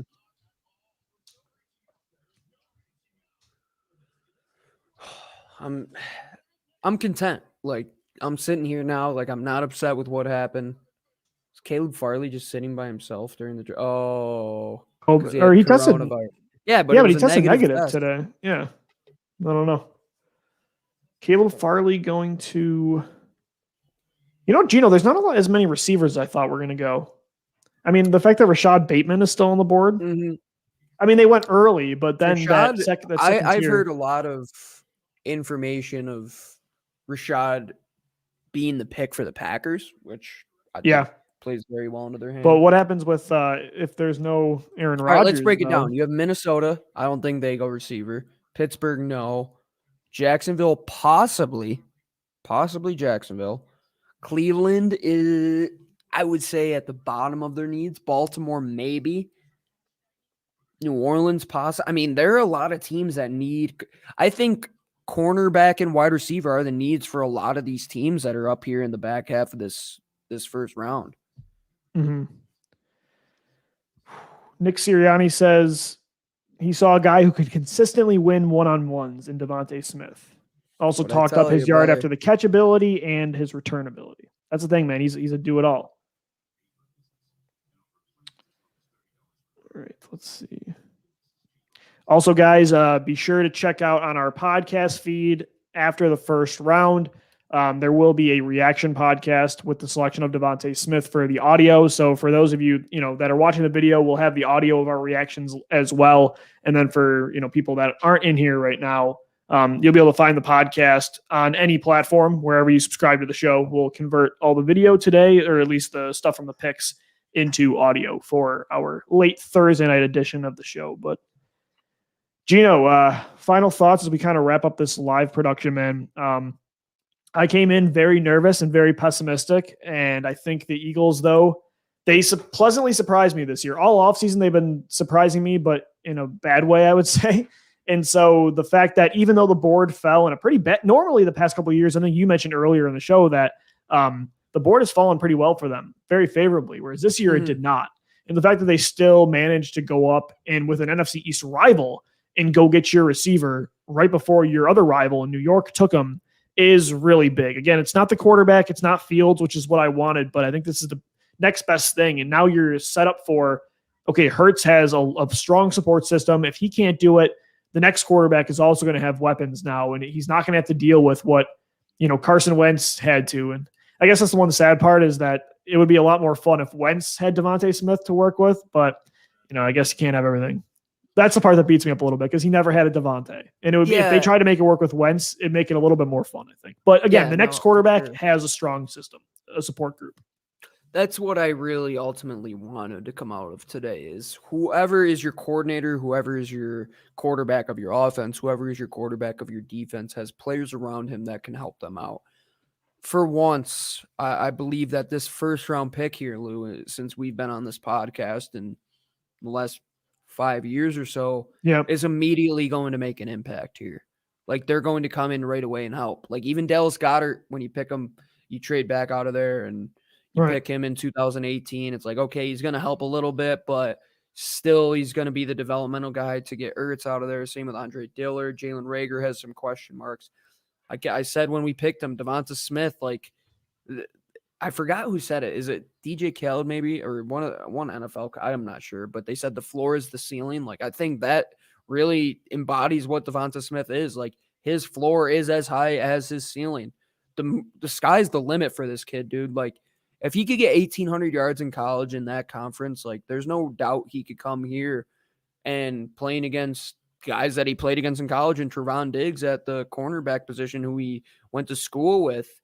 There's no doubt he can beat those guys in one-on-one matchups. And you now have a man-beating wide receiver that can go out there and be your X, press X, be up against press coverage all the time.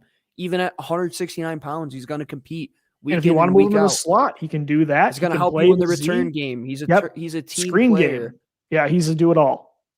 He's literally a do-it-all player for you. I'm happy that we were able to get him a player of his talent, a player of SEC talent, and Nick Sirianni said he's a player that you can move around to all wide receiver positions and not just lock him in at one. Right. Optionality and flexibility are everything, Lou. Like we said, like Howie Roseman said, I think what he did from the time he traded back from 6 to 12, getting this pick by trading up, A+. I think he did an excellent job in the past few months. The Eagles select DeVonta Smith with the 6th overall, or I should say the 10th overall pick, moving down from 6 to 12, from 12 to 10, jumping the New York Giants to get their wide receiver one of the future in Heisman winner DeVonta Smith. The Eagles do have the 37th pick as well tomorrow. I doubt they're going to, if they trade back in, me and Gino will break back in live on Twitter for sure. But it doesn't look like they're meeting with the media right now. It seems like they're staying put here at 37 because they gave up that 3rd round pick to go get Smith, 84 overall. So tomorrow, though, me and Gino will have coverage for you once again when the Eagles are on the clock at pick 37. We've got podcasts the next couple days. We've got, as Gino said, work with our TV station with Tegna, Fox 43, and then continuing to talk birds on Twitter as well at DiBiase LOE, at GC24_football, and at Locked On Birds. Shout out to everybody that tuned in today for 4 hours of talk. We did an hour-long pre-draft show, and then we've gone up until this point, and a lot of people tuned in today. We appreciate you guys all draft season long having us be your guide through this roller coaster. And we had people watching today, Gino, from the UK, from England and Scotland and across the country and across the globe. So it was an honor to do this again, man. 3 years in a row with you doing a live draft show. Oh yeah, man. I love it. It's my favorite day every year. Literally I'm going to be up all night. Like there's no way I'm sleeping after tonight. Got our guy. And the thing is, we're just getting started, man. We have 9 more of these things to break down, and they're going to add a ton of good players. This board is, I love it so far. I think how it's falling is exceptional. I think you're going to be in a good position tomorrow. I mean, got 12 picks between now and when you make your selection? Yeah, Christian Darrisaw, by the way, just went to Minnesota too. Yep, pick is in here for Pittsburgh as well, and you're in a good territory to see what happens. Pittsburgh making the pick in Cleveland is pretty funny to me, though. I agree. All right, man. I think that's going to do it for us. Take a much-needed break today. We will be back, though, tomorrow on the podcast and on Twitter. We'll break in live when the Eagles are on the clock. And we'll have an audio edition of this broadcast live. Obviously not 4 hours on the platform, on any platform, but all the reaction and talk about DeVonta Smith will be posted for you guys in just, I'd say, under an hour. We'll get that posted for you. So be on the lookout for that on Twitter, and go watch some DeVonta Smith film and have a good time with it, because the Eagles got their guy in DeVonta. For Gino Camilleri, I'm Lou DiBiase signing off. This has been Locked On Eagles Live, a 2021 NFL Draft Edition. It's year 3 in the books. Thank you guys for tuning in, and go Birds. Fly, Eagles, fly.